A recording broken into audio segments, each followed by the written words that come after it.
its rage. Dire was the noise of conflict. Prepare for a clash of champions!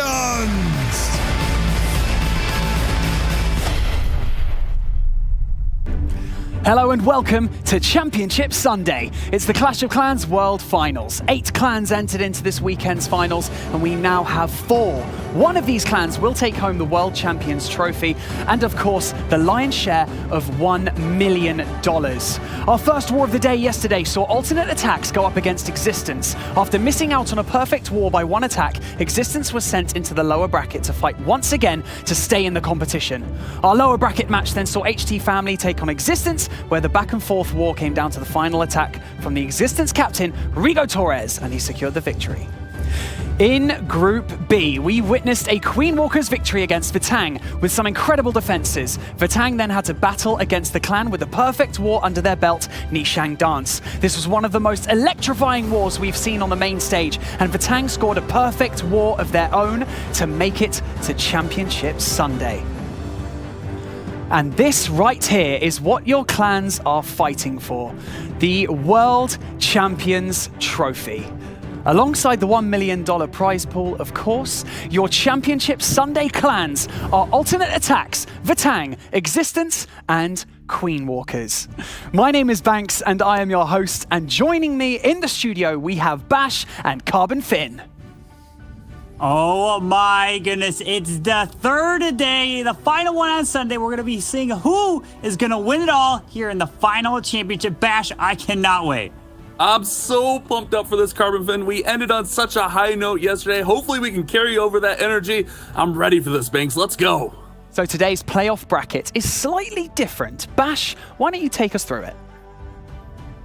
Today we're going to be playing best of 2 matches. We're going to have ATN.aTTaX going up against Vertang in our first match, and then we'll have the Queen Walkers going up against Exis, and the winners of those best of 2 matches will go on to play in our grand final to crown a new world champion. And Carbon, having that second opportunity, as it is a best of 2, to redeem yourself is a bit of a game changer, right?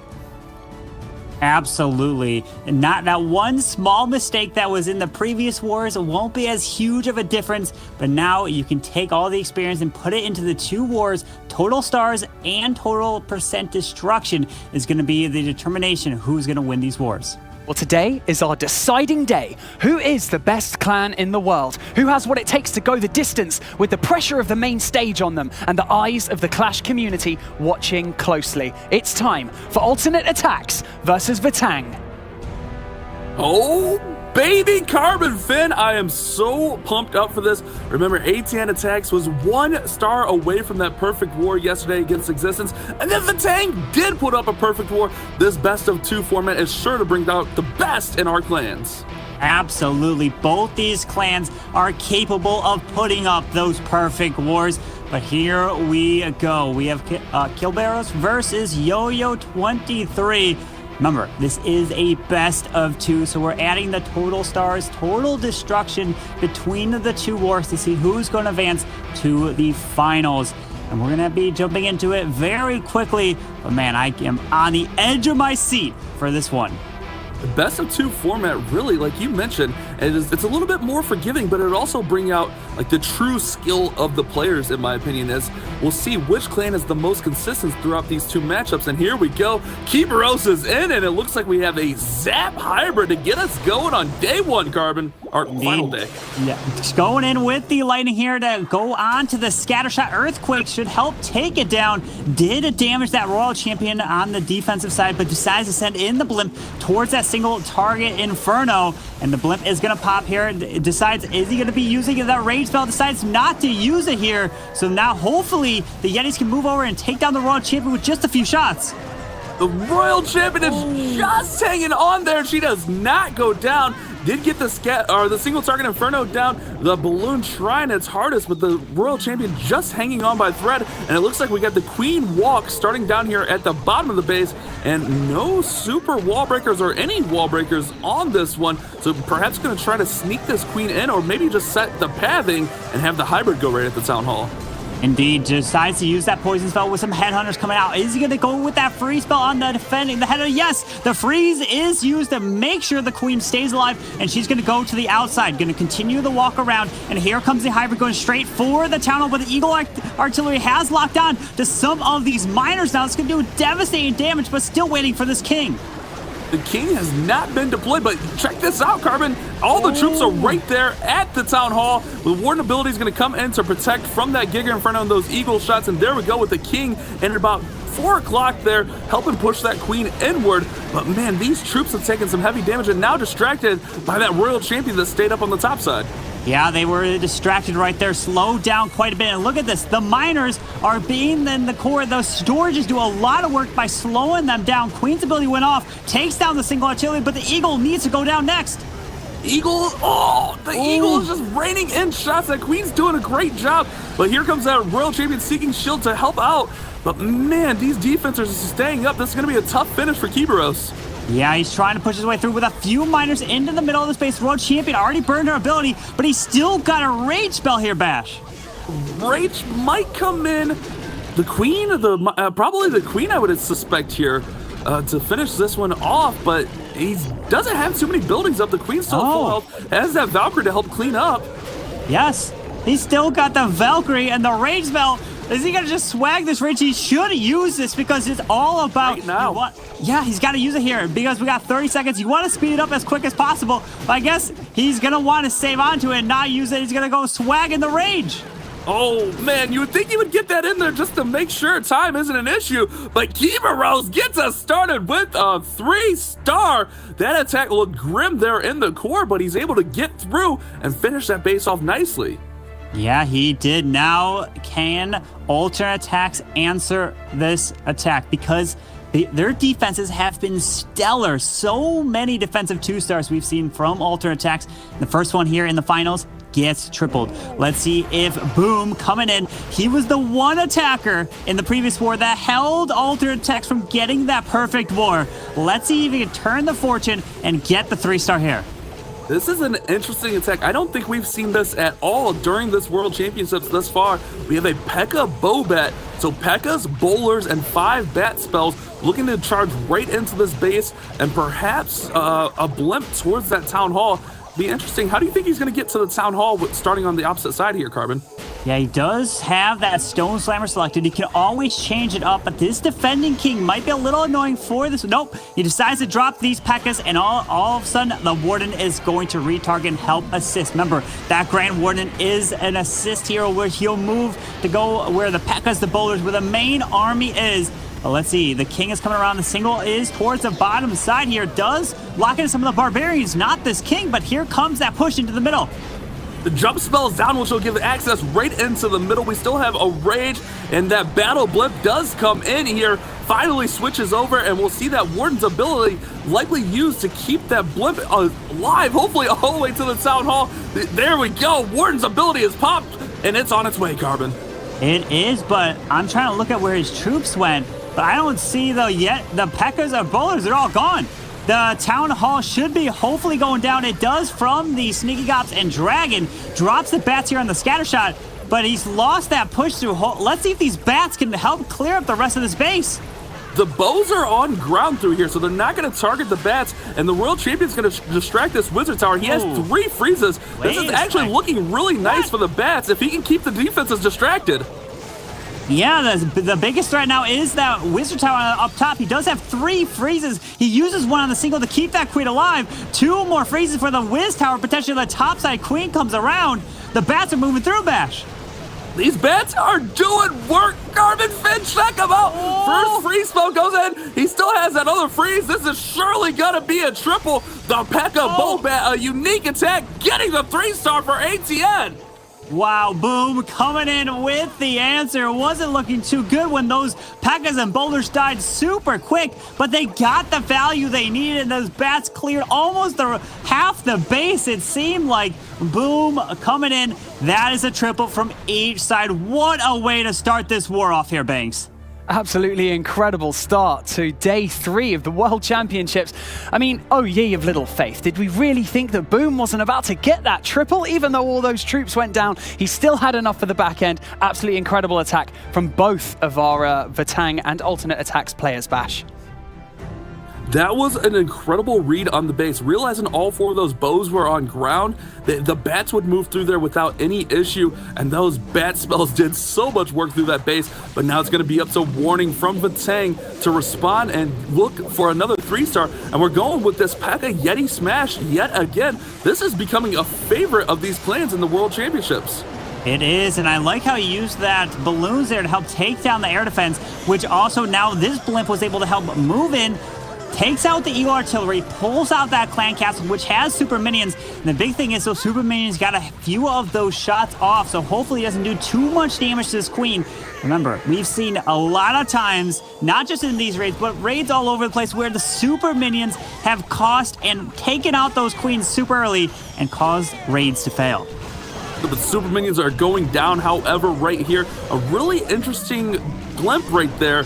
The single and the bow did take some damage, but they're still up here. It'll be interesting to see how he deals with that on the back end. But here we go, Carbon. All the P.E.K.K.As, Yetis, and Bowlers moving right in towards the Town Hall. Moves straight in with that Grand Warden. Pops the ability and protects the Bowlers and Yetis into the middle. And luckily, since he's already dealt with the Clan Castle, he won't be slowed down here. Gonna move into the double scatter shot with 1 jump spell. King pops his ability, but hopefully... Oh, wait! Did the wall break open the wall? It doesn't look like it got sprung! Oh no, the wall breaker didn't quite get in there, so he's going to be forced to use that jump spell to move these troops through, and there's a double layer of walls defending to that next scatter shot. This is going to be a tough finish here for Warning. He needs to push his way. Still has a Royal Champion with 2 freezes left to use. The Queen will clear out that multi-target Inferno here as they move up and around. The Scattershot is now distracted. Is this the time to drop his champion? He needs to get as much value from her as possible. With that single being up, he's got to be really precise on where he puts in this Royal Champion, making those final preparations. But look at this scatter shot. The healers are doing their best to keep this Queen and P.E.K.K.A alive, but they are taking mass amounts of damage. Carbon Finn, I'm really worried about this attack. Yeah, let's see. That Queen still got her ability. Gonna have to pop it pretty soon here. Doesn't have much health. That Grand Warden gonna do so much work. Pops that auto ability from the Queen. Now the Royal Champion is going towards the Scattershot, but that Scattershot took out those healers, which is huge. Pops the ability, takes out the Archer Tower, but it's just with that single target Inferno, it doesn't look like he's gonna have enough. He's got that 1 freeze, but I think you're right here, Carbon. Not going to have enough with that bow beating away. Oh, no, the Royal Champion goes down, and with the King only up, man, that Queen's going to go down really shortly with no health.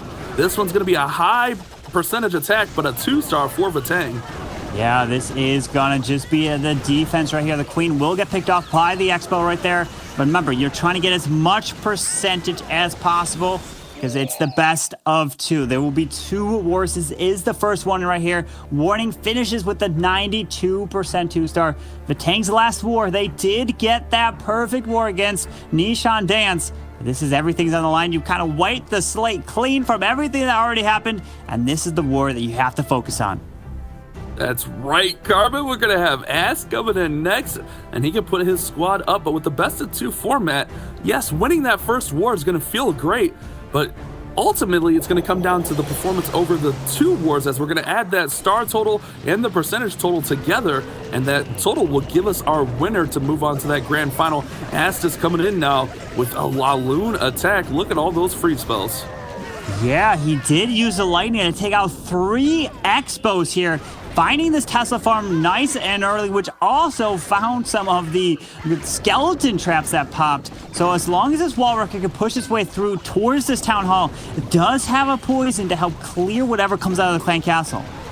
The wall wrecker is not really a super commonly used siege machine. However, we see it in attacks like this where it's just going to go right in and get a path of destruction to the town hall. And I like this move from Ast, setting up perfectly for the Lalo. But here we go with the clan castle troops. It looks like we got a bunch of archers, we got some goblins, we got a headhunter. We got like 4 headhunters in there, Carbon. We do. Oh, he uses the freeze. Beautiful use identification of the headhunters that went away from the poison towards that king. But now this queen is stepping up straight for this town hall. This is looking really good. These 2 ice golems, hopefully they can get another freeze off, protect the queen's ability. Yes, it does protect that queen's ability, which is going to come up huge. She can get through a little bit further in the space here.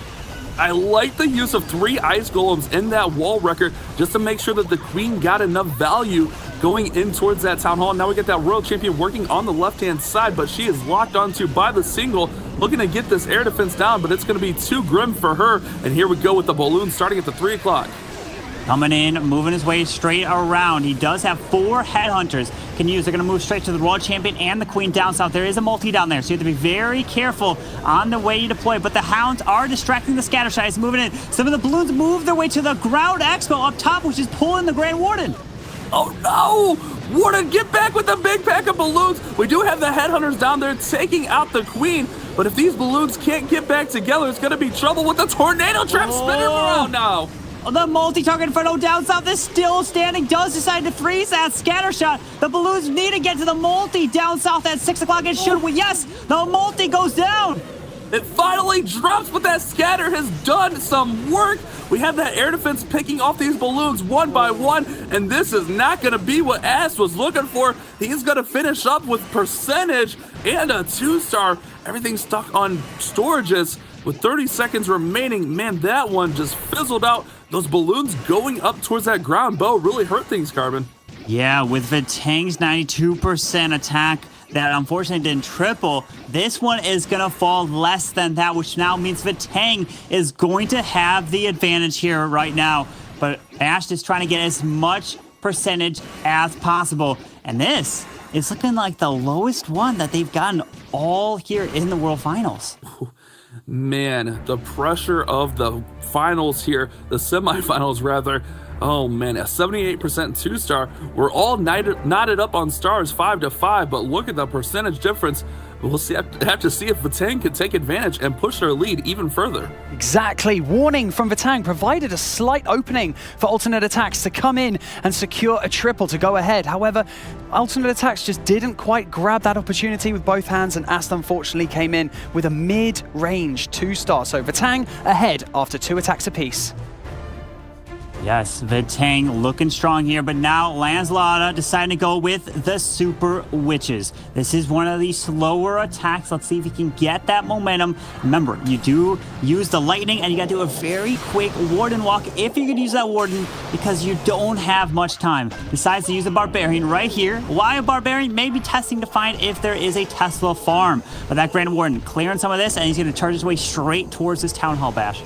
There are a lot of storages over here, which may slow him down, so he gets stuck right there on that Dark Elixir storage. We may see these witches come in early, and I think that's exactly what he's preparing for. And he used that king to funnel out the top, and here we go with the Super Witches spawning up those big boys. Big boys gonna bounce through the middle here, Carbon. Deciding to use that jump spell, making his way towards the Town Hall. The Lava Hound does decide to come out here from the defending CC. Headhunters moving towards the Grand Warden, but clears them really easily. But these Super Witches have no problem. They do pop that Hound. Hopefully they clear it, but the big boys activate the Town Hall. Oh no, that Town Hall is going to deal massive damage, and it's still standing. The big boys are trying to get it down, and the big boys fall. Oh no, here come the wall breakers jumping over the walls and pushing into the middle. Can they get the wall break? What? They do. Check that out, Carbon. Look at that. The wall breakers taking the jump spell, going to the deeper inside that base. Lancelot, beautifully planned wall breakers. You don't see that all too often. Went straight to the middle. Did not need to take another jump spell. Now deciding to go with the Royal Champion up top of finding the Tesla farm and the ground skeletons.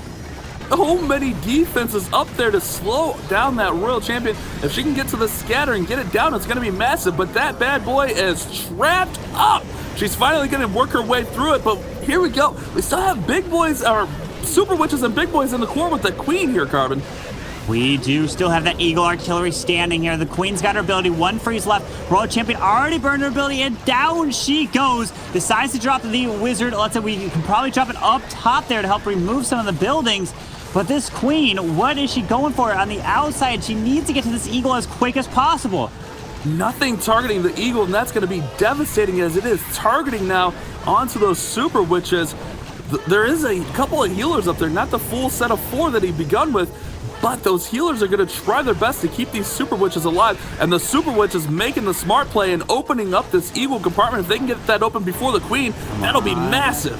Yes, they do. The Queen still goes for the wall. What is she doing here? Goes for this air defense. She needs to make her way to the Eagle. Some of the Super Witches do because the Eagle locked onto this Warden, but down it goes, and just not going to have enough here, it looks like. Queen's ability will do work with the free spell. It's going to be a time fail. Man, devastation for Lancelot here. He had enough to get through, but the time being the ultimate factor with those Super Witches all getting taken out there. The Queen beating through 2 walls there at the end, and it's just not going to work out. But another really high percentage 2-star. Wow. The time fail is devastating here, Carbon. 97% 2-star there from Lancelot. We talked about it when the raid started. When you're coming in with the Super Witches, you have to be super quick with the Grand Warden drop. We were seeing the Lava Hound. It did a lot of work by slowing the Super Witches down, and that's what happened. He needed the time, but man, what a use case of those wall breakers taking the jump spell, and he only dropped 3 of them. Remember, with the Warden ability and Rage, you only need 1 of those wall breakers raged up to open the wall. Could have perhaps came in very useful a little later into the raid, but a very unique approach there. Now we're going to have the response for Yo-Yo 23, known for his balloon attacks, but we're taking it back to the ground with another P.E.K.K.A. smash, this time with lightning spells. Yeah, going back to the ground here. Let's see if Yo-Yo 23 can do it. He is known for his air attacks, but switching it up because maybe Vatang has changed the basis to try to guard against air. We saw one of the previous attacks that in Boom's attack, when he came in with the Yeti Bobat, there was a ton of air skellies on the base, which really defends well against the air attacks. And the super wall break opened the corner there. Hopefully, the tornado trap is on the outside as well. Tornado Trap is triggered, and that Super Wall Breaker got a little bit of an opening, not the one he was looking for, so that should push everything right up the middle. With that Siege Barracks coming on the top side, he'll have nice access to the core. Yeah, he should be able to move his way straight in. The balloons pull 2 Seeking Air Mines with another Super Wall Break coming in just after the fact there opens up that compartment. Now the Queen can help step in, going towards this Town Hall, and does have 1 jump into the middle. Ooh, I like that. That's a really good play there. That jump's going to be able to open up most of the rest of the base. Check this out. With the Town Hall getting ready to fall, these troops are going to move deeper into the core. They do. Look at the jump spell placement, pushing them directly where he wants. Didn't connect to the top scattershot section because he wanted to keep those boulders moving a little bit further down south. The Queen is walking around. Minion over towards 3 o'clock and help with the cleanup. But the Queen going and defending now onto the enemy king, which now the Royal Champ's coming through. And this is looking really good for Yo-Yo. I like how this is shaping up. Royal Champion going to take down that scatter shot. Queen pops her ability to take down the other scatter shot. With the Royal Champion still having her ability and not too many defenses remaining, you have to be happy if you're Yo-Yo 23 with how this is remaining. Although those troops did fade pretty quickly in the core, Carbon. They did, but the Royal Champion still has ability and a free spell. The Queen still moving around here with some Yetis and a bunch of witches on the outside moving around. This is going to be another 3-star from ATN.aTTaX, which is huge. They're going to be able to step up and now take the star advantage over Vertang. Remember, guys, it comes down to stars first and then percentage, and the off chance of a double tie on stars and percentage, it comes down to time. But Yo-Yo 23 gets the job done, gets that 3-star response to put his team in front. That's exactly what ATN.aTTaX needed, Banks. Yes, ATN.aTTaX were briefly on the back foot there after a 77% 2-star, but due to Vatang only securing 2 2-stars in their last 2 attacks, Yo-Yo 23 has put ATN.aTTaX ahead by 1 star. An incredible performance. We have 2 attacks left from both of our clans, and we're going to see who will come out of this first semi-final ahead. Yeah, we're going to have to see, because ATN.aTTaX with that 1-star advantage. Now Younghung going to try to take down the MVP from ATN.aTTaX, Vale. Can he do it? Vatang really needs this answer here. Decides to go in with the Zap Lalo. Not going to lightning that clan castle because he does decide to go in with that poison spell. Is he going to go? Well, he could go and take out the Eagle in the middle. Could reach both of these sweepers if he wants here. Interesting choice here. Check this out. He's got 7 but no quake, so he's going to take down the queen instead, Carbon Fen. Yeah. He gets the queen and those bows right there, setting up really, really nicely. Great read on the base, seeing that he could get massive value and that archer queen taken out early. Yeah, setting it up right here. It does have a wall wrecker. Look at this. So it looks like he wants this world champion to clear some of this towards the right side. And this is going to be an epic charge going all the way towards this town hall. This wall wrecker needs to move in. Is he? Oh, wait, the king. He's locked on by. He's going to have to use that free spell, unfortunately. Going to hopefully move his way in. This wall wrecker goes. Will pull out this clan castle here. I think that freeze may have been ready anyways. If that single would have locked onto the wall wrecker, perhaps, maybe not. Maybe he was ready for that. But poison spell goes down on the clan castle. The queen will be able to reach over the walls and take out the clan castle. But check this out. That clan castle deal massive damage to the king here. Yeah, indeed it did. The ice golem is freezing this town hall. Now they're actually going to activate the town hall, finding some of these small bombs here near the edge. Queen should be able to hopefully move. Pops her ability. She can reach the sweeper here and now starts the Lalo. This is looking really strong. I like that open here for Young Hung. He's going to go ahead and run that Lalo from the bottom portion, working up. And look at this path that he's got. He's got a great straight line through. If he can keep these balloons nice and tight, he should have a good path for a 3-star. But check out that Royal Champion popping the Hound right there. Yeah, the Royal Champion, my biggest threat is going to be a bunch of red air bombs by the Seagull Artillery in the middle. So there's no air defense. Yep, there's a few. This is going to hurt some of these balloons. They don't have too much health. Hopefully don't take too much damage. More red air bombs popping up.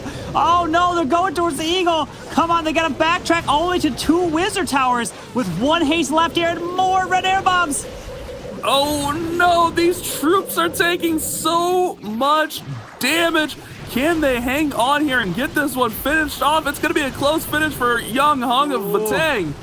He's pushing his way through with that single target inferno, moves his way towards the wizard tower. 2 balloons that potentially drop somewhere, maybe on the top side. Yes, the Tesla's up there.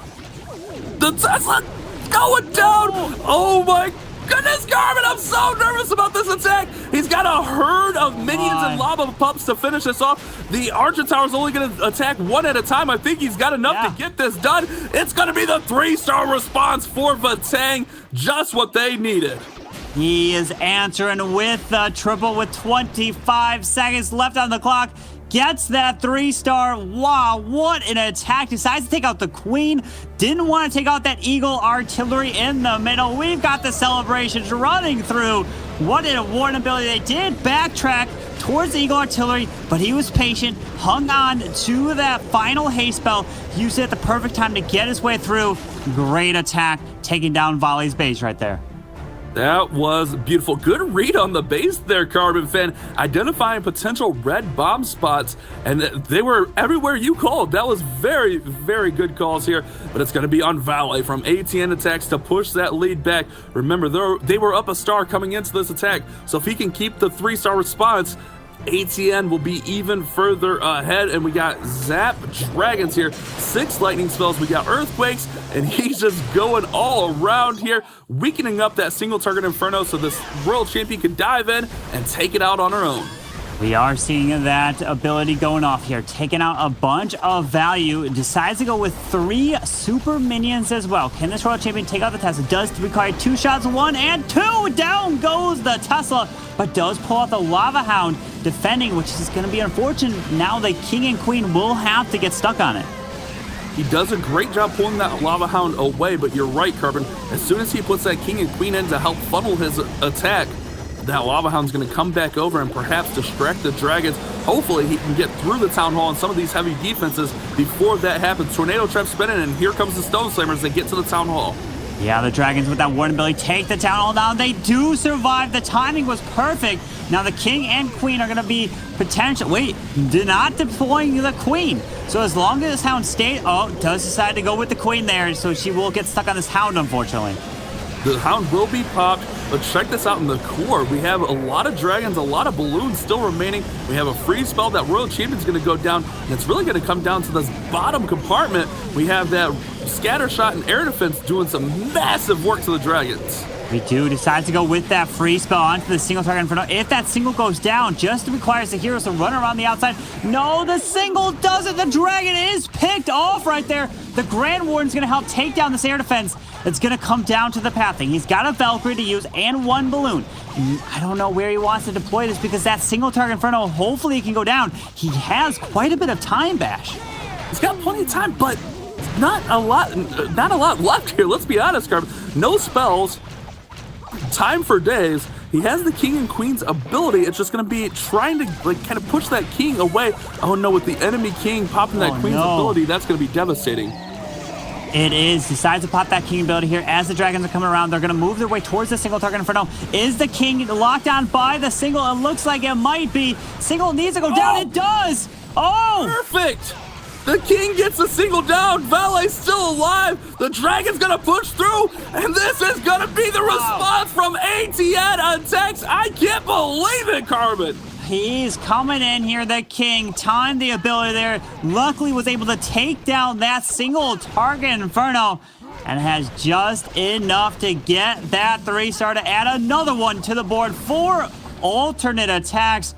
Man, keep it going, Banks. We have a great one here. Yes, this train of 3 stars just keeps on coming. Vatang with some extremely high percentage 2 stars, but it's alternate attacks with 3 triples on the board that lead by that 1-star, Bash.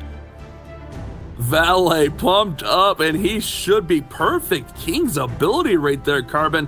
That single was weakened down, and the King's ability was just enough to get through. It's going to be on diff. We remember, best of 2, so even if they technically lose this war, they are not out of it. We'll have to see the second war a little bit later, but you don't want to fall too far behind going into that second war. Absolutely. Vatang has the percentage advantage right now, so if they get a triple, alternate attacks can still win or even tie it up with a 2-star, and it comes down, like you said, to the best of 2. There will be another war between these teams here that will be added together, but we're seeing Diff coming in with the Zap Lalo again. We're seeing the lightning not going to be used on this clan castle, but he's got 2 poisons, so he decides to use it here onto the scatter shot right there where the queen is also located. And here comes some sneaky goblins, I should say. Maybe charge his way towards the eagle that is kind of towards the outside of this base here. Man, this is working. I was trying to evaluate everything that went down there from that lightning spell. You got that Grand Warden Pestle. He's setting up really nicely and using those sneaky goblins to get a good little charge in here with the heroes. Bowler's bouncing. And we'll see how this develops as the queen comes in. It looks like you're right, Carby. He's going to go right in towards that Eagle Artillery. King's ability to push through. He is. Is he going to save onto these 2 poisons for the Lalo portion of this raid? Or is he going to send the Royal Champion towards it and pull out this clan castle? That is a risky hit here, but he's going for it. This is the World Finals. These players are taking the risk, and they know hopefully it'll pay off for him. It's all on the line here in the semifinal matchup. We need big attacks here for Vatang. Already trailing a little bit ATN, so you want to end strong in War 1 out of 2. And here we go, Carbon Fin. Here comes that World Champion at the top portion of the base. That Ice Golem pops to freeze the defending World Champion. Yeah, and can she grab this multi-target Inferno? That's going to be some great value here. Pops the ability. Locks on, and this multi should go down with another shot. Come on! Oh, yes! The multi goes down! Now we can start the Lalo Bash. That was so nice. Wow. Really getting that down. And you're right, he's just going to deal with the clan castle on the fly here. He did bring 2 poisons, but the headhunters will get poisoned and taken down with the poison. And we got a nice run because there may have been a hound in there, and the hound is not going to come out with an air raid here. Indeed, the lava pumps are going to activate this town hall. Luckily, it's just the hound there. Pops the Grand Warden ability. He's going to fly his way around. Remember, that scatter shot that is over the top side of the base is damaged from the Royal Champion shield there. So as long as he can have just enough balloons to make it there, it's not going to be too big of a threat. But hopefully he can keep this momentum through. Has 1 more freeze and a haste bash. Hasting these balloons through the middle of this base. Not too many defenses remaining, just the Wizard Tower and that scatter you spoke to. That Seeking Shield took on nearly half the damage on it. Free spell goes down, and Diff is gonna get the rest. Oh no, the bow! Wait a second! Come back! Balloons, go to that scatter! Warden, help take it down. It doesn't have much health. Come on, Warden! Yes, take it down. The balloons moving up. The air defense up top is gonna go down. The dragon gonna help. And Dip, but the question is time. We got 21 seconds left here, Bash. I thought I jinxed it, Carbon. That ground bow pulled everything aside. He's fine on time. Diff gonna get the 3-star. Oh, man, I thought I jinxed Diff right there, but he gets that 3-star response. ATN, it's on you to finish War 1 strong. 13 stars, 97.8 average destruction for Vatang. An impressive performance. Yeah, alternate attacks, man, they're going to have to get a triple just to take the lead because we're looking at the replay and Diff coming in, going towards that back end scatter shot. It was looking risky, but luckily that Stone Slammer popped at the right time to help finish this one off. But now it comes down to this. If alternate attacks get any 2-star, they will be in the disadvantage because Vatang will have the percentage here. And we're going to see now if alternate attacks, if Linade can come in. He is known for the hybrid. Is that what he's going to go in? And yes, he's going in with the classic hybrid attack, something he is known for. Part of alternate attacks here. And he's shaping up for an epic queen charge here. 3 super wall breakers. This seems to be a favorite of a lot of these queen chargers. People that love to get that queen far into the base use 3 super wall breakers to make sure you get that queen exactly where you need to for mass amounts of value. And here we go. King setting the funnel on the bottom side, and then we had a Yeti over there on the left-hand side. The queen should go right in towards the scatter. Yeah, the queen's going to move her way straight in. For everyone that is just joining or watching, remember, this is a best of 2, so we add the 2 wars. This is the first war here. So even if he doesn't triple, they will still have a chance in war number 2. But it comes down with this queen charge starting straight into the scatter shot, and the defending king does use that super wall break and gets through. The Rage luckily sped it up quite a bit here, Bash. The king is now locked onto the queen, however, but with it, it went down quickly. Oh, there was a headhunter in there. I was wondering why it looked like it was poisoned. There was a headhunter right there in front of the queen. He's going to take down the defending queen, and without compartment open, Linade is well on his way with this epic queen charge. The queen is unfortunately forced to pop her ability there, but she is going to step up. She can now reach that scatter shot. Look at that. Decides to freeze up the Eagle Artillery because it did lock onto the healers, which is huge. Because then it would have been 1 shot away from a red air bomb to take them down. That could come back to help him so much later in the raid. Let's see. But the hybrids moving towards the town hall here, Bash. The hybrids right in at the town hall, but the queen was able to disperse with that clan castle like it was nothing. Scattershot's gonna go down. We got the warden's ability through this town hall, and Linade is looking strong with this hybrid charge, soaring right on through this base. Oh, I love it. It's moving its way through. The Eagle did lock onto the Royal Champion, gets her ability off right there. Is she going to go down? Quite a bit of defense is on her. Yes, she does go down, but 1 heal left for the Miners and Hogs moving towards the Eagle Artillery. This is looking really strong, and it looks like Linade might just have enough to answer for alternate attacks here. That queen is hanging on. She'll help finish off the back end of this base, and we got plenty of cleanup troops. We still have a super wall breaker. We do get this tornado trap, but I think the tornado trap's a little too late here as the queen finishes off that warden pedestal, and Linade's gonna have a 3-star for ATN.aTTaX, Carbon Fin. Linade coming in here to give alternate attacks a 14-star performance to give them the advantage over Vatang. Look at that. What a war from alternate attacks in game 1. Banks, this is incredible. What a way to kick off Sunday's finals. Linade committed a lot of spells to that Queen Mork, but it definitely turned out to be the correct call. Obviously, if Vertang, in the way that it stands right now, if they manage to get back that additional star in the second war, then we could be looking at percentage, and Vertang have extremely high percentage, Bash.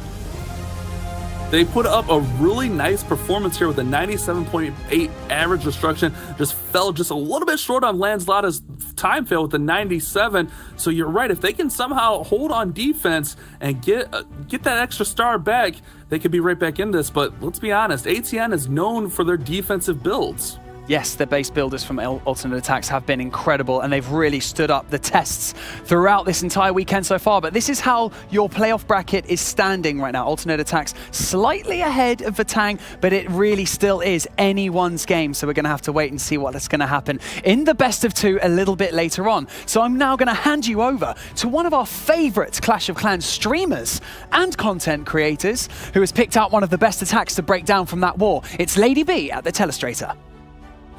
Thank you so much, Banks. We had an incredible showing from both teams, but in this first match, we had ATN coming in with a win. And what I found really exciting to see is ATN going in with P.E.K.K.A. Bobat, something we don't often get to see in these finals. We have seen some P.E.K.K.As, but P.E.K.K.A. Bobat, a great strategy. And I want to highlight the fact that with your P.E.K.K.A. Yeti smash type attacks, what you want to go for is the splash damage coming head in onto those units. And how do we get that going? We set it up with a great funnel. And the way he starts it off is by actually starting to eliminate one of those splash damage items, which is going to come into play for the Bobat later on. You can see that wizard tower going down from the Warden. Why do we use the Warden? The Warden is a great way to pull things back into the troops that you're bringing along for your smashes. If he's not taking on 2 damage, it's a great item to go with, because that's that easy push without worrying about your queen walking out of the way. We're also going to use your king to help line up this funnel. Now you can use a siege barracks. In this case,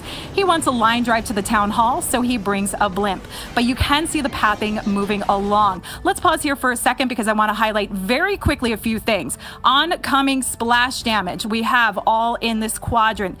This is huge. That is why you want to create this path, and that is also why you want to have that jump ready to go in line and in place. So as we see this shaping up, we've got the direct push moving along. And while he does not get the scatter shot down, that second scatter shot, he's got a plan B for it. And I love this. And this really shows the power of the bats when you know what you're doing with them.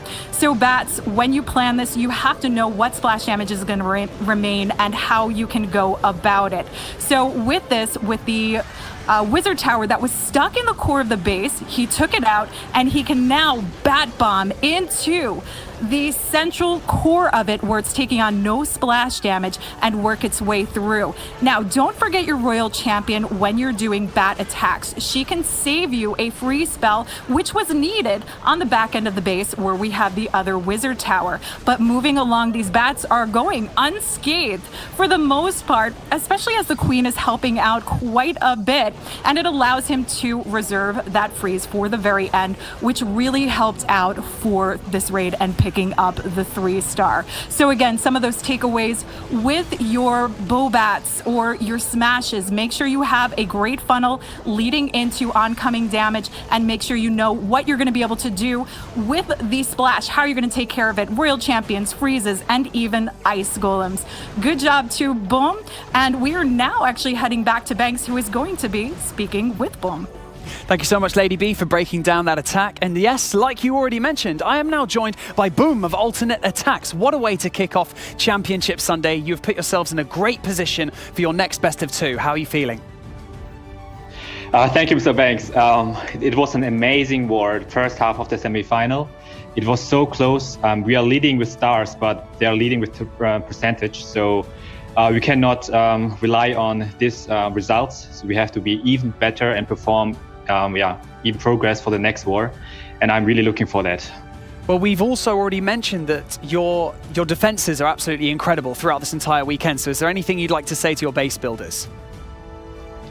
Yeah, to So Iron and Bob the Builder from my team, you've done so great job for the whole year, not this tournament, only this one, but also on other tournaments like ESL Germany, ESL Europe. Because of you guys, we are here where we are. And without you, our defenses would have not been that great. And you've seen that our defenses are one of our most, the strongest weapons. Well, thank you so much for joining me in this interview. Go and relax, go and refocus, and get ready for your next best of 2 match. So it is now time to get prepped for our next 2 semi-finalists. So in the studio, we're having a switcheroo, like you can see already. We're now joined by Woody and Judo Sloth. So momentarily, we are going to jump into this next war. So Woody, as you've seen in the previous war, setting the bar high for your opponents going into your next best of 2 is crucial, isn't it? Oh, it certainly is, Banks. I hope that all the Clashers out there will grab their gear and gather near. We are soon going to have our first grand finalist. All signs point to ATN.aTTaX, a squad that came out swinging with the strongest defenses and biggest, burliest offenses, a 1-star advantage in their favor. And Judo, we're going to have Existence going up against Queen Walkers. So, judging by what they how they performed yesterday, do you think who do you think is going to have an advantage going into this war? Sorry. Well, I think the Queen Walkers are undefeated. They very impressively beat Vatang, who also put up the perfect war, but you can never write off a squad with the talent of Existence. Well, as we've previously mentioned, these semi-finals are best of twos, and so they provide our clans with a bit of a buffer, but every building counts. It's time for our second semi-final. It's Queen Walkers versus Existence.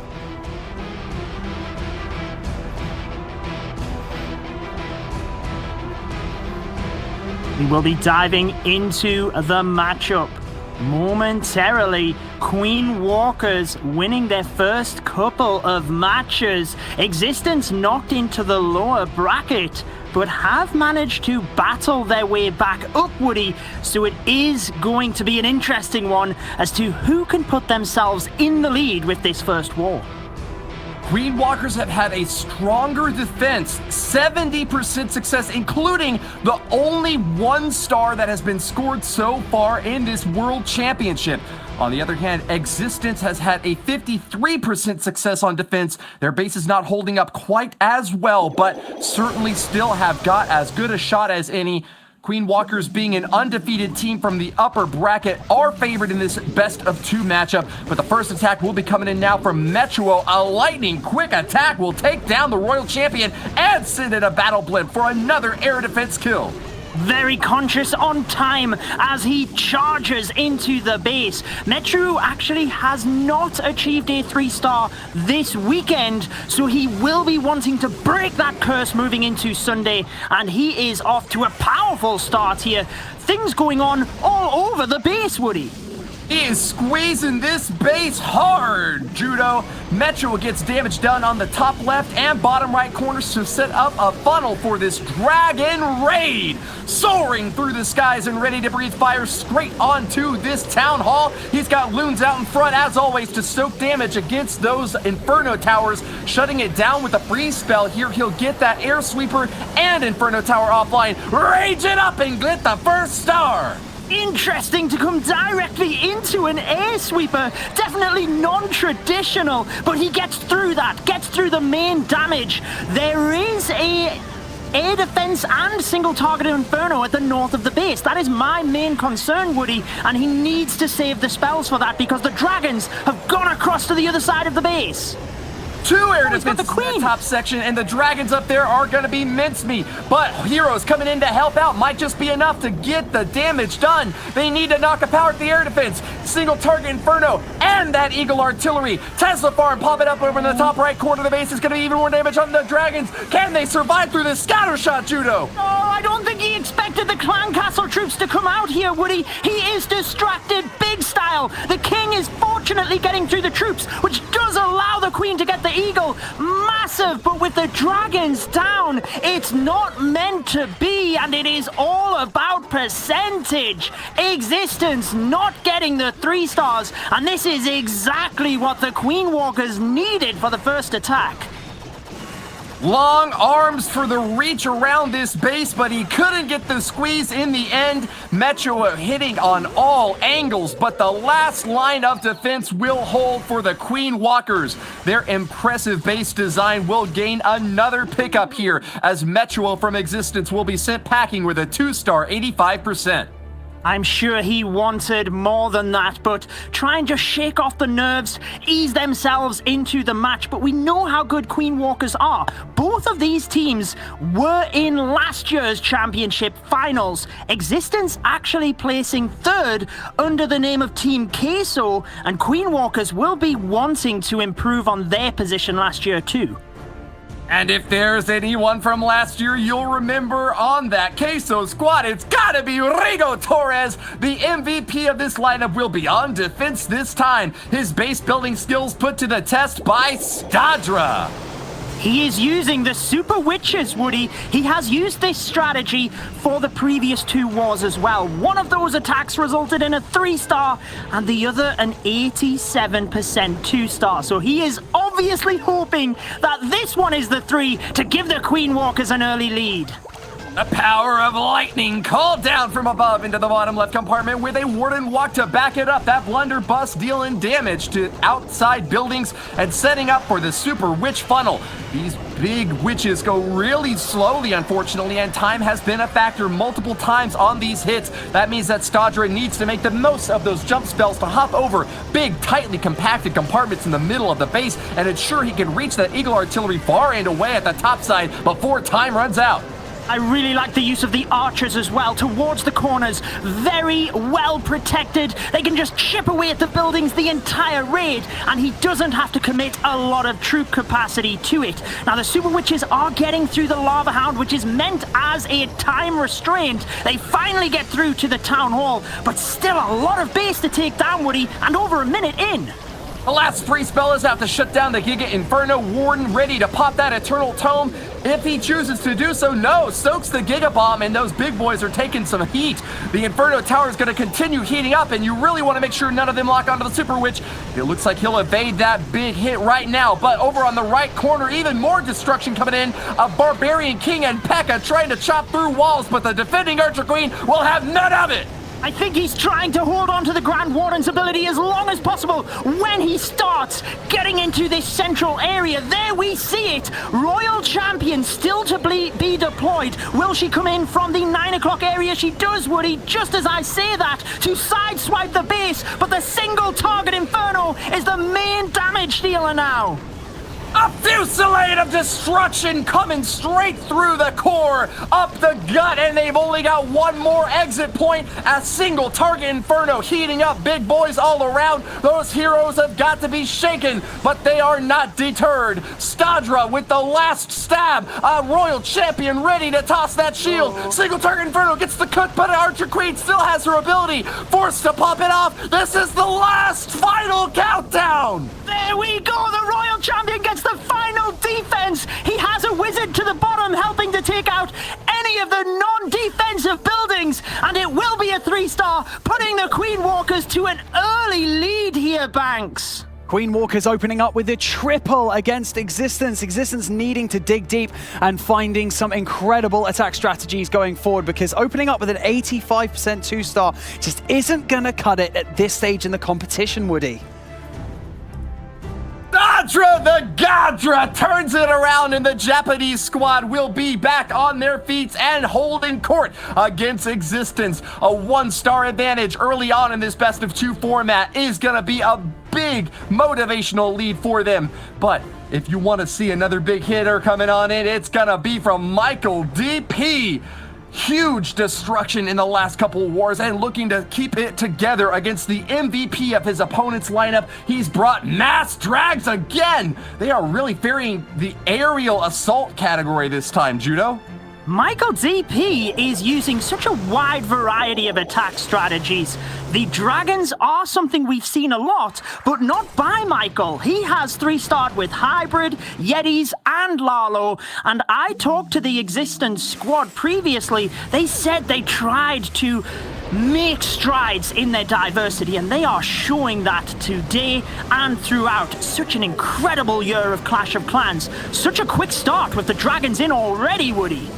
Never want to be predictable in your armies, or your opponents can build bases specifically to try to shut that down. Michael DP will have none of it, though. An early siege machine will crash through that top right side and knock down a single target Inferno. They are being spun around by the Town Hall, though. As the Klingons say, the wind does not respect a fool. The tornado trap slowing things down, but that's not going to be enough to shut off these dragons. Hellfire breathing forth and on top. They've still got a couple of single target Infernos down on the backside, though. Trying to keep those balloons out in front. It's not going to work out this time, Judo. It certainly isn't, but the Royal Champion comes in to the left, and she will help to take the single target Inferno down. Also keep on to the ability. Notice the Archer Queen to the right-hand side as well. With her ability, she can take the Inferno Tower down and the air defense. This looks like an incredible 3-star, and look at the time, Woody. This is such a quick attack. Wow, this is incredible.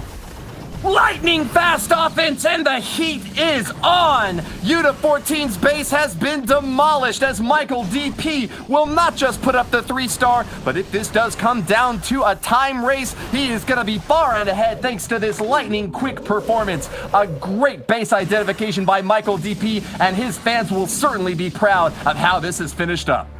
That was the perfect response for Existence. Not just getting the 3-star, but easily getting the 3-star. And like you said, if time were a factor, Existence have to have a very good advantage now. But the Queen Walkers will be happy where they are. They are, so far, 100% hit rate, and will be wanting to continue that. The Queen Walkers, along with ATN.aTTaX, are the most consistent squad going in from the group stage. Undefeated and with 2 wars that have kept their hit rate at that 70% mark. You gotta expect that they're gonna get at least 13 stars in this war, maybe even back up to the 14 mark, with an average destruction above 95%. Even with a 3-star there from Existence, it's not enough to pull ahead of the Queen Walkers, sure to get another great back-to-back showing. They certainly have put on a wonderful performance this weekend. 14-13 over Chang Dance, 13-10 over Vertang. Gaku is an expert with the hybrid attack, so he is sticking to what he knows, taking out the Clan Castle troops early on here with the Queen charge, but he knows he didn't get the full pull, and he still has more spells to deal with this Lava Hound. It's pretty good news the way that those troops came out, though. Finishing off the Headhunter early and quick means that he doesn't have as much damage to worry about against his Archer Queen. Still slowed down a little bit here. He's going to speed things up with that Rage spell and keep her topped off. Despite those 2 Expos firing away at her, she is still at full health, and this Queen charge is looking strong. I'm starting to get a little bit concerned about time, though, as we are now 1 minute in and need to get this hybrid army going in fast. 16 miners and 9 hogs, a great complement to each other, tearing down defenses and additional buildings alike. Look at that super wall breaker just sneaking in to allow the Queen across towards the Town Hall. Perfect timing there as well to allow the Queen just to beeline to the Town Hall for that 1st star in this attack. And we already have the hybrid coming in. I think Gaku heard you, Woody, knows that time is ticking, and he is getting things moving now.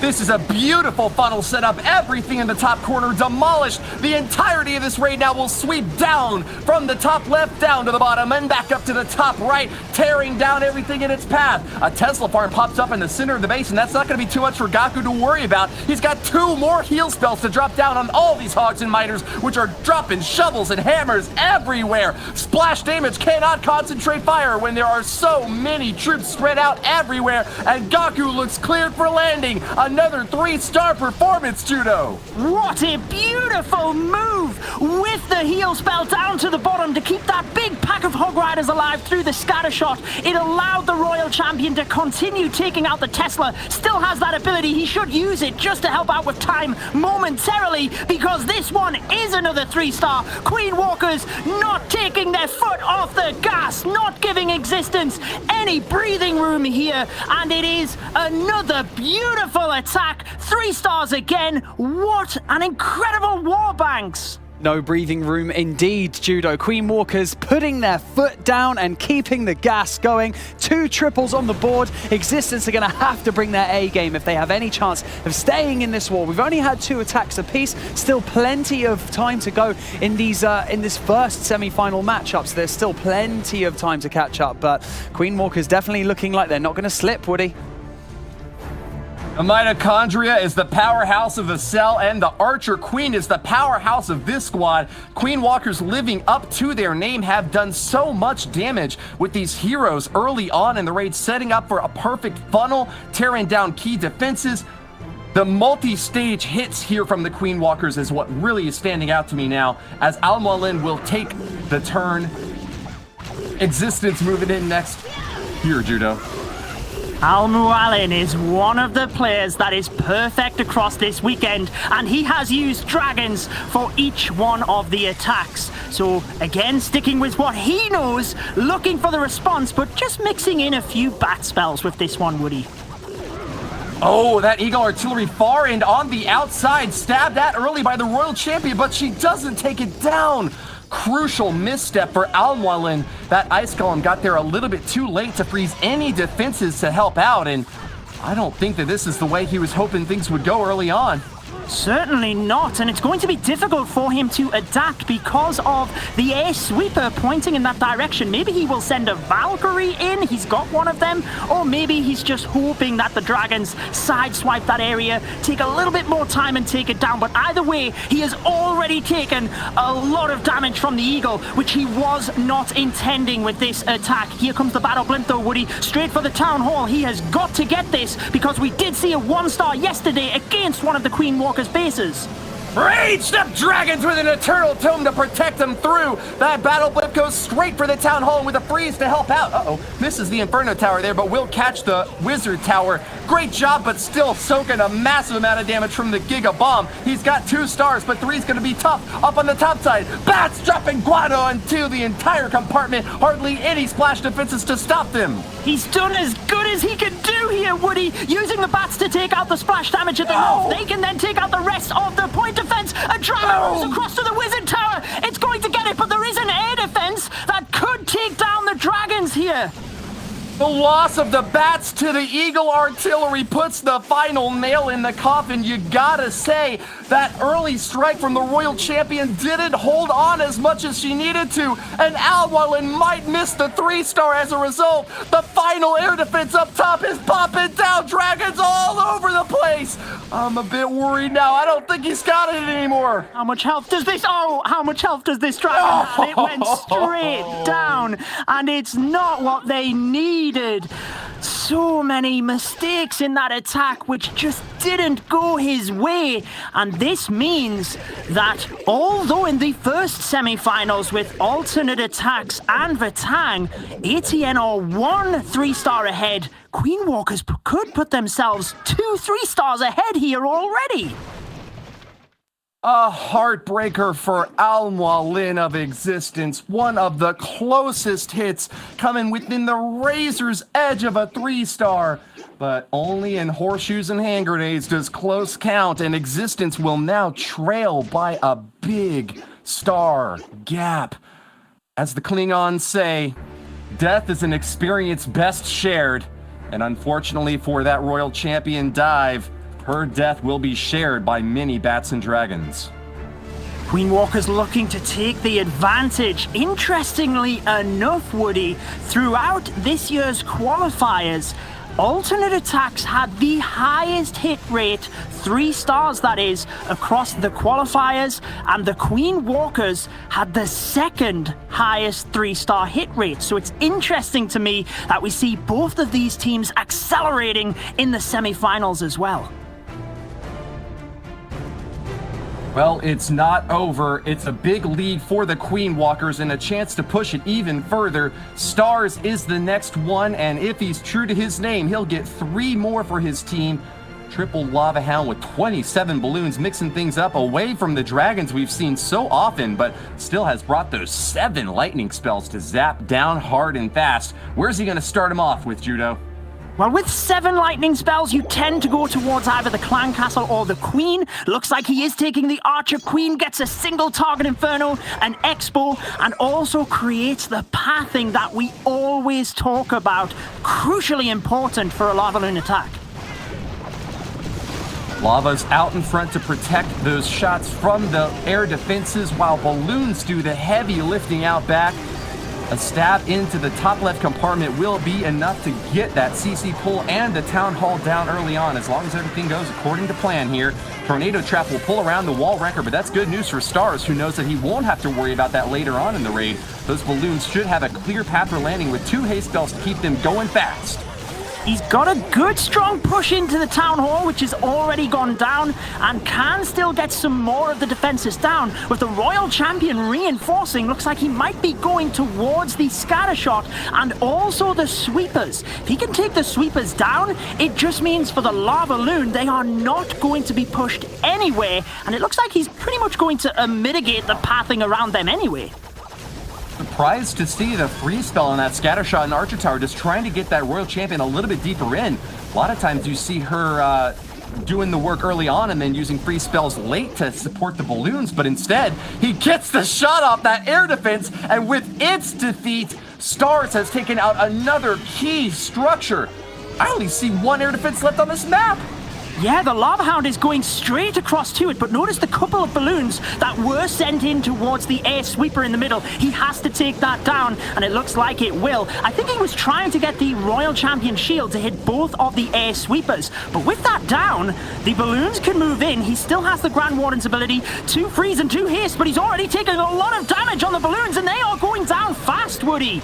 More headhunters moving in, but a little bit late there. The Royal Champion has already stabbed down quite a few loons. Eternal Tome to protect from splash damage, but that Scattershot and Eagle Artillery are doing massive work. The troops are not pathing in deep enough to the base to get to them, and Stars is going around town. A Tesla bar pops up on the outer edge, and he is nowhere he wanted to be, Judo. The balloons took so much damage early on. Maybe an earlier Grand Warden ability, early use of the spells might have helped out, but he is just trying anything right now to push the percentage, keep themselves ahead of Existence, because this is a big falter in the Queen Walkers. They will still be ahead with a 3-star, but the percentage will be dragged right down with this attack now, and that is devastating for the Queen Walkers, Woody. One slip-up can cost you an entire war, and here Stars is falling behind. He gets the 2-star, but this is the lowest hit that we have seen from the Queen Walkers in a while, and is not what they were looking for to push forward. Remember, this is a best of 2, so even though the Queen Walkers are ahead right now, there is still plenty of time for Existence to mount a comeback. Only a 1-star advantage for the Queen Walkers to go forward with. Existence can breathe a brief sigh of relief, seeing Queen Walkers get their first 2-star on the board of the first best of 2 semi-final in the Clash World Finals. This is extreme. It's going to be extremely close because, as you said, Woody, there's only 1 star separating them now, and it's just about bumping that percentage up as well for Existence, and then also trying to collect that additional star, Judo. Certainly is. The Queen Walkers did not want that. Existence, with their opportunity, Croissant was the MVP in their qualifier. And remember, Existence had 1 qualifier and they took the golden ticket, Woody. Croissant might have been the MVP from their qualifier, but he has yet to get the triple yet on the World's final stage. He is here to prove right now why he is the best and deserves that distinction. Another Law Loon strike following up on that last 2-star that we saw. Can we get Existence back in the lead? That is the question ahead for Croissant now. A big zap early on, straight into the heart of this base. I wonder if he was hoping to try to get that Eagle Artillery down early. The Barbarian King is going to provide a nice funnel, but he'll need another hero to add on. Yeah, I thought maybe the Archer Queen would have been sent in towards the Eagle, sends her a little bit further around so that she can hopefully get the scatter shot and the Eagle. So we have mentioned high risk, high reward. Existence giving it what they have. Both of the major defenses going down, and what a start for Existence on this attack. One final punch from the Barbarian King's Iron Fist, and he knocks it apart. He's also got an enemy queen that he's going to take a few shots at. Royal Cloak is going to soup up his own queen. So close there, Woody, but he could send a headhunter right across. There are the 2 headhunters. Let's see where they go. They go to the Royal Champion first. They might just get a strike on the Queen if he's fortunate and combines it with the Grand Warden's ability, but he's got a lot to worry about here with the Clan Castle troops. But Battle Blimp for the Town Hall and concentrating on the Lava Loon to the north as well. So much going on for Croissant. 2 more headhunters left if he chooses to add them on, but even if he doesn't, lava pups or balloons could crash in and finish off that queen. She is a big key target to have to deal with, but Croissant's not quite worried about her most right now. He lets that Giga Bomb explode on all his troops, holding on to that Warden ability. A tornado's gonna drag them back even further, and that is a big slip up for Croissant. A huge defense in the center of the base for a Lava Loon attack. We know how much Existence like the Lava Loon. You never have red air bombs near an air defense because a Lava Hound can set them off. So that is why we had so many of them clumped in the middle. It took down a big group, but Croissant is going to get it anyways, Woody. Balloons charge on through the remaining defenses, and he is going to get this one despite the base being set up to defend this strategy. Powerful perseverance from Croissant. The first 3-star for him this month, and Existence all of a sudden are right back in it. Queen Walkers will need a triple to maintain their lead as Existence is clawing back from the precipice. Look at the percentage. 94.3 average destruction for the Queen Walkers and 94.2 for Existence. So a 3-star would keep Queen Walkers ahead on the star count, but they would need a 95% 2-star to keep ahead on percentage. Such an exciting matchup, and it is super, super close, as we knew it would be. The Japanese juggernauts are here to stay. Klaus with 2 triples already. The undefeated leader of this squad is ready to give it another go. Lightning takes down the Queen and a multi-target Inferno, and there's only 2 singles left standing now. He's brought a golem into this raid, an uncharacteristic big boulder out in front to block for likely a hero dive later on. But check out this Town Hall stab burst. Hits the CC pull and will poison down most of the troops standing on in there. Super minions manage to fly high and around it though. Yeah, a quick early stab with the sneaky goblins to get the town hall. He's got a nice little funnel set to the left and the right, and Klaus is an expert with the lava loon. His 2 3-star attacks throughout Friday and Saturday were with this army composition.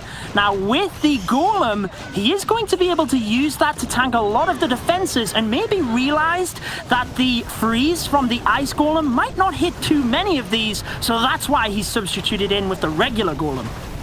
The gaps in those walls are really helpful when you want to bring in a big tank to soak those shots for you, hoping that the golem will bury in deep and continue taking fire. It looks like he's getting exactly what he's counted on here. The golem ready to pop, and both heroes still charging through, slicing and dicing through these defenses. He has done amazing work. Super Wallbreaker cracks through the inner core, and that is a juicy bite out of this donut now. Klaus might even get this scatter shot down as another golem gets right on top of it and explodes. The golem only just popped. He now has the golem mites. Tornado Trap has popped. Uses the Queen's ability.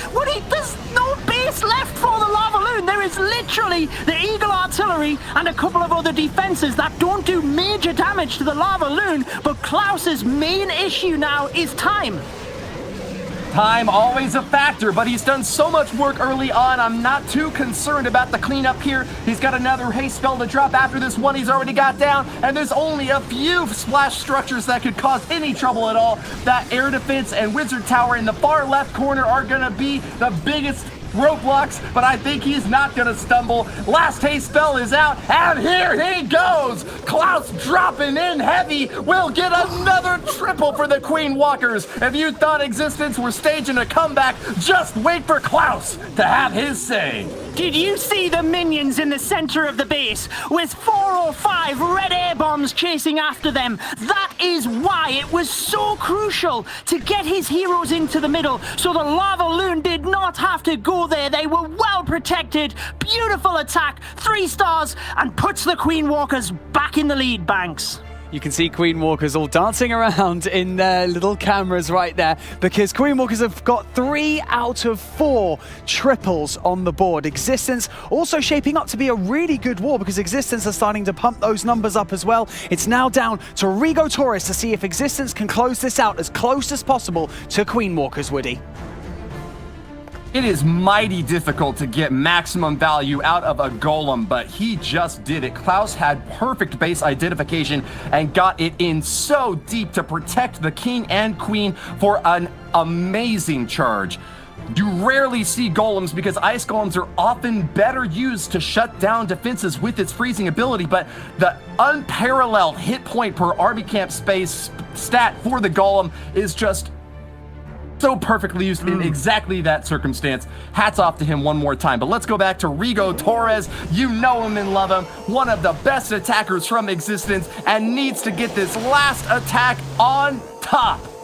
Starting off with the lightning spells to the multi-target Inferno. The one thing I would add about the golem as well, Woody, is it cannot be sprung off the map by spring traps, which an ice golem can be. Now, the Grand Warden walk to the left-hand side of the base. There's a lot of storages, but do you think he's going for the Town Hall here? Do you think he wants that down early and then just charge through the center, because he has the compartments open? Somewhat rare to see just the heroes diving in straight for the Town Hall and not trying to get even more value back in after that. He's got healers backing them up, so I'm now seeing the Battle Blimp making that beeline the for Queen. the Town Hall. crashing Queen's straight down walk. in, Judo. The Queen has walked to the side, Woody, and that is not what Rigo Torres wanted. He will get the Town Hall, but he needed the Queen in the center of the base alongside his push. Let's see if he can adapt and still have enough force through the center. He'll swipe up the outer edge, but take a look at the defenses that have been taken down so far. Lightnings have finished off the bottom right compartment. There's a lot in the top and back right sides, but he's hopping over walls and has got pretty long range here. Rigo Torres has taken a big loss without that Archer Queen, but the healers are doing their best in the center. I'm worried about the Super Minion, though. Uncontested and firing away at the healers, and that Grand Warden losing his life or it would be devastating, and is down, Judo! Yeah, there's not a lot Rigo Torres can do here. He could have sent maybe a wizard in towards the Super Minion or the Baby Dragon, but he obviously feels it is better to save them for percentage because the troops in the middle are down, everything is going south, and Rigo Torres has not managed to get this done. The Queen walking was so crucial to this raid, and he now has to look around the base and just see what buildings he can pick off.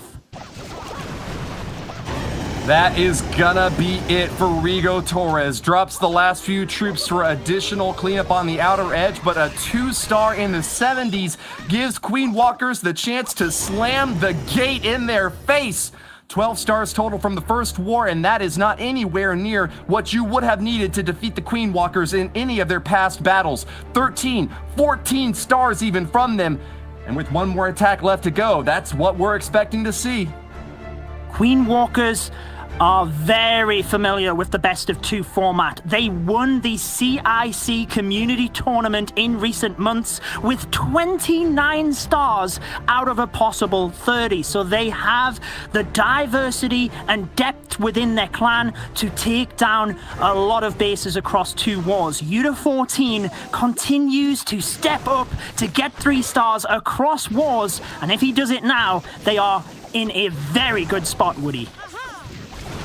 The final attack from this first war of the Best of 2 series in the Clash of Clans World Championship semifinals is now underway. Wall Wrecker to crash through the top compartment and give that Queen an easy charge through. Gets a Coconut Loon down and catches a Seeking Air Mine. Yuta 14 will drop the poison and finish off those CC troops. Wall Wrecker makes it almost all the way in, but another layer of walls will deny him Judo. He has super wall breakers, so he could send one of them in, but he's got to be careful at the timing so that it goes to the right compartment. Maybe trying to send it in towards the Archer Tower that is just above the scatter shot might be the best play, or to the elixir storage to the left. Let's see what Yuta 14 can do as he is charging in with arguably the most difficult attack strategy to perform. Careful, careful. Thread the needle and get that perfect positioning, because otherwise you're going to be throwing this hit away. Queen Walkers want another triple to pull even further ahead, and with this Lava Hound attack, there is no room for error. Additional funneling out on the right side from the Barbarian King, but the Queen has now engaged the Town Hall and will drop it nice and fast. Rage spell to top her back off, but those healers are starting to wander out of range. She's moving on to the next compartment, quite healthy though, and will have a chance to engage another big defense, that enemy Archer Queen, and an air defense, single target in the left corner, Judo. Beautifully done, starting the lava loon to the right, and we are seeing this quite a lot now. The Queen charge, but just walking her into different compartments rather than the center. Looking for the enemy Queen, she will go down with a perfectly placed freeze spell, and an early Grand Warden ability protects the balloons through. Yuta 14 is not losing a big pack of them early on. This looks pretty good, but the single is on the Queen. Both scatter shots are eliminated. The Queen walks straight through with a free spell. She'll be able to finish off that single target Inferno. That is the last one standing, and Yuta's Queen is going to go on a rampage. He's lost the balloons, but there's still some work left to be done on that right side. Royal Champion ability left to be held. But what took so long for that Lava Hound, Judo? Oh, I think it was just the sweeper in the center kept pushing the balloons back, and he couldn't reinforce to the center, but he could still get this, Woody. The Queen has the healers. The Royal Champion's ability just goes off. Oh, the Barbarian King takes down the Royal Champion. She missed the Eagle, and that is huge. It's definitely now not going to happen. Holding on to a wasted haste spell now. Yuta is just going to cross his fingers, hoping he can get as much percentage as possible. That is going to be all he wrote, though, and with a really long investment early on with the Queen charge, doesn't get rewarded with the 3 stars that he was hoping for. Existence defenses will get another pickup here, but the Queen Walkers will have the advantage in this best of 2 set, 13-12, Banks. Yes, an 86% 2-star for U214 coming out of that war. He had the opportunity to go 2 stars ahead against Existence before leading into that second best of 2. Very unfortunate for him, but Existence can breathe a sigh of relief because they are only 1 star behind and they'll have the opportunity to come back fighting. But a brilliant display of top-tier Clash of Clans from both clans right there in that war. They're going to be going into the best of 2 with a nice confidence boost, Queen Walkers. But remember, Existence are going to be there, hot on their heels, so they're going to have to shake off that win and just refocus as soon as possible. This is how your playoffs stand right now between Queen Walkers and Existence, and we're going to be heading back into ATN.aTTaX versus Vatang very shortly. But before we go into the next war, let's not get ahead of ourselves. I'm going to hand you over to our resident expert who's going to break down the war in a little bit more detail. It's Lady B at the Telestrator. Oh, thank you so much, Banks. This was an incredible war. There were so many attacks to choose from, and I was going to go with one originally, the hybrid, but after Klaus came in with this massive hit, I had to go for this one. This is something I have not quite seen. This almost breaks the rules that I would think of Zapquake Lalos. We get to see this incredible kill squad. Now, when you get to see a Zapquake Lalo, typically you're looking at taking the clan castle down or something around the clan castle, but look at where the lightning spells and the earthquake go down. They go down to take out the queen, far side away from where the clan castle is. And why does he do that? Because he goes in with this incredible dive with the blimp to sail through. Now he knows he has to contend with the clan castles, but this is something absolutely incredible. He poisons up the headhunters and he allows it to come in for his hero dive. This is starting off for an amazing shape up of the bases that we got to see for the heroes to pull their way through. So we see the elimination of the queen in that 6 o'clock chamber is really lending for the pathing here. We've already taken down the town hall on this side, and now the push for the hero dive needs to continue. But look at the connection into the core, because we need to shape up the path for the Lalo. We've got double scatter shots, so you need to bring in the big boy tank, and that is that level 10 golem to make your way through. The wall breaker allowing the pathing deeper through with the opening of this wall. This is something I can't tell enough. I've never seen the use of these combinations together with the Zapquake.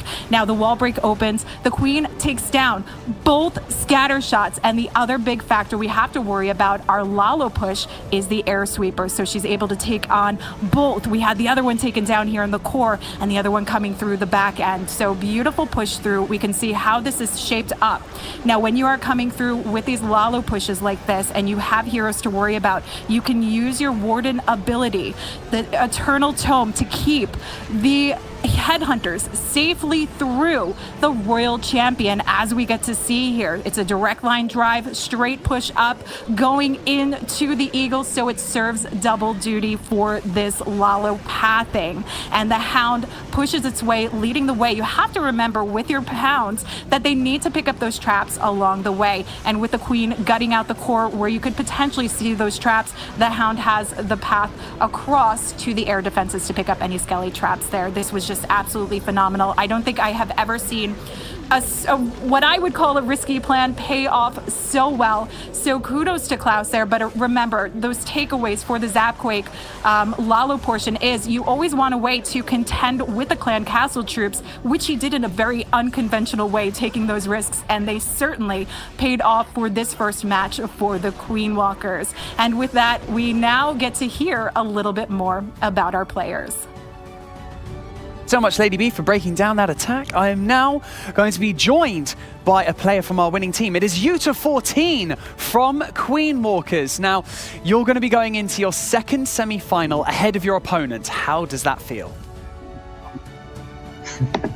今、クイーンウォーカーズのユタさんと話しています。最後のマッチはとてもすごくておめでとうございます。今、どのように対戦相手に感じますか？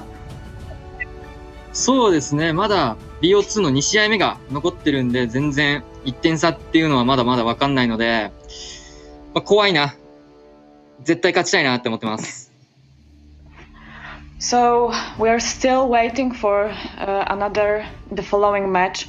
So we feel frightened a little bit. We cannot really say how is it going to be. So we are looking forward. Well, you had the opportunity to go 2 stars ahead and you didn't quite manage to, but do you still feel confident? 今、自信がありますか？自信があると思ってますか？自信はすごくあります。勝てると信じてやってきてます。Yes, we have the confidence. We think that we are going to win anyway. Good, good. Well, you don't have too long, so I'm going to send you on your way. Thank you so much for joining me in this interview. I mean, they don't have long, so it only seems fair to let him refocus in the short space of time that he has before his second semi-final. So let's recap what happened in our first semi-final match. And to help me guide you through that, we have returning to the studio, Bash and Carbon Finn. So I'm going to start with you, Carbon. This is where our 2 teams stand at the moment, all right? So is this what you would have expected going into this war? We have ATN.aTTaX slightly ahead of Vatang. Yes, this is probably ATN.aTTaX coming in as the #1 seed, and they are up by just the 1 star. But Vatang, they were coming in as the #2 seed, and they're up by percentage. So it's going to be an epic war, and anyone can take this next one. I mean, Bash, we love a comeback. So I'm not predicting anything. However, how good would a comeback be at this stage? Comeback stories are always fun, but ATN looked really dominant in that opening war. They're going to look to push this lead even further. But remember, this one, it's all on the line. Win or go home. ATN.aTTaX versus Vertang. Good luck. Let's have some fun. This is their last chance to remain in the competition. We're so close to the championship match. But before we get there, let's see what these 2 clans have in store for each other. It's ATN.aTTaX versus Vertang.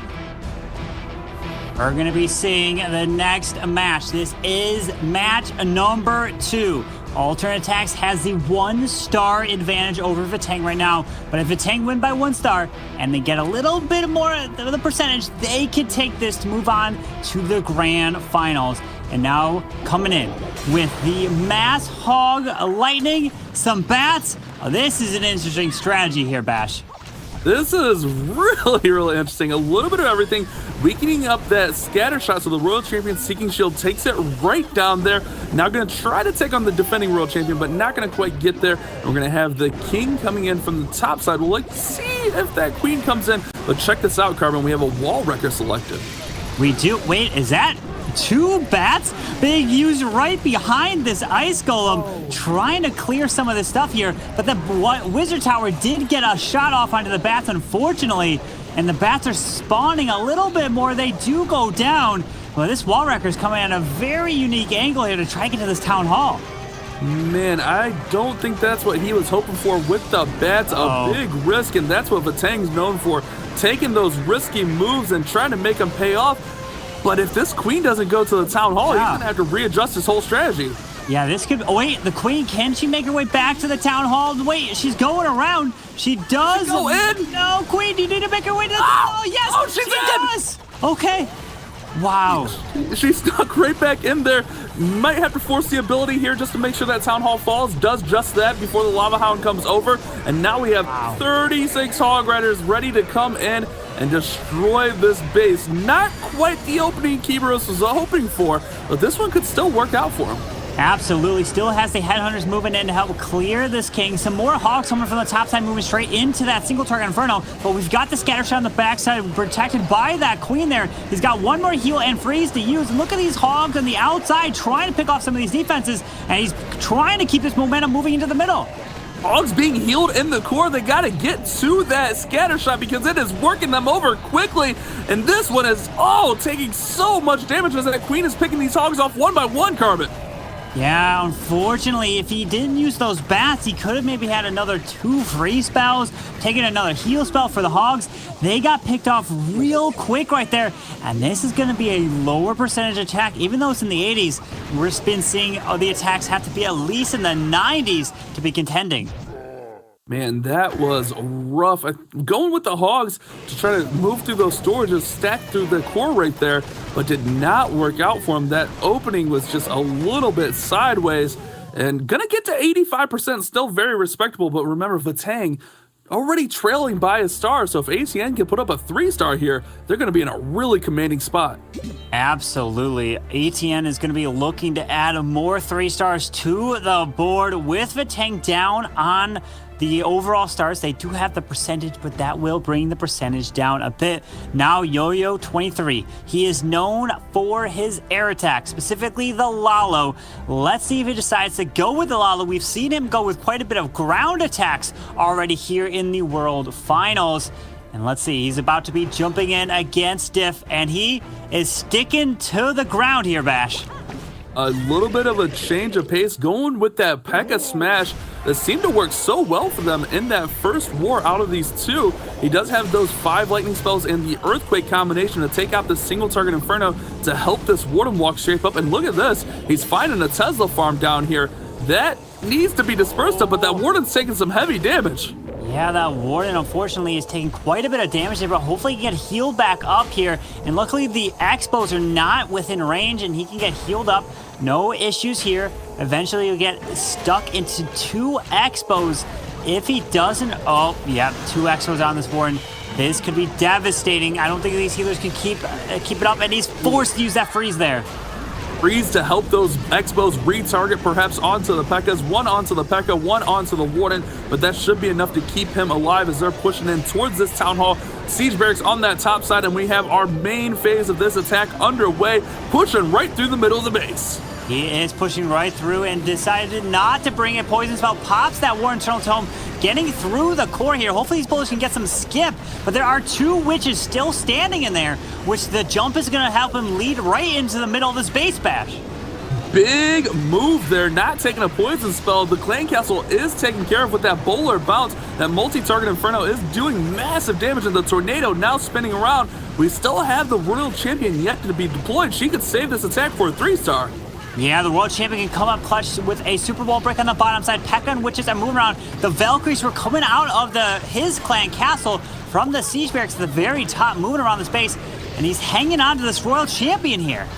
Holding on for dear life. Queen does get down that scatter shot right there. The Bowler and Witches help out with the other scatter. This one is about over. He can really bring in this Royal Champion to finish the base off, perhaps waiting for that Queen to go down, but he can... Here she comes. Finally coming in, so deploy those Royal Champion to finish off these defenses, perhaps even help out a little bit with this Queen, and this base should be 3-star with just under a minute remaining. Absolutely, Royal Champion should be able to help finish this off. Those ground skeletons from the Witch's Bond distracted the single plenty, and Royal Champion moving around. He's gonna pop the ability here, taking out all that. Perfect use of the ability to help take this base down, triple it even quicker, and Yo-Yo23 adding yet another triple for alternate attacks here, Banks. Absolutely piling on the pressure there. Yo-Yo23 maintaining alternate attacks momentum as they carry them through the second semi-final. A triple on the board, and Kiboros unfortunately not being able to quite keep up. An 85% 2-star. Vertang have now got quite a bit of work to catch up as they're trailing now by 2 stars, Bash. That is devastating, and it's going to be tough for them to come back in 4 attacks. We've seen ATN keep the pressure on. Vertang going to have to really put the pedal on the metal and try to get some 3-stars moving here. I don't think they can really afford too many more mistakes or missteps. It's going to be on Lanslada to take on Ass next. Carbon, he has to get a 3-star here, right? Absolutely, because right now they are not only down by 2 stars, but they're also down by the average destruction percentage, which is huge. Alternate attacks are looking fantastic in this point right now, which means Vatang almost have to triple out, and we're seeing that Lanslada is averaging a 98% average destruction so far here in the tournament in the World Finals. Decides to go in with the classic hybrid, blimping his way straight into this air defense. Single target Inferno, Rage is down. Let's see if he can clear this whole compartment, including maybe the Royal Champ. No, the Royal Champ does end up staying up here, but he does clear the defenses from there. Remember, he had that 97% time fail in this first match of this best of 2, so going to look to get over that hump and put the 3-star on the board, going with a little bit of a quicker strategy here in that Queen Charge hybrid. Look at that wall breaker. He went really far in there. Few Clan Castle troops pulled, which will help the Queen disperse of them. but the poison goes in on one of the headhunters, the second headhunter now coming over, Carbon. Yeah, luckily that poison is going to help take the headhunter down. The hog does pull that tornado trap, which should hopefully help here. And this queen should be able to clear this lava hound out of range of anything that could be devastating to her. Does have one minion, decides not to drop the minions. Nope, finally does to help the queen get through this, moving her way towards the town hall. She can get quite a bit of value, but he's going to have to start the hybrid soon. Typically, you tend to want to start it right around a minute, 40 seconds left. Coming up on that mark you just spoke of, wants to get this town hall down, and then we should see that funnel come in for the hybrid to keep them nice and tight in the base. Coming up on a minute 30, he's going to have to move quickly with only 25% of the base down. Dealing with that clan castle, held him up, and here we go, moving quickly.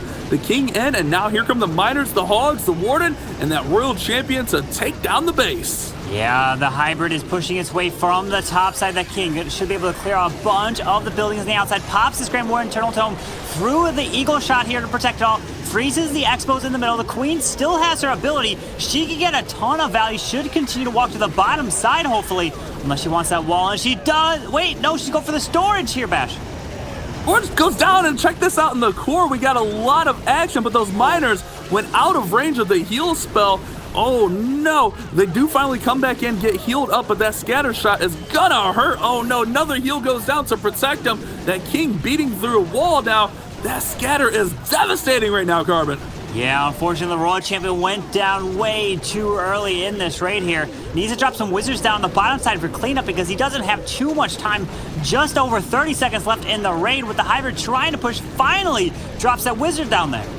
Oh no, all of the troops, except for a few miners and the king, have been taken out. We still have the queen with her ability, but with 20 seconds remaining, this one was slowly developing, and this is not what Vatang needed, leaving the door wide open for ATN to push that lead even further as Lanslada's looking to finish just above that 85, maybe even 90% mark as 3 seconds tick away.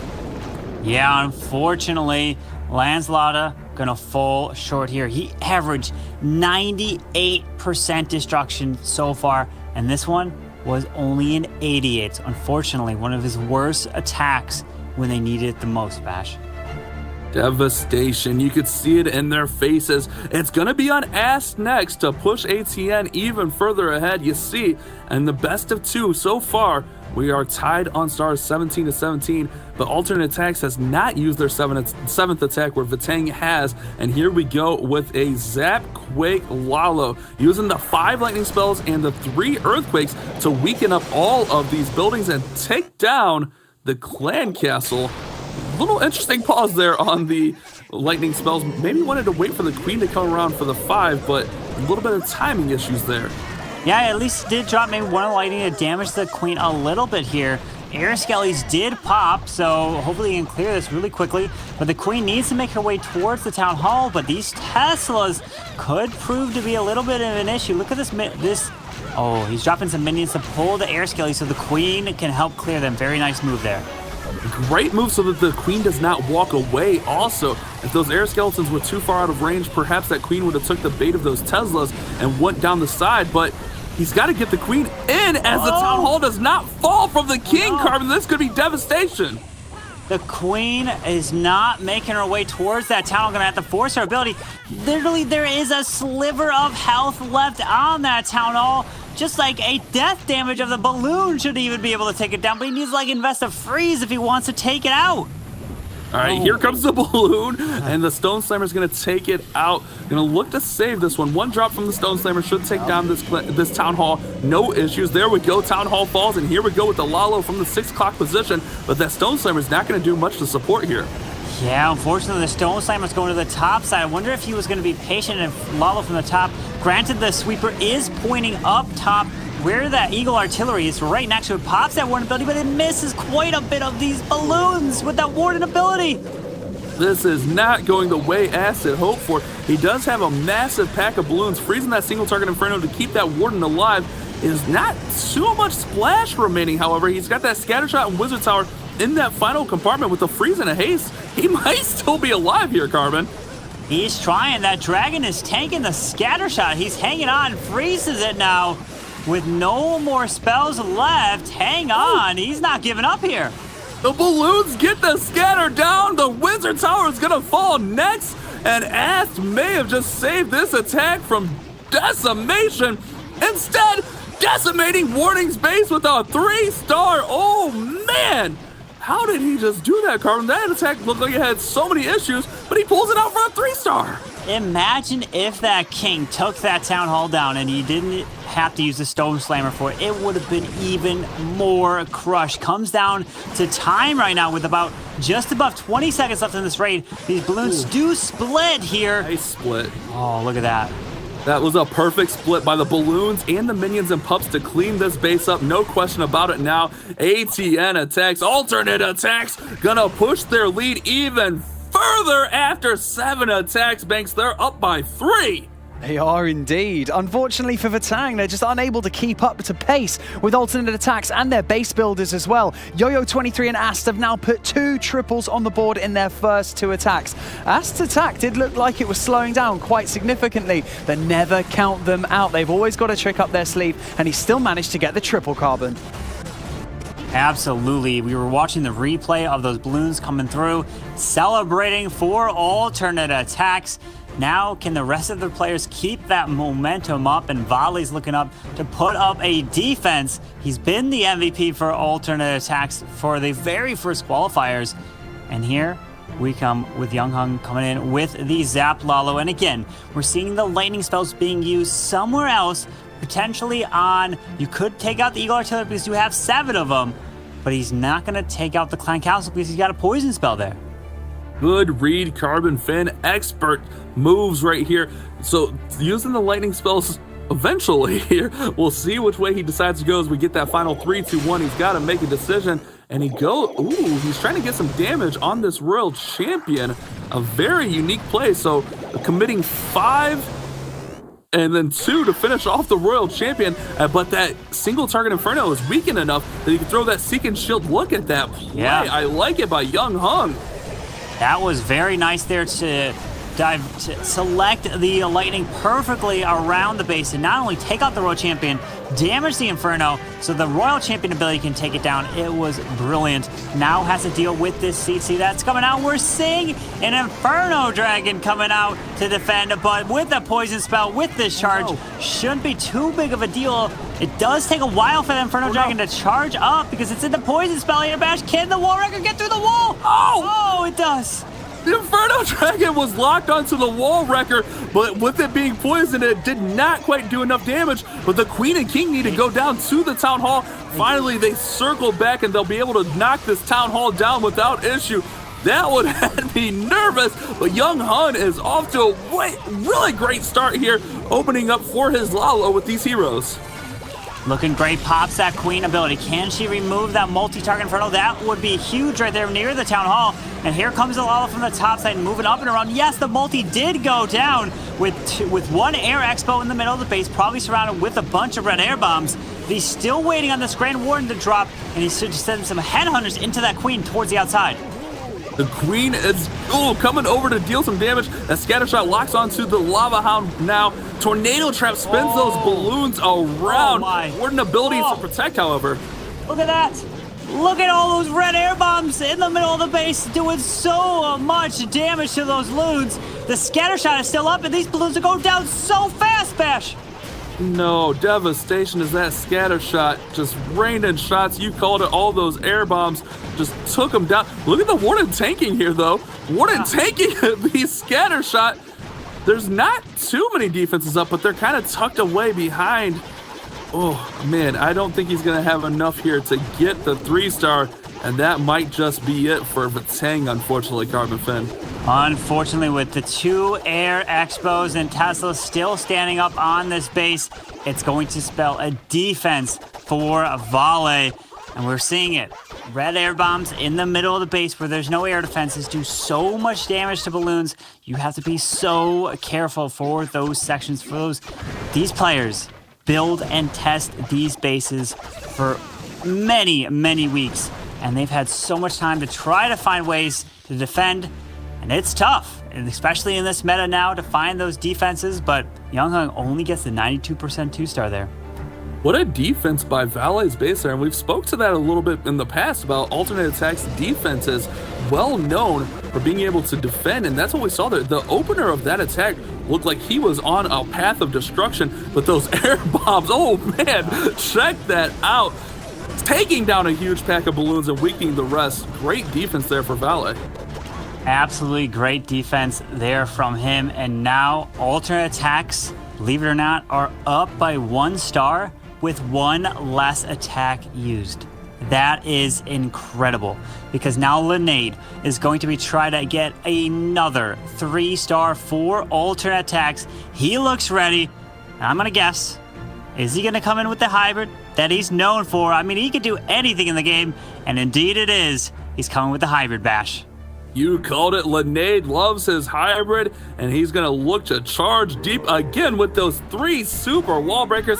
I love watching this attack. If you remember his last attack, that queen charge was so incredible to watch, and he's starting off nice, quick, and early. We got the Yeti up top, and then the queen taking a little damage. Want to make sure those healers don't switch off to the Yetis, or off to the single Yeti rather, so making sure that queen takes a little damage so the healers will lock right onto her.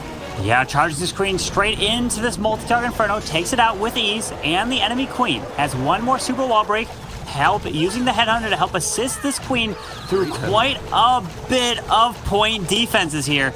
There's 2 expos. Wait a second, where's this queen going here? Oh, she's going over towards the king. He's going to go ahead and rage up, throws in a second headhunter to slow that king down, and she'll disperse of him nice and easily. Now she's going to go, oh no! She went outside, Carbon. He was trying to push her further in, and she goes around. The wall breaker opened that compartment, but the queen was already out of there. Wow, that queen did not want to go into the core of that base there. She could have got so much value if she kept walking that way. But now, he's kind of just on the fly, and that's what these players can do. They attack with this strategy so many times, not only in League tournaments, but also Legends League. So when things go wrong, they've been practicing over and over again to at least save the 2, but he's not going for just the 2. He's going all out for the triple. I actually spoke with some of the ATN guys yesterday about just that, the Legends League, and they said that it helps you improvise and adapt when an attack goes sideways. You don't have much time to plan, so using those Legends League attacks to be able to remedy this situation, we'll have to see if Linade can make it happen and get through this base. The 1st star is secured, and that Town Hall is activated, looking to push that 2nd star as the World Champion throws her spear to take it down. He does pop that Grand War Eternal Tome, which protects a bunch of the Barbarians from the King. Hogs are moving down south that are coming out of the Siege Bears, but the he decides to use a heal down there. If those Hogs double Giant Bomb, more ground skeletons, there's so much that's popping up down here. Those poor Hogs, not only the double Giant Bomb, but that scatter shot comes in to finish them off. The Royal Champion, not quite enough, but with ATN being up so far, this one is, I don't want to say you can, have a little room for mistakes, but this one's not going to hurt them too much. Linade's not going to get a 3-star, but his squad is putting on a show, so they'll cover him, they'll carry him, they'll help him out with this 2-star 80-ish%, 79 right now. See if this archer can finish off this last building, but ATN in a commanding spot, 22-19 Banks. I think I agree with you, Bash. I think they do have a little bit of wiggle room. Alternate attacks have a bit of room to maybe make 1 or 2 errors, or just basically 1 or 2 attacks that don't get triples, because they have been piling them on the board so far.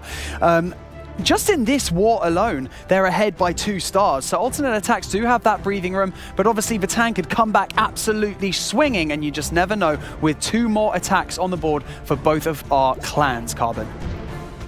Yeah, absolutely. With the lead is looking fantastic for alternate attacks. But Vatang has the chance. They have the opportunity to try to answer and get at least another 2 triples, and hopefully come in with some amazing defenses, which is going to be very difficult to hold alternate attacks if we're being honest here. But let's see.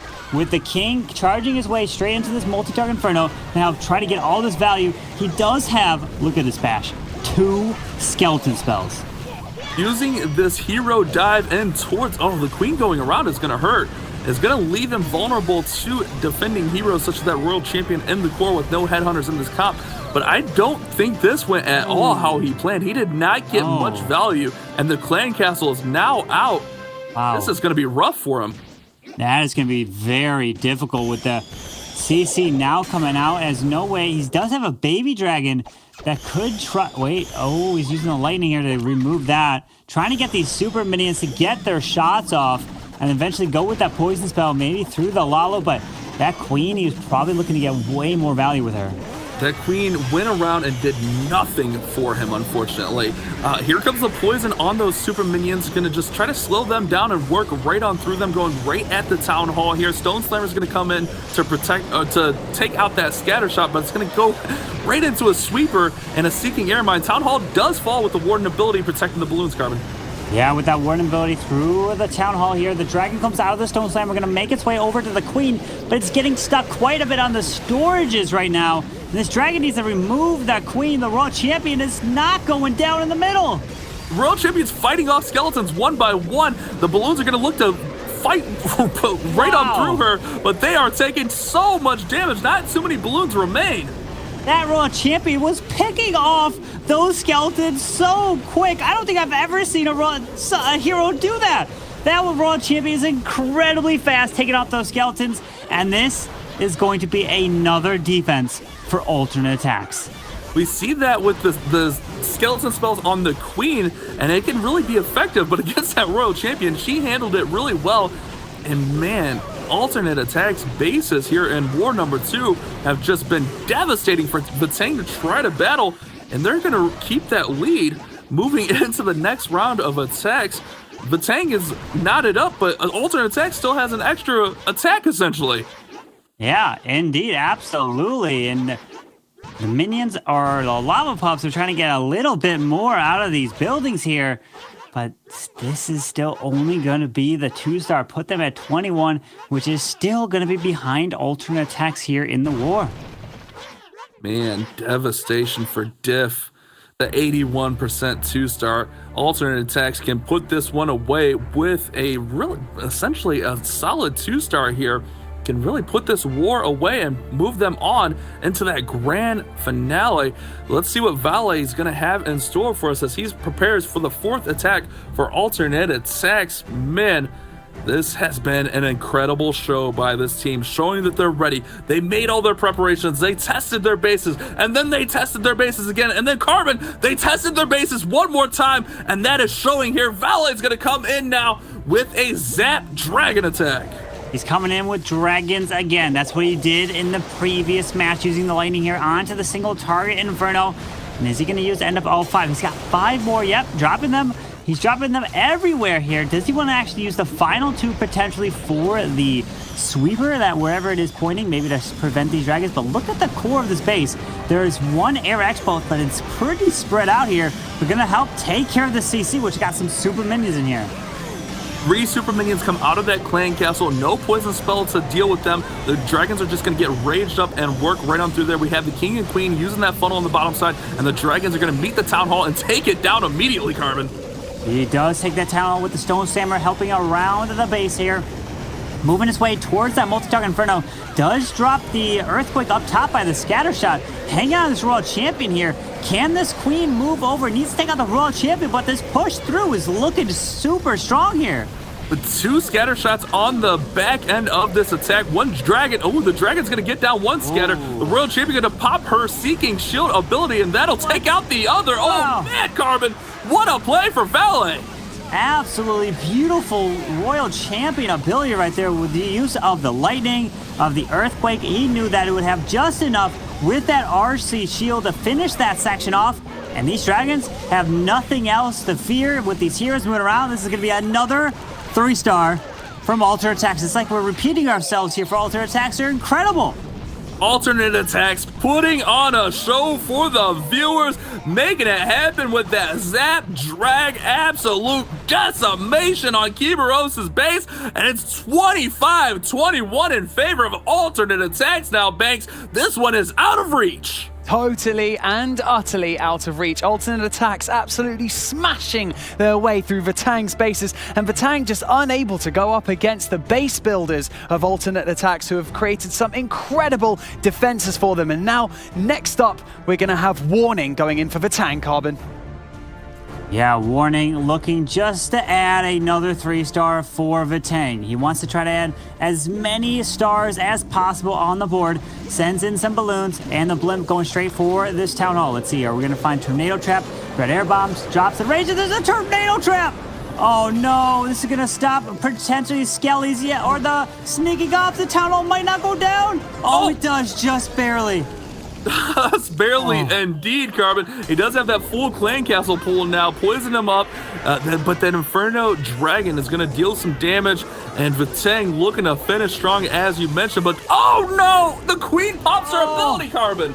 Oh no, indeed. Does clear that Inferno Dragon there. Queen's going to make her way towards the top side of this base, where he can then start to help assist with the P.E.K.K.A. Smash into the base.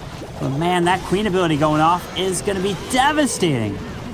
The jump spell is down, ready to move right on through here. He does have 2 super wall breakers. So the jump spell is really interesting. Just making sure he gets the right area, I'm assuming. Another jump spell comes in, and he's going to go all out with all the P.E.K.K.As and bowlers working their way through. The King's on the top side now. Can he get through the base and get the triple to, leave with a little pride for his team? With no Queen ability, she's about to go down, and down goes the Queen to the scatter shot. Still has that King ability, but with no Queen up in the middle, it's looking all too bleak here. The King's gonna move around with the Ice Golem tank, that Royal Champion moving towards that Eagle Artillery. Just unfortunately was not Vatang's war here. They did so well yesterday. They came away with a perfect war, but they got matched up against ATN.aTTaX here, which they were the number 1 seed. They were the first team to qualify for Worlds, and they are showing why they were the first ones to do it.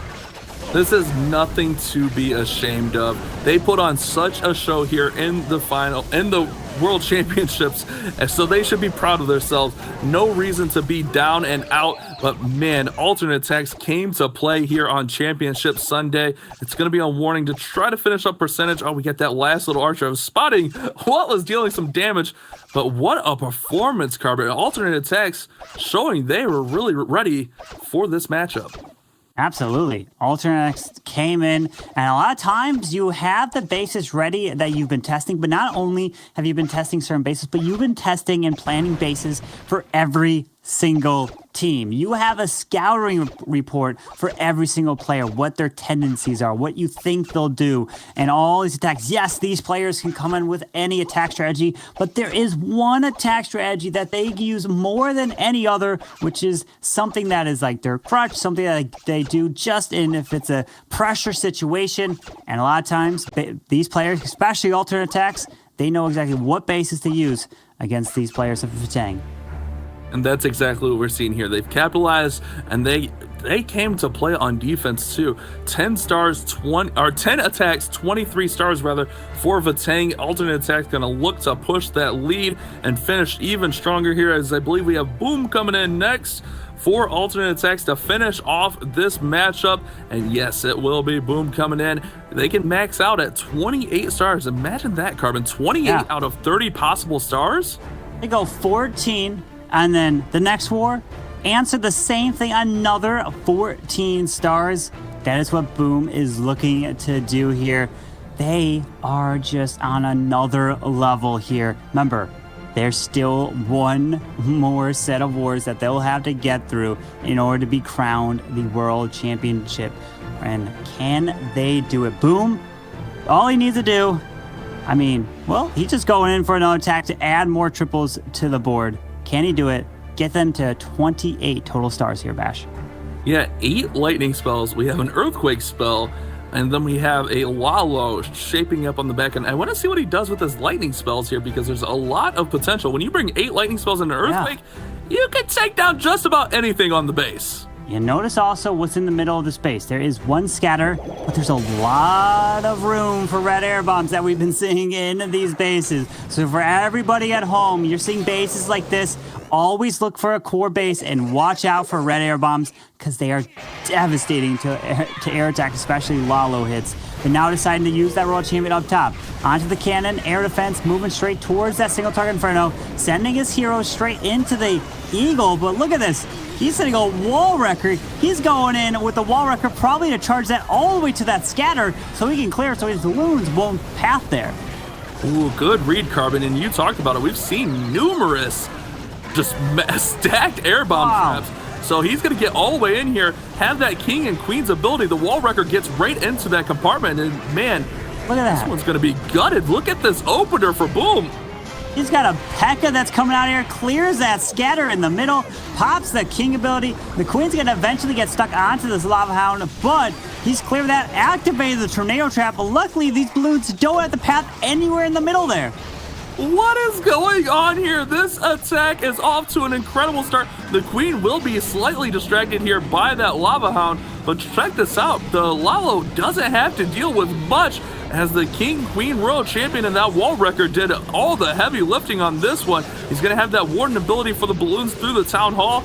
And man, I love what he did here. Nice start for Boom. Let's see if we can finish it off, Carbon. This is an amazing attack. Does pop, use that freeze out of the town hall. Warden ability here to clear the town hall. Down it goes. Pops that queen ability to keep her alive with one more haste. And look at this, he still has 6 more balloons to deploy. 6 balloons to deploy. This is crazy. This is insanity, but he does have to get that scatter down. Let's not discount that scatter because it is working over these balloons left and right. The queen's going to come over and help out just a little bit as she stayed up throughout the whole raid. He's got that one minion cleaning up the storage on the back end, and there's not going to be enough to take down these balloons as they pass to that warden pedestal in the Tesla. It's going to be another 3-star for ATN.aTTaX. 28-star performance in this best of 2 format. Absolutely incredible attacks, not only from Boom here, but from alternate attacks. With all, they only failed twice here in these 2 wars here today. They are doing an amazing job. Finishes, they win by 5 stars here, Banks. Alternate attacks have that dance down because they just keep securing the victories in every war they compete in. Congratulations, we now have our first world finalist. Congratulations to Alternate Attacks. What an amazing performance in a high-pressure situation. And they're going to be competing in the best of 2 grand final later today. Well, I mean, they'll be competing for that $1 million prize pool, the lion's share of it. Wow, check out these stats, Carbon. I mean, they're pretty much separated. It was incredible. Look at that 5-star performance. That difference right there is huge with a 95. But the biggest key takeaway from that is the alternate attacks defenses to hold a team like Vatang to that. I can't believe it.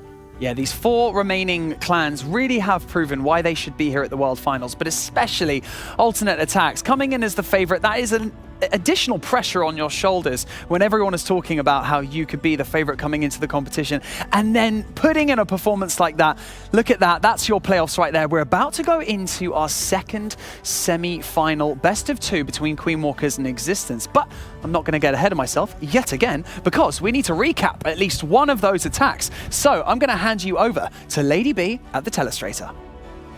Thank you so much, Banks. Defense is really helping that sweeping victory, but it was their offense, and we saw some beautiful Zapquake Lalos. We saw it earlier from Klaus, but I wanted to highlight again these Zapquake combinations. For Ast here, who came in, let's take a quick look at this. 5-3 combo for the Zapquake, 5 lightning spells, 3 quakes. Why would you do that?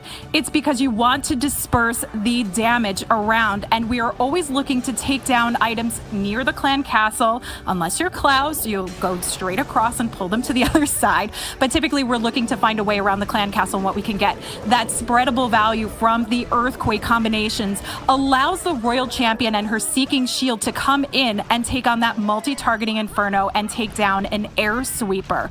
This not only helps shape up the path for the heroes, but it shapes up the path for the Lalos. We've eliminated the clan castle troops in this. We've eliminated a multi-targeting inferno for the loons. We've eliminated an air sweeper, which allows a force through a little bit later, which we're going to see with that air sweeper remaining, pushing from the back side.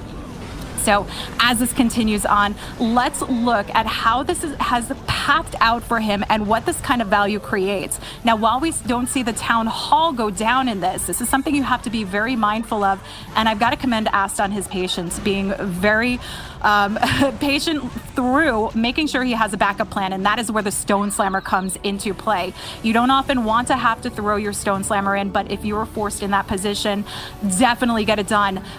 Getting a 2-star is better than getting nothing. So he sacrifices it to take down the Town Hall, and while it doesn't go into the core for the scatter shot, it works its way through, and he still has this beautiful set path that he's created from the Zapquake, from the heroes. Now, we spoke about the Warden ability, and yes, while Carbon pointed out that the Warden ability here did not get the Loons, it clipped the Headhunters through to take on the Royal Champion, which was a bigger, powerful push here. And you can see as the Loons line up, this is the pathing you want, rotating around with additional Loons coming in on the outlying defenses. And with that Warden ability, again, no issue because there's not any splash damage as he comes through, but at the end there is, and look at as he holds on to the freeze spell. If you're doing these Lalos and there's a potential of having a splash damage combination like that, Scatter Shot, Wizard Tower, make sure you have a freeze spell for the push in with your Lalo, so you have some way to finish up in the end. The timing could not have been more perfect with that. And with Ast and even with the Boom, who had a beautiful Zapquake Lalo, they do this so well. We saw ATN.aTTaX power through to victory going into the grand finals match. And I don't want to forget to say happy birthday to Boom. Make sure you guys wish him a happy birthday over on Twitter. And for now, we head over to find out a little bit more about our players. Who do you think is the best player attending this tournament? Stars and Gag. 我们队里的雷锋 Boom. Boom. 원인 감독입니다. Tendrán que haber muchos factores durante ese día. El que tenga la mente más fresca, la verdad es un juego muy impredecible, pero si tuviera que confiar en alguien, confiaría en mí mismo. Yo creo que voy a llegar muy fuerte para esas finales y, ¿por qué no?, ser el mejor del equipo. Linnate from our team. Oh, it is maybe Whale from ATN.aTTaX. What would winning the World Finals mean to you? 世界一の証明だと思ってます。一种荣耀，一种认可。意味着我的就是空余时间嘛，因为平时工作很忙嘛，意味着我空余时间可能一不小心还拿了一个游戏的冠军，感觉可能这点业余时间花出去也值了。我觉得，因为我去年已经拿过一次总决赛的冠军了，如果说今年再拿一个的话，我觉得很好。对。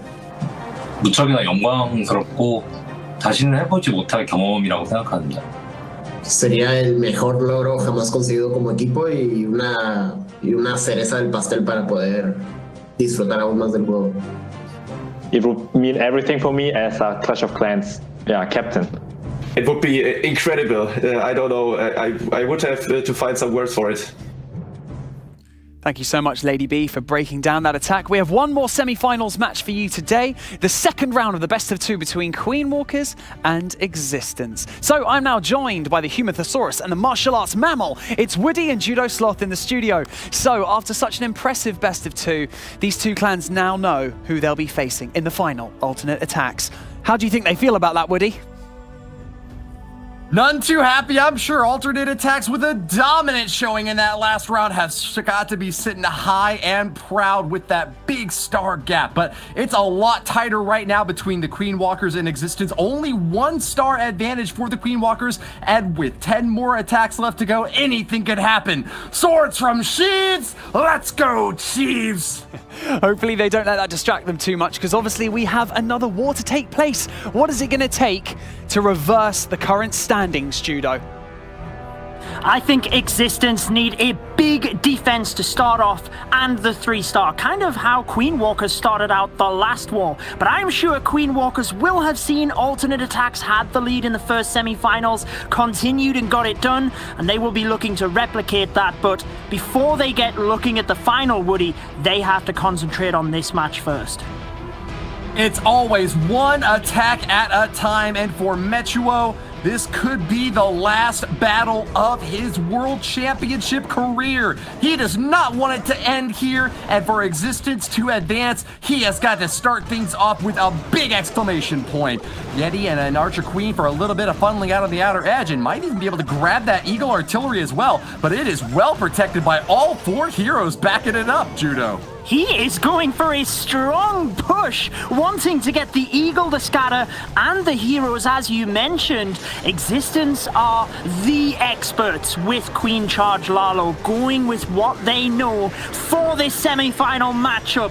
Winner of this best of two progresses to the final. Loser goes home. It is now or never for Existence, Woody. Perfect prediction skills by Metuo brought the double poison, and it was necessary to face off against super minions. He knocks apart every CC troop and finishes off the heroes without any difficulty at all. Archer Tower is locked onto the healers, and they're starting to take a little bit of damage, but Metuo looks strong in the first minute of this raid. He did have to use the freeze spell and the Queen's ability was forced, but I'm pretty sure he would have expected that. Charging into such a dangerous area, he has mitigated the entire left-hand side of the base. Only one multi-target Inferno remains in the center alongside the Town Hall. That could be a big difference maker for the Lava Loon, and Existence are giving it everything, Woody, starting the Lava Loon from the opposite side to the Town Hall. All of the risks. Let's see if it pays off. The Archer Queen pulling shots from all around the map has given an opening for Loons to crack through and finish off the last remaining defenses on the left half. Metuo has done it. He sends in the Lava Hounds and is ready to wipe this plate clean. Town Hall is the last big target to finish off, and it is gonna go down quickly. Balloons are stacked up though. Eternal Tome to protect through the last multi-target Inferno. He's gotta get there quick, and he doesn't have any haste build to do it. He is battling against a sweeper. I don't think I've seen the tornado trap go off yet. Big risks here, and it doesn't look like it's going to pay off. There is the tornado trap. Metuo in danger of a 1-star. Normally you see the battle blimp used to come across the base for the Town Hall. He went with the Stone Slammer. It doesn't pay off, and this is huge for the Queen Walkers. It all seemed to be coming together, but in the last moments, Inferno beams all around those poor balloons, and oh, the humanity! They come crashing down, and the last defenses are the most important, Judo! He can't get to the Town Hall, and that is possibly the end of Existence's run in this World Finals. A 1-star is nowhere near enough to keep them alive. Imagine if the Queen Walkers get a 3-star here. Queen Walkers are basically in the position where they are level on stars with an attack to spare. That couldn't have been any worse of a start for Existence. They can still turn this around, and you have to give them credit for giving it everything. Such a risky move, and it didn't pay off. Fortune favors the bold, but it can also end your run at glory. Existence with a 1-star is the big news of this semis matchup, the first big drop in offense that we have seen. Green Walkers don't have an easy victory, though. They will have to continue on with the same level of performance that we'd seen in the past. Gaku will be the one to start things off for this squad. Now, Baby Dragon finds some easy outer structures for a nice funnel to set for this queen. She should be able to go in for that Town Hall without too much trouble right after this. I would think so. Now, Gaku needs to just remain calm here. He can't get too far ahead of himself and get too excited. He needs to keep things together, and it looks like he is doing just that with a beautiful funnel set to the left and right-hand side of the queen. He used this exact attack strategy in the first war against Existence today and did get the 3 stars, Woody. Poison spell is down to knock apart these pups, and Gaku will still be going in deep. He's got the balloon out in front of these healers trying to soak for a Seeking Air Mine. Coconut is still flying high, though, hasn't caught anything yet. And on both sides, the air defenses will finish it off. Archer Queen kind of veering off to the right side now. Might not be going for that Town Hall after all. She finds the clan castle, and this is a lot of time that Gaku has spent. I think he can adapt here. I think he can adapt by sending the queen into the scatter shots and just sending the hybrid into the Town Hall. So yes, expect the King and Siege Barracks across to the 9 o'clock area. There they are. Hybrid comes in initially with the miners to activate the Town Hall. Make sure that the Hog Riders get there at the same time with the miners. There is the Grand Warden's ability. Town Hall will fall. He is not risking a 1-star attack. Certainly won't. He has learned from his foes and will bring to blows the next stage of this hit. 115 remains, and there's a lot left on his plate to gobble through, but man, he has got hero abilities, a couple more spells, and even additional troops left to crack through. A couple of wall breakers ready to move on in if he has any difficulty getting through these layers, but the hogs are hopping over the walls and seem to be on a path for victory. I think Gaku's done it. Don't call it too early, Judo. I think he's done it, Woody. I think he has done this. What incredible play by Gaku. Maybe he had two plans here, sending the queen around the top because it worked so well, crushes the base with so much might, and puts the Queen Walkers one step further to the grand final. They are 3 stars in the lead, Banks. Wow, still having a huge chunk of his troops right till the bitter end there. Gaku with the first triple on the board of the second semi-final best of 2 against Existence. Existence off to a pretty painful start with a 92% 1-star. I mean, Woody, something spectacular is going to have to happen for Existence to claw their way back in this one. Thanks. The Klingons say that 4,000 throats may be cut in one night by a running man, and Gaku last match was a running riot. The triples he has put up on the board have all but ended Existence's hopes at advancement to the grand finals. Michael DP is despondent, but won't go down without his last say. Lightning strike right onto that Eagle artillery is going to be a massive blow for these defenses, but the spell expenditure has been huge. Can he justify it by following it up with 11 Nastrag strike? How is this funnel going to shape up, Judo? It's looking very good at the moment, Woody, with the Eagle down. The Royal Champion takes down the defenses in the bottom area, and that allows just the Baby Dragon and Sneaky Goblin to take out that area, setting up pathing for the Dragons to, I would assume, fly into the Town Hall, despite flying in towards the Sweepers. That has to be the play. It looks like it most certainly is. Michael has got 3 stars throughout this tournament. You can see on your screen, 3 stars throughout the tournament, so he needs to hold that together and continue it today. You've got no time to worry about the performance of your teammates when you've got so much running on the line, but Michael's running into a bit of trouble right now as the Barbarian King pulls a couple of headhunters out of the clan castle and is going to distract as his forces moving in to the center of the base. Are now going to have a few more things to have to worry about. Single Target Inferno burns up that Stone Slammer, and it is gone for the count.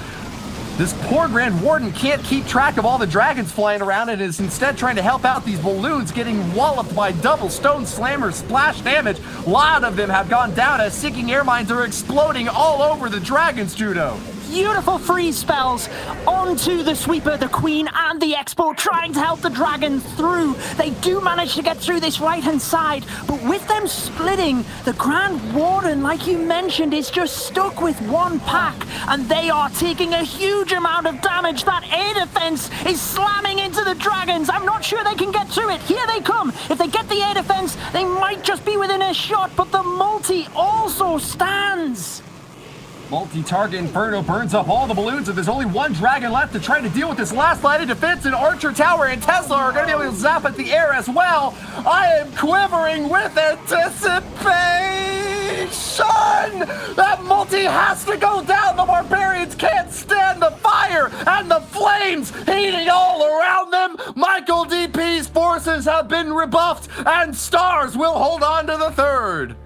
As if to rub salt in the wounds, the Dragon went for the Dark Elixir storage rather than the multi-target Inferno. We talk about base building and the amount of work that the teams put into that. The multi-target Inferno being one tile deeper than the Dark Elixir storage meant that that was calculated, and the Queen Walkers off to the most impressive start for the second war. Michael DP was the MVP of this squad, but a sharp knife is nothing without a sharp eye, as the Klingons like to say, and unfortunately his 3-star streak is down. Stadra, looking to push him down even further, will be attacking his base next. The Queen Walkers are going to come on in with Mass Witch for the first time in this matchup. They're 1 star ahead right now, and with an additional attack in their chambers, they are far and ahead the favorites to take it all early on in this second of the best-of-2 set. They certainly are. Stadra has shown his skills with the super witches, but this is the first time we get to see him using the regular witches. Queen Walkers getting to that position that we've seen alternate attacks in, where they could afford a bit of a slip up, but they will be wanting to assure that if they get to the finals, alternate attacks are maybe a little bit worried about facing them, Woody. Low and steady with the drops on the outside. He is now going at a lightning fast pace, sending in the balloons, trying to soak any shots that he can, seeking air mines popping out and taking them down. But those widgets are looking happy and healthy, going almost all into the interior. Brought 1 jump spell, and that's just perfect because there's not very many walls to have to crack through. The Town Hall is now engaged, and with the Eternal Tome, he's going to protect all of them from the Gigabomb going on up. The CC troops have come on out, though, and those pups are causing a little bit of problem on the front end. Those lines of the attack are really starting to break up as witches cruising around to the outer edge to support the P.E.K.K.A. are going to try to insulate from this single target Inferno, burning through a huge pile of bones, Judo. They are taking a lot of damage. The healers fortunately switch to the witches and get them back up to full health. That was so crucial in this attack. The skeletons taking so much damage left the witches vulnerable, but they managed to push through. We need the scatter shot to the left. Royal Champion is in. If she can get that and move on up to the Eagle Artillery, I think it could be another 3-star for the Queen Walkers, Woody, and this would guarantee it.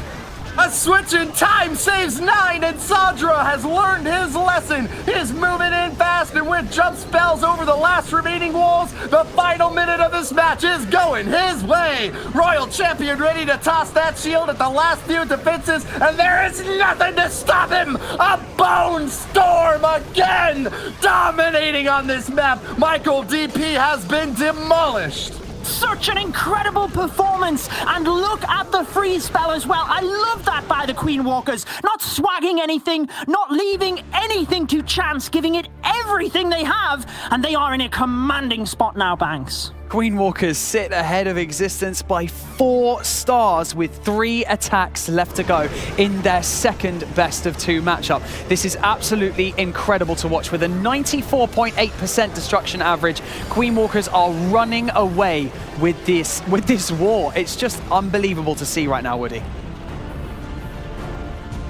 This is shaping up just like the last war. Whenever you play a best-of-2, you are going the distance, and when you fall behind early on, you know you have to make desperate plays. If Existence were in a regular match right now, this might be a lot closer. If they were just trying to push in for reliable 2-star hits and maybe grab a few more percentage here and there, they might even be just a star or 2 behind. But knowing that they have to make the desperation plays, the long shots, the Hail Marys to get a 3-star in, sometimes those long shots don't connect, even when you get 90+%. If it's just a 1-star, that is going to leave you long and dry in the end, Judo.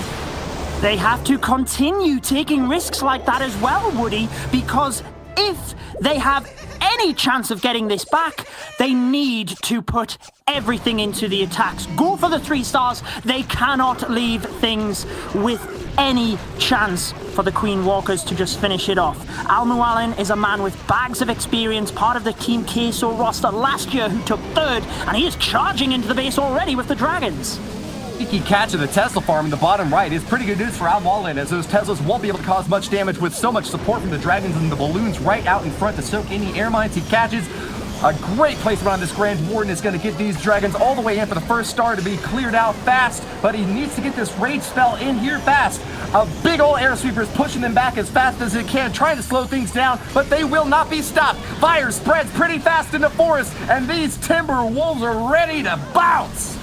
An early Grand Warden's ability helps to protect the Dragons, but keep an eye on the center of the base. Multiple black bombs going off. Whenever you see big gaps in the base, particularly with these storages, you know there are traps. He has managed to push through that, but do the Dragons have enough health to get through the back end? They are going down fast now, Woody. I don't think it's going to happen. He's going to need to rely on the Queen. Archer Queen, the last offensive capability Almolin's got. But hold on, don't count out the Stone Slammer. It's going to pop and send in a lot of additional troops to help out. It hasn't gone down yet, and finishing off the scatter shot, it's going to get even closer to the next target. It pops in, here comes a dragon with some additional balloons. The cavalry has arrived! Almolin with his last stab is going to get it down. Plenty of time for cleanup, and he has done the unthinkable with a 3-star clap back for the Existence team. Charging into the trapped area with the dragons is exactly what the Queen Walkers wanted Existence to do, but Almoalin needed to take the risk. He sends everything in, gets the 3 stars. Is it a glimmer of hope for Existence? I don't think so. I feel it might just be a little bit too late, Woody, but time will tell. Anything can still happen. 19 stars for the Queen Walkers and 18 on the side of Existence. For the Queen Walkers now, this might be the sort of race that they're now feeling confident that they've won and are now looking forward to what's going to happen in the war against alternate attacks. A squad that picked up a huge lead over Vatang in their first match and pushed it even further. Can they do it again? Queen Walkers want to not just beat out Existence, but do so in a more dominating fashion than what they think will be their next opponents. Absolutely. I know they will be going for 3 stars, but if you look at the board at the moment, Existence have 2 attacks. If they 3-starred both of their attacks, they would move to 24 stars. With Queen Walkers having 3 attacks, even if they 2-star from this point out, they move to 25 and will be in the final. So they have to play it safe, but I think they'll be going for the 3 stars as well, though. Speaking of stars, he's on the field. Queen Walkers lead charger with 2 Lava Hounds and 31 loons to drop it in deep. He's brought a wall record likely to pierce deep for these heroes as well, and an Ice Golem to back up the push as well. Not going to go deep with these heroes, but they should still get a lot of work in. Expecting to see it up on the top side as he's already dropped a couple spells and is looking to go for that clan castle. Rotating the lightning spells around the clan castle, always a good play to try and get extra damage, using the earthquake just out of range so as not to activate the town hall as well. Beautiful stuff. You don't want to take unnecessary damage moving into the town hall with your push, as you see the wall wrecker doing so now. Taking a few hits from this Tesla and doesn't make it all the way to the town hall. Gotta keep an eye on what pops out. It's sneaky goblins. They're going for the outside, running around to the resources. They haven't made it to the town hall, and Stars is gonna be left in a lurch without the town hall kill. He is gonna have to shift to plan B now, Judo.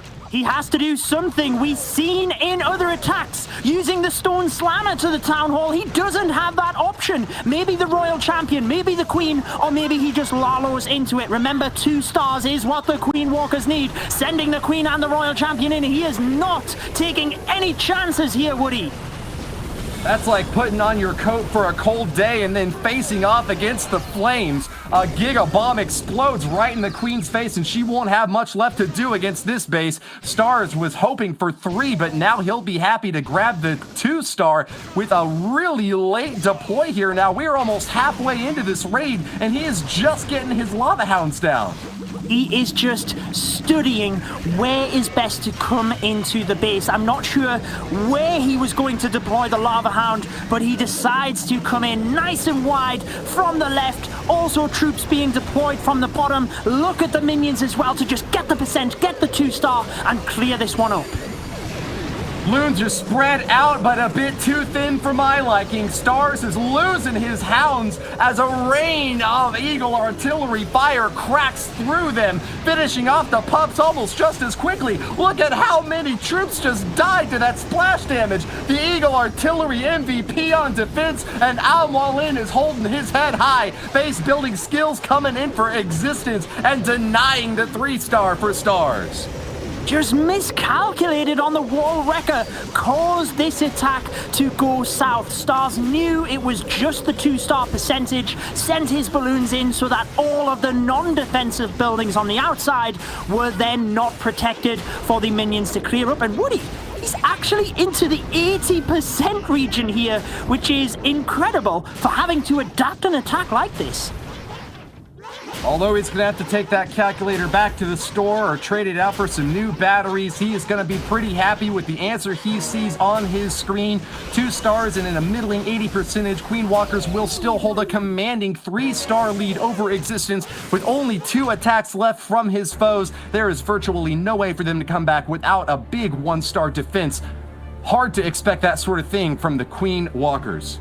Stars opening up with quite a dicey attack for Queen Walkers, but they have so much going for them and they're so far in the lead right now, it doesn't really impact the outcome too much. Still sitting 3 stars ahead, 21-18 right now. The 84% 2-star doesn't really matter, but like you mentioned, Judo, an incredible recovery from having such a devastating opening by not getting the Town Hall initially, and then still recovering to get an 84%. What an incredible attack. I need to take some lessons from Stars, that is for sure. Now, we haven't seen a lot of mistakes from the Queen Walkers throughout this entire weekend, so they basically want to get the mistakes out of the way now, so that when they move to the grand final, which is looking incredibly likely, they are on full form to meet alternate attacks. But Woody, you mentioned 1 stars happen, they just need to hold it together now. I gotta hand it to the guys over at Existence. It is all smiles on their faces, though they are going down to the team from the Japanese squad right now. It looks like Existence as semi-finalists are still going to keep their best foot forward. Creason, who just picked up his first 3-star against the Queen Walkers, the MVP from the monthly format, is gonna keep going in hot with a quick strike at this Town Hall. Troops pop out and grab the first star early on in this raid, Judo. Using the battle blimp to get these sneaky goblins in there, not taking any chances. Also loot the clan castle troops, which means the Archer Queen can hopefully take them down nice and quick. Poison spell is out, and that will continue to slow and tick away at those CC troops. Super minions are great on defense, and they're actually going to take down a healer thanks to the help from that Archer Tower as well.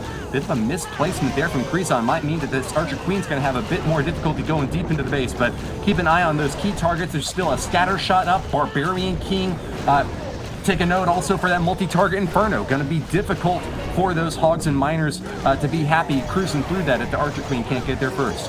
Maybe he will reinforce the left-hand side with the Royal Champion, just concentrating on the Queen Walk, beautifully sending her into that gap that you notice, and the Super Wall Breakers will get her right into the center. We keep talking about this with base building, Woody, but notice the dead area in the center. No air defense. There is clearly traps and Tesla. You can see them popping up now right in the center.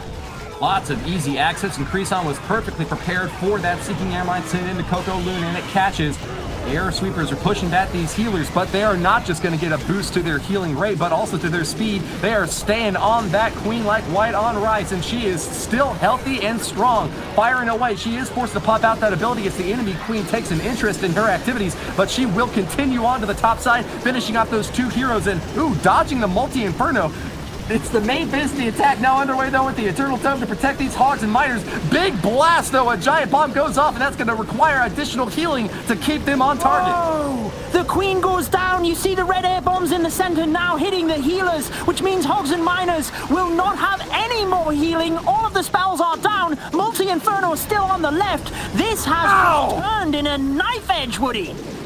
Try nitrotoluene! The giant bombs exploding all over the place, and these poor miners cannot compete. I see 5 giant bomb explosions. Add to that the bomb towers going off, and there was no chance for Creason to survive that level of explosive firepower. A 2-star in the low 80s is what he finishes off with. And that is not what they needed either. I have to say, Existence have been so impressive throughout this tournament, but it does look like it is the Queen Walkers moving into the grand finals. They just need to hold it together, but look at their faces. Still very controlled. They are not getting too excited, holding their nerve together, which is exactly what they need to do. Looks like Queen Walkers, maybe wanted to say a little quick prayer there to boost any chances he's got at continuing on in the next floor. We're going to take a quick look back at the replay now as you see this Archer Queen doing her best to stay alive. A freeze drop to try to shut down those defenses, but it was too little too late. Having lost one of his healers early on to that Archer Tower, he just didn't have the throughput to keep her up. Now, I'm just looking at the scoreboard again, Woody. I'm fixated on that. But I think if the Queen Walkers were to get a high percentage 2-star in the next attack, Existence probably couldn't come back because they'd be 3-star ahead and they'd also have a good percentage lead.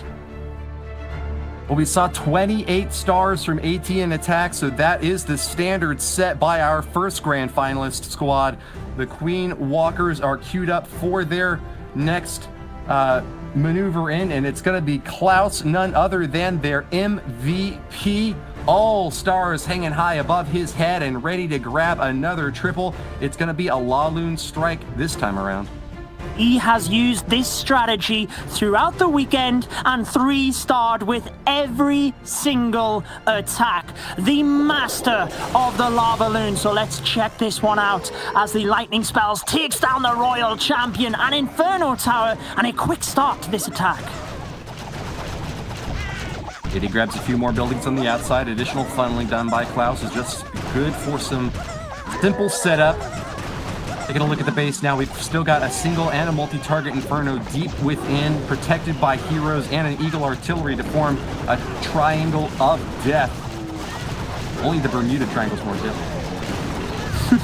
Well, Klaus must have wanted to show 2 alternate attacks. We can charge into the base with the Wall Wrecker as well and finish off the Lava Loon. This is very similar to the 3-star attack you've seen from Boom, closing out their victory. Wall Wrecker gets to the Town Hall. Is it just Ice Golems in there to protect the Queen? It looks like it. No sneaky goblins, so he's relying on his King and Queen getting that, and hopefully a little bit further as well. Puts those defenses on ice and gets great timing from those 2 Ice Golems, popping one after another, preventing those defenses from firing away. But the same could be said for Metro on defense. The Clan Castle troops are really slowing things down here. That Lava Hound popped, and the pups are taking a long time to go down. Arch Queen finally pops through and finishes off another Expo. But look at that, the Tornado Trap down is more good news for Klaus, as those balloons, I've only got 2 haste spells to make it through this backside, Judah. Yeah, very good news, because the King was virtually down, so it didn't do any damage. These scatter shots should go down momentarily. Nice quick deployment of the loons on the left-hand side. It does look good, but with the sweeper still alive in the center, that could be the difference maker. Spells have to be used perfectly here, Woody.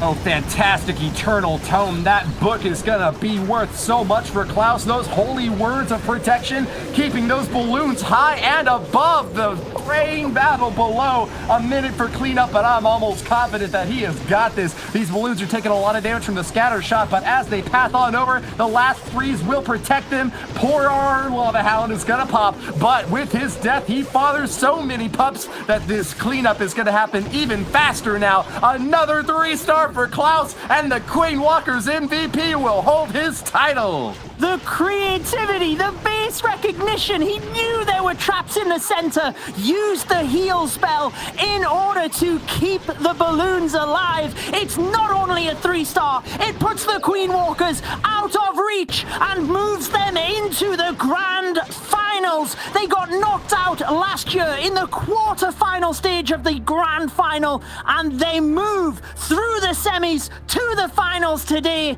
Wow, they have taken it with an attack to spare, Banks. It was like watching a master at work just there. Klaus managing to secure a triple in style with so many loons still up. Yes, like you've already mentioned, Judo, Existence now cannot catch up to Queen Walkers, which means we will have a Queen Walkers and ATN.aTTaX World Final for the 2020 Clash of Clans World Championships. We're still going to play this one out, though. We have one more attack from Rigo Torres and Yuta14, the 2 team captains. Take one more quick look at the replay and watch the devastation unfold. Balloons crashing down and cleaning up claim the last victory necessary for the Queen Walkers. But just like you said, Banks, we have got one more attack left in the chamber. Existence have got one more thing left to say before this is all over, and it reminds me of the words of Ishmael. Towards thee I roll, thou all-destroying but unconquering whale. To thee last I grapple with thee. From hell's heart I stab at thee. For hate's sake I spit my last breath at thee. Sink all coffins and all hearses to one common pool. And since neither can be mine, let me then tow to pieces while still chasing thee. Though tied to thee, thou damned whale, I give up the spear. Rigo Torres, he is here. I will echo everything that you just said, Woody. Rigo Torres, the team captain, coming in to try and get a 3-star for Existence. They should go home with their heads held high. They have shown us such incredible Clash of Clans throughout this weekend and throughout this year, and they are such a humbling, friendly team. I really take my hat off to them, and I hope that Rigo Torres can get the 3-star in this attack. A content creator of his own, keep an eye out for Rigo Torres, because you've got a lot more to learn from this Clash master. A semi-finalist at the World Championship, this $1 million prize pool event has been an incredible draw to teams from around the world. Existence, newly formed and pulling on veteran players from last year's Worlds, will be proud to find their placement now here, etched into the history books. Rigo Torres' strike with the Archer Queen falls a bit flat early on. He's got a lot of work left to do on that top side before he can grab his first star, Judo. He has a nice path set up into that top area and to the town hall. I think the battle blimp is going to be his method of choice. Maybe he can send a couple of trailing balloons as well, just to snipe the multi-target Inferno as we go. But let's see what he decides to do. With the Tesla down, going to swap to the Stone Slammer. Probably send that in once he's a little bit further into the base. DC pullout sees a ton of goblins greedy and looking for gold. There's none on this map except for maybe what the Barbarian Kings brought with him. That champion skin looking strong, but Rigo Torres is got a long way left to go. Stone Slammer moving in, targets onto defenses and finds another crack at this scatter shot. He looks a bit confused though now, dropping his last poison spell to get the final pull of the troops coming on now. But here comes in the main attack. Lava Hounds are protecting loons. That town hall is standing firm in the background. Can they make it all the way there, Judo? High risk again, going to the town hall at the end. Rigo Torres looking for revenge for his teammate, and I think he has got it. There are so many balloons here. Charging to the town hall, still has the Grand Warden's ability. There goes the freeze. Rigo Torres smashing things down for a 3-star. Existence going to go away from this one strong. Beautiful attack, Woody. Though his team was sent back, Rigo Torres shares one last Klingon proverb. Fool me once, shame on you. Fool me twice, prepare to die. Sending in his last wave of troops, Rigo Torres grabs a 3-star off the back of Gaku, demolishing this final base and setting the total star score for Existence at 23, 91.4% average destruction from our Spanish squad. Queen Walkers have moved to the final, but they still have one final attack for us. It will be Captain Yuda14. Always likes to finish things off for the Queen Walkers. He will know that alternate attacks moved through to the finals earlier on today with a 28-23-star victory over Vatang. Queen Walkers will want to get a 3-star to push their star count to 27 and really make this a epic final, which it will be, but making sure alternate attacks know that the Queen Walkers are ready. Our undefeated team in the first semi-final, ATN.aTTaX, moves on. But the same can be said from Group B. Queen Walkers have yet to lose a single war in this month, and they will be baring their teeth against their next foes. We are going to have an undefeated v undefeated World Grand Finals, Judo! Exactly what we expected, and I mentioned earlier on in the stream, I'm going to say it again if anybody missed it, ATN.aTTaX and the Queen Walkers had the highest 3-star hit rates throughout our monthly qualifiers. They have kept the consistency to be the grand finalists. But here we are, Yuta 14, Queen Charge Lava Loon it is, Woody. It takes a king to kill a king. Principalities and dominions bend the knee before Yuta 14. The Queen Walkers displaying their royalty. Purple robes surrounding them as they march through this last victory lap over existence. Rigo Torres' defenses at the ready, but Yuta 14's Queen Charge in the top corner is ready to get some healer support. She's in this for a marathon dive, Judo. Easily takes down the Eagle with the Yeti, sets up the pathing for the Queen Charge to dive in. She will take down the Royal Champion, loses out on a healer, but I don't think Yuta 14 is too worried about that. The funnel getting set with the Barbarian King to the right-hand side, and he is looking to charge the Queen to the center. The Headhunter actually set off the Tornado Trap in the middle, Woody. Beautiful. More fantastic news for Yuta 14 as he kills a scatter shot before any of those CC troops can draw near. A couple of headhunters pop out with a super minion, and then that could be danger for Yuta 14. Quick drop of the poison spell at another range. He gets her back up, but is forced to use the ability. Bad news on the early stab, but he'll keep going strong. A couple of lava hounds, but only 17 balloons for cleanup. With 2 healers now lost, he needs to deal maximum damage. Archer Queen going in deep for a shot at that multi-target Inferno, but she's a bit distracted first, Judo. How crucial will that be? He is into the center of the base where the multi is dangerous. We keep talking about the gaps around the center being trapped as well. No air defense in there, and you always want to make sure your red air bombs are not in the path of a lava hound, which will go to an air defense. Archer Queen cannot get the enemy queen though, Woody. That's huge. He just can't hang, Judo. Forced to pop that Archer Queen ability earlier on, she faced off against another royal duo and was demolished.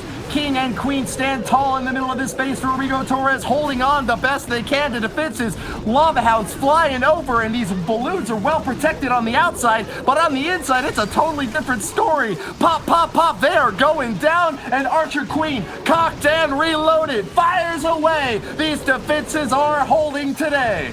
The Archer Queen is taking down the balloons, but Yuta 14 can still celebrate. Millions of clans entered the World Championships earlier this year, and we are down to the final 2. ATN.aTTaX, Queen Walkers, who will be your world champion and take home the lion's share of the $1 million prize pool? We will find out. Yuta 14 might not get the 3-star here, but they are moving to the final with their eyes on the prize banks. A 90% 2-star from Queen Walkers to close out this best of 2, and Existence will be going home. We now have both of our Clash of Clans World Championship finalists. I mean, extremely powerful attacks from Queen Walkers and a great finish to set the standard for the final later today, because we had a 26 stars for Queen Walkers and 28 for ATN.aTTaX, so it's still going to be such a strong matchup, and I cannot wait. However, Existence will be going home. So Judo, did you have a particularly standout moment for you in that war? I think it has to be the risks taken by Existence and not paying off. It just got Queen Walkers off to the start they needed, and credit to them, they held it together and just finished the job off.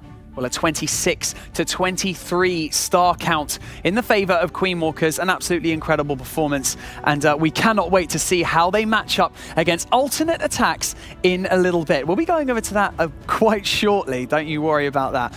But we might just see one of those attacks again, and we're going to break down one of those attacks shortly. But right now, on your screen, you're going to see the playoff bracket. You just see ATN.aTTaX and Queen Walkers both going through, and Woody, I mean, those are 2 incredible wars. They certainly are, Banks. Undefeated teams from both sides of the bracket moving on, and I gotta say, it's playing out pretty close to how most people had predicted this online. I think we're ready now to cue things off for the next stage of the show, though. Are we ready to go? We are indeed, because she's going to have a tough choice of which one to pick out of all of those incredible attacks from that previous war. But I'm going to hand you over to Lady B at the Telestrator to break down one of the attacks. Thanks, Banks. This was another dominating performance offensively and defensively. So I had to go with one of the dominating attack strategies that we currently have in the meta, and that is the Zapquake Witches. Now, Zapquake Witches, when you're going in with Witches, you need to start looking around for any flanking damage. Obviously, with the pathing, you want to take on the splash damage head on, but you also want to make sure that you're taking out any splash damage that would potentially target your witches along the outside edge. And in this case, it also helps with the Warden Walk. Eliminating that scatter shot takes on some of the damage from the Warden, so he has a safe path to move around. We talk a lot about why we use the Warden for our path, and it's because it's an easy pull in, but you'll notice that he's very patient to drop all of the troops down until that bomb tower goes down. And now with the startup of the shape pathing, we can see we have that direct push for everything to work into the town hall, but we need to continue it from the other side so they work in. And that's why we bring in typically the siege barracks, the king, and sometimes some additional witches. Because we have a wide side funnel here, we want to make sure there's additional power, so he brings in that extra push. Now we're starting to see the L shape line up. We're seeing the splash damage staying in front with the wizard tower up top, the eagle, everything else coming in, the scatter shot along there, but we need to get a jump down to connect everything. Your jumps are so critical to your pathing here, and notice the placement.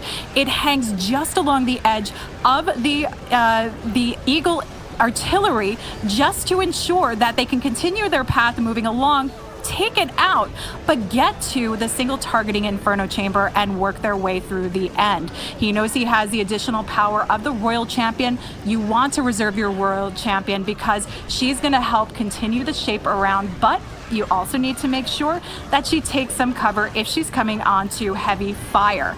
In this case, we get to see it here while he waits for the P.E.K.K.A. to have taken the lead, so the royal champion doesn't take on all the power of that scatter shot, can reserve the ability as she works her way through. And he's created that nice connection coming along. One other key point that I want to note out here is when you're doing these attacks, think about where you're going to land, what you're going to have left over. If you have any splash damage, like a wizard tower, make sure you have a freeze ready to go for it. He also had a freeze ready for that single targeting inferno to keep his queen safe, so those are very important factors. Again, when you're going for these witch charges, if you want to do this dominating attack, make sure you look where the splash damage is, the scatter shots, and make sure you're not going after too many multi-targeting infernos. So, beautiful power through from Queen Walkers. We're going to get to see them moving forward into the grand finals, but first, we get to hear from one of this weekend's base builders, Rock of Darkest Muzan.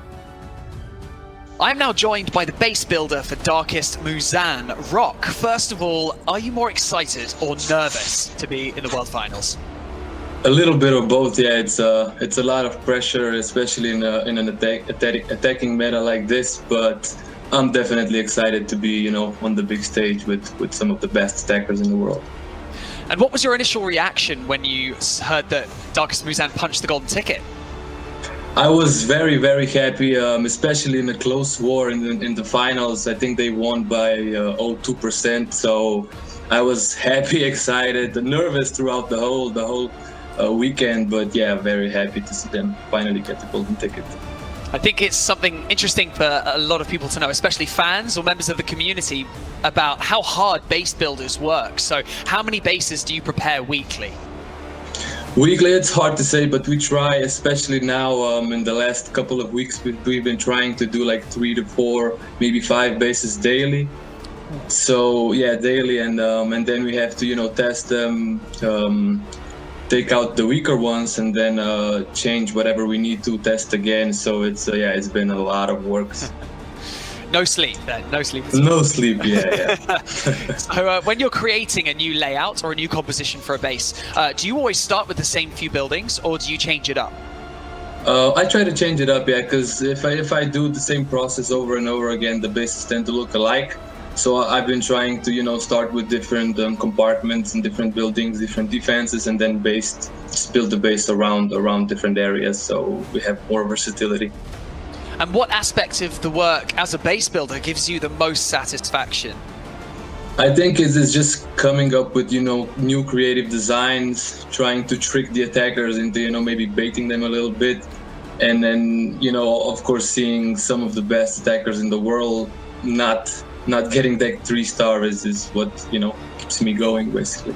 Well, do you have any tips for beginners that are, you know, starting out with base designing? Yeah, well, the most important one would be just don't give up, you know, especially in a meta like this where you have everything from like surgical attacks and queen charges and Lalo, and then you have more spam style attacks like Yetis and witches and everything. It's so diverse and it's very hard to get started now, but yeah, just keep going, keep trying new stuff, see what works for others, try implementing that, and you'll get it. And we've already mentioned the current meta, right? The meta being quite attack heavy, right? So what do you feel is more important, the trap placement on your base that you're building or the CC troops? I'd have to go with the trap placement, especially now with this meta being a lot of zap spells, especially like zapping the CC, which means the CC troops won't even come into play. But even if the CC is in play, yeah, the traps are going to be what makes or breaks the base. That's why we test the amount that we do.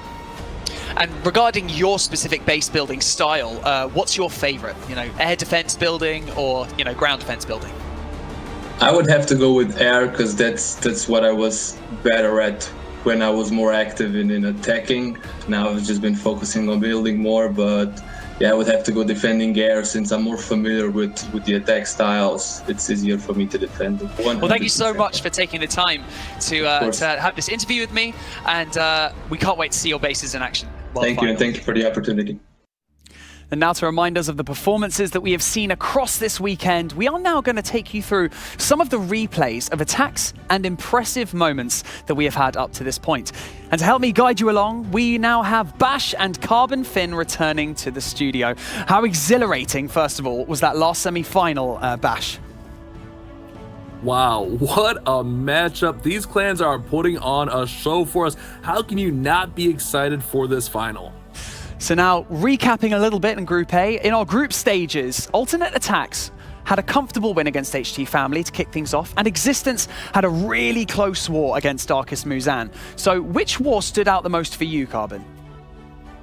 Definitely ATN.aTTaX. The biggest thing that I took away from that was their defenses, and it's come through to today in the final day on Sunday, and it's been shining really strong. We also saw in the lower bracket matchup between HT Family and Darkest Muzan, we saw the 2019 World Finals MVP, and Darkest Muzan lost, Bash. I mean, pretty devastating for them, but great for HT Family, right? That's right. HT Family voted into that wildcard spot and was able to move on and play again, but unfortunately getting knocked out in their next matchup. Well, something that I've actually noticed as well is that especially in day 2, we had a huge differential between really fast attacks and actually really slow and more dependable attacks. So we had, like, you know, the E-drag attacks being the faster ones, and we had, you know, super witches being slower but potentially more reliable. We haven't seen a huge amount of that though today, Carbon. Why do you think that is? We haven't. We've been seeing a lot of the players kind of go to their kind of go-to attacks, but I remember talking and hearing what Boom has talked about before, and he was trying to say the one attack strategy that he's tried to learn more, which is the E-Dragons, because it's a very quick attack if done right. Drag Bat is very quick, and you really have to focus on if you can get the triple with those, maybe you can lean towards it. Plus, it is also a safer attack strategy. Well, throughout the group stages, we then had Group B, and Vatang faced off against 11 Original, and then we saw the closest war yet, didn't we, Bash? Chang Dance and Queen Walkers with such a tight war, unfortunately pushing Chang Dance into the lower bracket. But what then happened in the lower bracket, Bash? Come on, Chang Dance. Chang Dance responded. Remember, they missed advancing to that day 2 in the first matchup by 1%. They had that 99% time fail, but they responded big with that perfect war.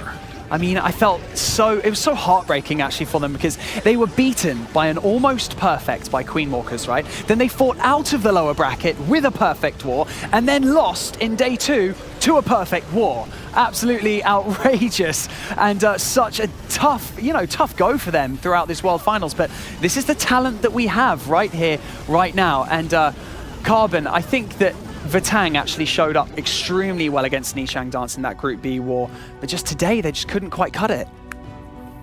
Yeah, and unfortunately, I'm just curious of what the type of bases for Vatang. Did they use their better bases earlier to get them to this point? Did ATN.aTTaX switch up their attack strategies? Was the scattering port against ATN.aTTaX completely different and didn't hold up?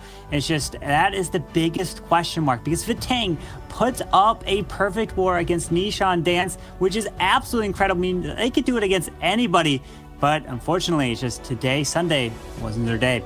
And Bash, coming into the World Finals, were you expecting to see certain types of attacks?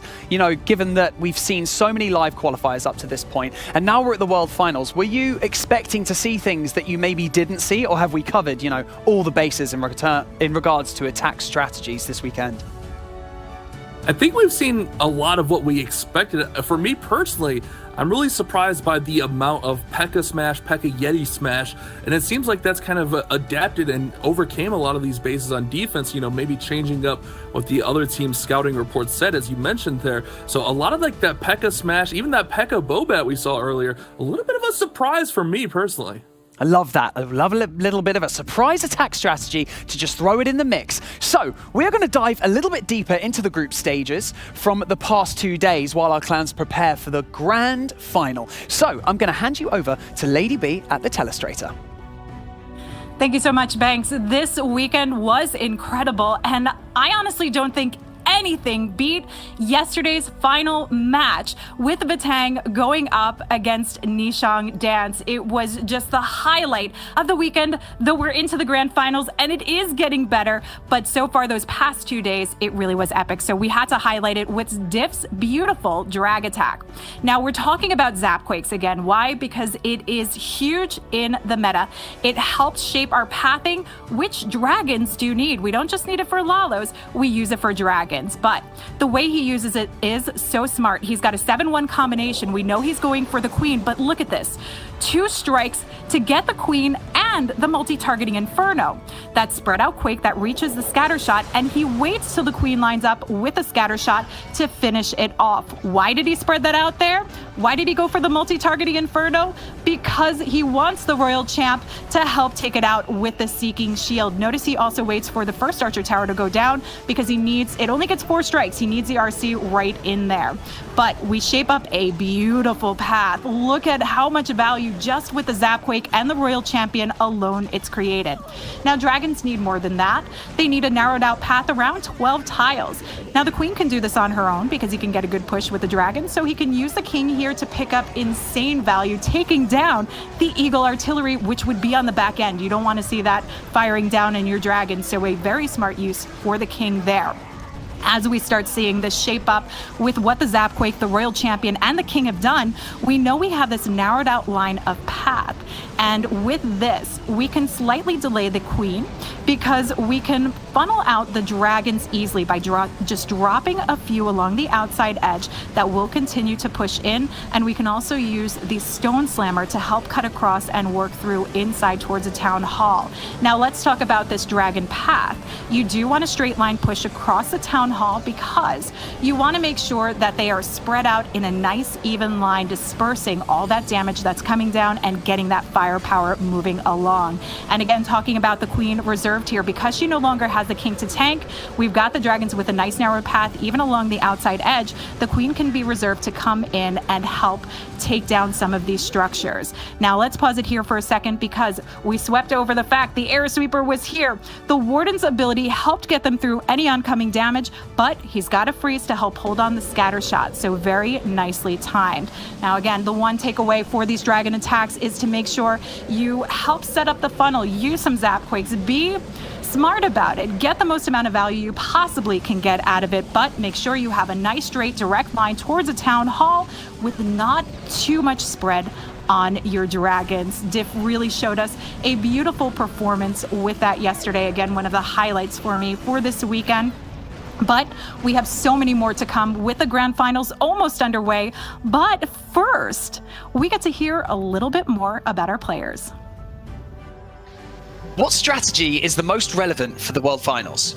対戦相手に合わせた戦術を練ること。闪电狗球 Supply 就是全力的进攻，我觉得进攻是最重要的。 라벌 전략이 가장 많이 나올 것 같습니다. Probablemente los ataques de brujas con rayos. Most relevant strategy would be Zap Lalo. I think it will be Zap Lalo. How much time do you spend playing Clash of Clans? 最近は5時間、6時間、7時間やってます。3到5个小时。More than 2 hours. 每天差不多8个小时以上。 하루에 한 3-4시간 쓰는 것 같습니다. Aproximadamente unas 5 o 6 horas. Probably 4 hours, 5 hours a day. In the last 2 weeks, maybe 4 to 8 hours a day. What is your strongest skill in terms of gameplay? 食い火の技術です。听你灌注。 Maybe the Queen Walk is the best, I think. 最擅长的应该是，我觉得好像都挺擅长的。 이제 마법을 잘 쓰는 것, 마법을 정확한 위치에 쓰는 게 제일 중요한 것 같습니다. Creo que soy conocido por el Alun, así que diría que cualquier variante del Alun. Analyze the opponent. I think my ground attacks are really strong. Which hero does the best job defending your base? ボーデン。女王。 Warden is the best. 南王。King。 El Sentinela, el Gran Sentinela. Warden for sure. It's maybe the Grand Warden, cause his aura is saving my hero's HP. What is the most difficult skill to master? 食い火だと思ってます。我个人觉得是暴力狗球。 Maybe Saplalo. 我说最难的技巧可能就是对于我来说是电龙的打法。 다른 사람의 플레이를 보고 배우는 게 제일 어려운 것 같습니다. Lo más complicado es diseñar. Tengo 5, 6, 7 años jugando y es algo que jamás se me ha dado. No lo he aprendido. Execute perfectly a plan. It's Lalo. What is your favorite unit in game? Old Queen. 矿工。 Warden. 狗球。 얼룬입니다. Yo creo que varía mucho. Ahora mismo dirá que los esbirros. The Wallbreaker. It's maybe the Hawk Rider.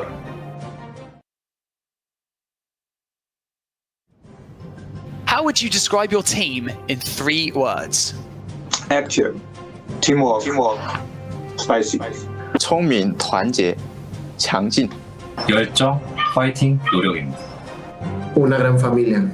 We are best. Family, versatile, and strong. What is your favorite element of mobile gaming? クラン対戦です。手机游戏我主要是喜欢它的便携性和移动性。因为我觉得玩手机游戏的话会让人很放松，所以说特别喜欢玩游戏。 이동하면서 할 수 있고 가볍게 할 수 있는 점이 제일 중요한 것 같습니다. Lo que más me gusta es el enlace que puedes crear con otras personas que son amantes de un mismo videojuego. The best element is that you can play anywhere and every time you want. You can play it wherever you are and you can hide it from your girlfriend. Do you feel happier when you make a good attack or good defense? もちろん攻撃です。防御，我就喜欢把对手防的一星或者黑星。 Maybe triple attack. 进攻好吧。 지금은 방어하는 게 더 기분 좋은 것 같습니다.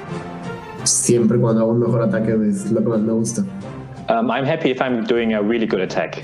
I will probably go with a good attack, so yeah, if you are tripling, it's always awesome. Well, thank you so much, Lady B, for taking us through that. And it was awesome talking to the players ahead of this weekend's World Finals. But your semi-final matchups from today were also absolutely fantastic. So 2 clans did have to go home, but I think it's a great time that we implemented the best of 2 format, giving our clans a little bit of extra breathing room to fix anything that might have gone wrong in their first war. So what was your favorite semi-final war, Bash? Oh man, I think ATN just put on a show in both of their matchups, putting up 14 stars, and both of those wars, like, you gotta be really excited if you're ATN with that kind of performance to lead in today. Yeah, it was absolutely amazing. And did you feel like it created more of a balance for the important stages of the competition, Carbon? Absolutely. The best of 2 is where you can do, yes, you can make some small mistakes, but you can recover. And I know talking with a lot of the pro players, they really advocate being able to do best of 2 style wars. So all that work that they've been putting in for months, it doesn't just come down to the line on 1 war, but it takes 2 wars to really crown that champion. So we're now reaching the final stages of the preparation for our 2 finalists. But this is what the whole year's come down to, you know, the best of 2 war for all the glory. So Carbon, from what we've seen up to this point, I believe you're probably going to be leaning towards ATN.aTTaX in this final, but it's still, you know, it's anyone's war. I think that Queen Walkers have actually had a tougher go throughout this. I mean, facing off against Chang Dance, who had an incredible weekend, right? Absolutely. ATN.aTTaX is coming in as the #1 seed. They were the first team to qualify here in the World Finals. And Queen Walkers, they were the last team to qualify here into the World Finals. But a little known fact, remember, Nova that won the World Championship last year, they were in the same position that they got in from the Queen Walkers. So maybe Queen Walkers can repeat the path that Nova did to win it all last year.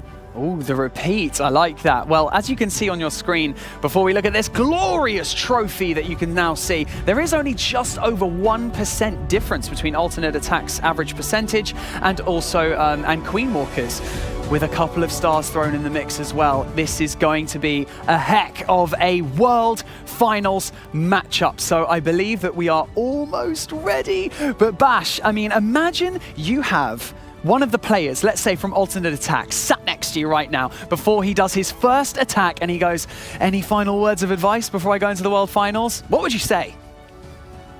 I would just tell him, just breathe. Relax. You don't want shaky hands, shaky fingers when you're going in trying to deploy troops. Breathe, deep breath in, deep breath out, relax. You're only playing for the World Championships of Clash of Clans. No pressure, no pressure. I mean, we're even feeling the stress over here. I'm sure you guys are as well. I mean, Carbon, what would you say? Go on. Okay, so let's just say we have Queen Walkers. You have Klaus sat next to you saying, okay, I'm about to go into my first attack. Any final words of advice?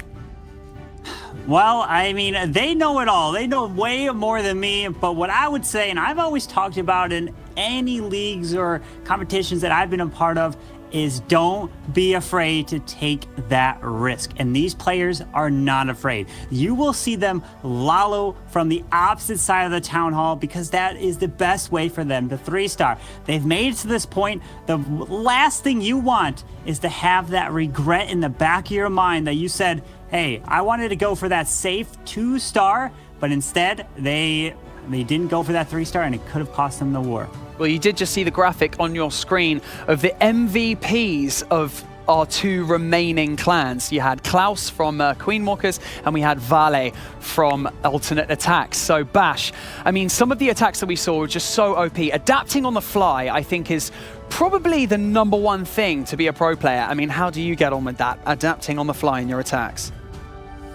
It's one of the toughest things to do in the game, in my opinion. You have a set plan. A lot of times you're going to draw out a plan or you're going to have a really big discussion with your clan mates about what you're going to do, and you have that in your head. But once something goes wrong, how do you fix it? How do you adapt? How do you overcome? You really have to be quick thinking and use your resources to get that attack back on track. And we've seen that numerous times from both of these teams, and that's why they're here in the grand final. I also mentioned about, you know, the E-Drag attacks and versus like the Witch attacks and stuff, but I think that those attacks, you kind of drop almost everything at the beginning, don't you? So it's all about spell placement. So Carbon, I imagine spell placement is now probably the #1 thing that you have to be OP at to get to this stage, like in the World Finals. Absolutely. And the biggest thing, like you just mentioned, between the E-Dragon and the Witch attack, E-Dragon, that's a very fast and quick attack. You tend to drop it and you pop that Warden ability very early. The Witch attack, that tends to take a lot longer, and we've seen a lot more Witch attacks coming in from ATN.aTTaX. I think they definitely have that a lot more locked down rather than the E-Dragons, but I mean, both these clans can do any attack in the game. Well, here are your 2 world finalists ready to face off. This is it, the CWL matchups, ESL play tournaments, and all the live qualifiers down to 1 best-of-2 match. It is time to start your grand final. It's ATN.aTTaX versus Queen Walkers. And like you said, Banks, these players, everyone competed from the in-game Clan War League and the online ESL play. They participated many months, waiting all year to get to this point. And now we have the final 2 teams here remaining, Bash. More than 36 million players total, 2 million teams from around the world participated in those pre-qualifier matches, and it all boiled down to these 8 teams, and now we're down to the final 2 and the final 10 players, and here we go, Carbon Finn. We're underway. Stadra from Queen Walkers coming in with the Super Witch Zap attack. Here we go. It's time. Starting off with that Grand Warden Walker, we're going to look to use these 5 lightning. Is he going to use it on this multi-target Inferno or decide to drop? Wait, he's going all the way on the opposite side of this base towards that single target Inferno, meaning this Grand Warden could walk into this multi to help take it down. Is he going to try to get towards this scatter shot inside of the section? And you tend to notice sometimes these alternate attacks bases has a lot of storages in the middle. Carbon, I'm a little bit worried about this. He's going to get that multi down, but check out the time. The Super Witch attack is well known for being a slower attack, and we're already ticking to that 2-minute mark. I'm worried about Stadra's time factors. We're going to get going and go right up the middle of this base. We do have that Battle Blimp selected, should fly in to take out the Town Hall. Finally, all the Super Witches dropped in. He's moving his way in. The Super Witches on the big boys, moving straight. The scatter shot's going to eventually lock on. Here comes the Clan Castle, but the King is going to be moved up and around this base. Super Minions getting their shots off. Balloons coming down. Hopefully they can pull off some Seeking Air Mines and protect these healers, Bash. The balloons are working in there, but there are no Seeking Air Mines. Those Super Minions are doing work. But the witches need to go inside here. They're walking around. Oh no, Carbon! The witches are going to the outside! Yeah, one of them does come back into the middle. The scatter, or wait a second, we still have the scatter shot on the backside. The Town Hall should eventually go down, but he lost a bunch of these witches. Pops that Warden ability here. The ward, oh no, the witches are all around the outside. There's not going to be too much support in here for the Queen. We do have one Super Witch, but there's no big boys. There's no supporting troops. They're going to have to make their way all the way around this base. The World Champion will be able to help them out, but this is going to be a tough go for Stadra. It is. He's still got witches up top. That Queen is going to go down. Unfortunately, that jump did nothing for the Queen. Does have the Raw Champion. The Ice Globe's protecting her a little bit still on this backside, but this King is getting locked on and going to go down super quick to that single target Inferno. The jumps may have been better served here, like over this gold storage, like near Wizard Tower there, to get these witches a little bit further into the base. They're going to be held up, taking out the King. That Royal Champion is doing work on the bottom side, but Carbon, this is going to be a tough finish for Stadra. And it's going to be very difficult here. We're just under 30 seconds left. The Super Witches are on the top side up there, and they did not go to the middle. Unfortunately, Stadra's planning is going to fall short here, and Lemonade looking to put up a 2-star defense, and that's been the story for Alternate Attacks. Their defenses have been the storyline here of the World Finals. 76% 2-star, a huge misstep for Stadra, as we had plenty of troops still up. The time just ran out with that long Warden Walk. We know that the Super Witches can take a lot of time. I'm a little bit curious why he decided to go and try to get that much value, maybe try a different, faster strategy there. I'm a little bit concerned about that opening for Queen Walkers, Carb. Yeah, Alternate Attacks are liking what they just saw with that choice of defense. And now, Yo-Yo23 is looking to answer to take down Klaus. Yo-Yo is known for his Lalo attacks, but he's been coming in with a lot of ground attacks here in the World Finals. And again, going in with another ground, coming in with that P.E.K.K.A. Smash, going in, taking the 5 lightning as well. The P.E.K.K.A. Smash has been a favorite here in the semifinals here today, using that Quake and Lightning spell combination to take down that single target Inferno and deal some damage to that enemy Queen as well, using that Sneaky Goblin to get some damage onto that storage. This is shaping up nicely for Yo-Yo, but he's going to have to work in here. We'll see where the jump spell comes in. Perhaps is he going to go with the Warden Walk to get the multi as well? Yeah, looks like we're seeing another Warden Walk going down, but remember, we had Stadra took over a minute for his Warden Walk. How long is this going to take Yo-Yo for this? It's not looking too bad here. As long as this Warden, yes, the Warden locks onto the multi-Inferno next, which is looking pretty safe here. Then he can set up this funnel and charge his way straight into the Town Hall with the P.E.K.K.A. and Bowlers. Time could be an issue here, though, as we're ticking away to that 2-minute mark. But once that multi drops, he goes ahead and throws the Queen, the P.E.K.K.A.s, and the Bowlers in. And this smash is looking to smash through the core of this base. King and Siege Barracks going to keep everything in line. That Ice Golem is going to protect that king from the single target Inferno beautifully here. As long as he can continue through this core, he's going to pop that Grand Warden Channel Tome, protects the balloons. They move their way into the middle as well. Some red air bombs pop, which means these healers are completely protected in the core here, Bash. Those the balloons in front of the healers are going to protect even longer. The Queen finally pops that Lava Hound, but here we go. Oh no, where did all the bowlers and Pekkas go? Did the scatters take those all down here? I believe that's what happened, Carbon. That was looking so strong, but then I blinked and the Pekkas and bowlers are gone within an instant. He's got Valkyries that came out of the siege barracks over towards that Eagle artillery, but the scatter shots, maybe the Eagle artillery combination of everything, just did so much damage to his troops. You're right, you blink and you missed it because that happened so instantly. It was looking so strong, but once that Warden's ability wore off, it was rough, but he still has quite a bit up here fighting the time now. That Royal Champion getting the defenses down. Carbon, he's still got a shot here. He's got a shot. Use that final free spell onto the Ground Expo. The Royal Champion's going to have to come in clutch. Can't drop these wizards or clean up until these defenses around the area have been cleared. But unfortunately, the Royal Champion won't make it much further than this Archer Tower. He's going to come down to this Queen running around, but where's she going to go? It is an open wall there. But unfortunately, less than 25 seconds now remaining. Not enough time with 6-7 buildings down at the southern portion of this base. The Queen should have no issue clearing up this top portion, but no way she and the Warden will be able to get all the way back down to clean this one up. So it's going to be a 2-star high 90 attack here for Yo-Yo23, and these clans are knotted up at 2 stars with alternate attacks, having that percentage advantage. Still anyone's ball game in this best of 2 format, Banks.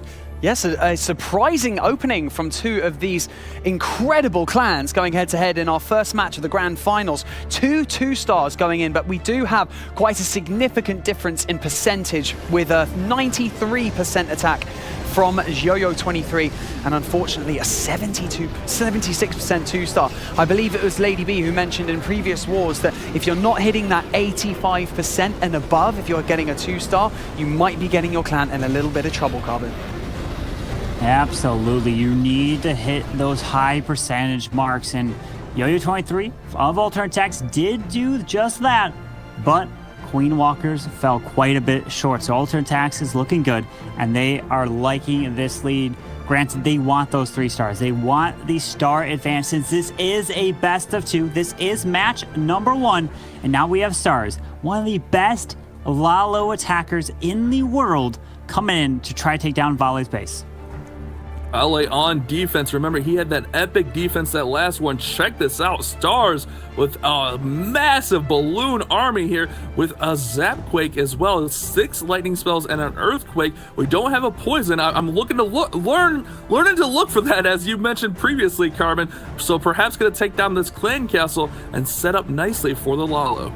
Yes, he absolutely can. He does have 6, which means he could decide to use a lightning for whatever comes out of the clan castle if he doesn't want to take it down, but he does decide to do it. So there is the lightning on the CC. He's going to help take that down. He's got 2 earthquakes as well, and he drops it just angled to help take that clan castle down. 1 final. And there it is. Oh, that last lightning removed it. I was a little worried there, Bash.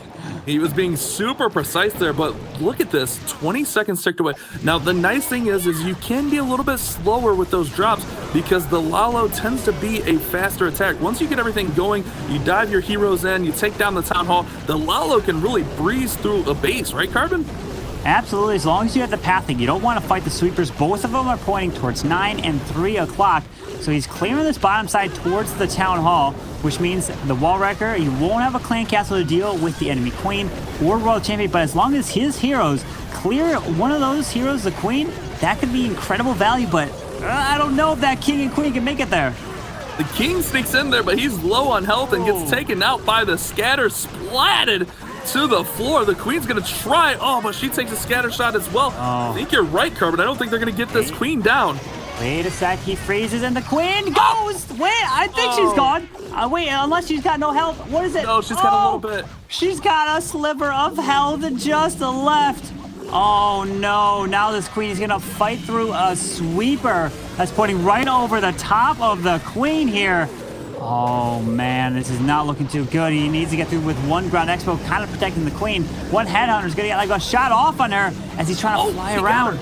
Oh, yeah. The headhunter got her. Queen goes down between the headhunter and the lava pups. It was enough. But Pops and Warden's ability here to keep these troops alive. You mentioned fighting that sweeper. It's pushing them back really, really hard here. And in this best of 2 format, you want to make sure you don't fall behind on Stars early. And Stars is trying to do just that. Hasten these balloons through. 3 minions remain in the camp, and here come those last 3 headhunters. Look at that. The balloons moving through, went through the red air bomb farm. But wait a second. Oh no. The enemy world champion, she's doing so much work. A giant bomb. Oh, headhunter tries to take her out. The balloons go down. And unfortunately, Stars is going to fall short. The headhunters got held up on the king, and then they went into the royal champion and caught a giant bomb.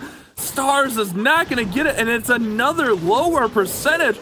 The Queen Walkers are going to be behind well on percent here. Alternate attack can really put themselves in a commanding spot if they can not learn, but manage to 3-star this next Queen Walker's base. Wow, what a surprise. Yeah, and the pressure is rising. Yes, these are the pro players, the best players in the world, but the stakes, everything on the line, I would be freaking out here in their shoes. And they are trying to come in to get those 3 stars. And we've spoke with players before about when they're in these situations, what do they do? Are they really focused on the voice? Are they really focused on coming in with a different attack, try to go all out? A lot of times they've said they're sticking to their guns, what they've known best, and just taking it like a normal attack and trying to go for it. I mean, it is the World Championship. It's the second to last war here for the World Finals.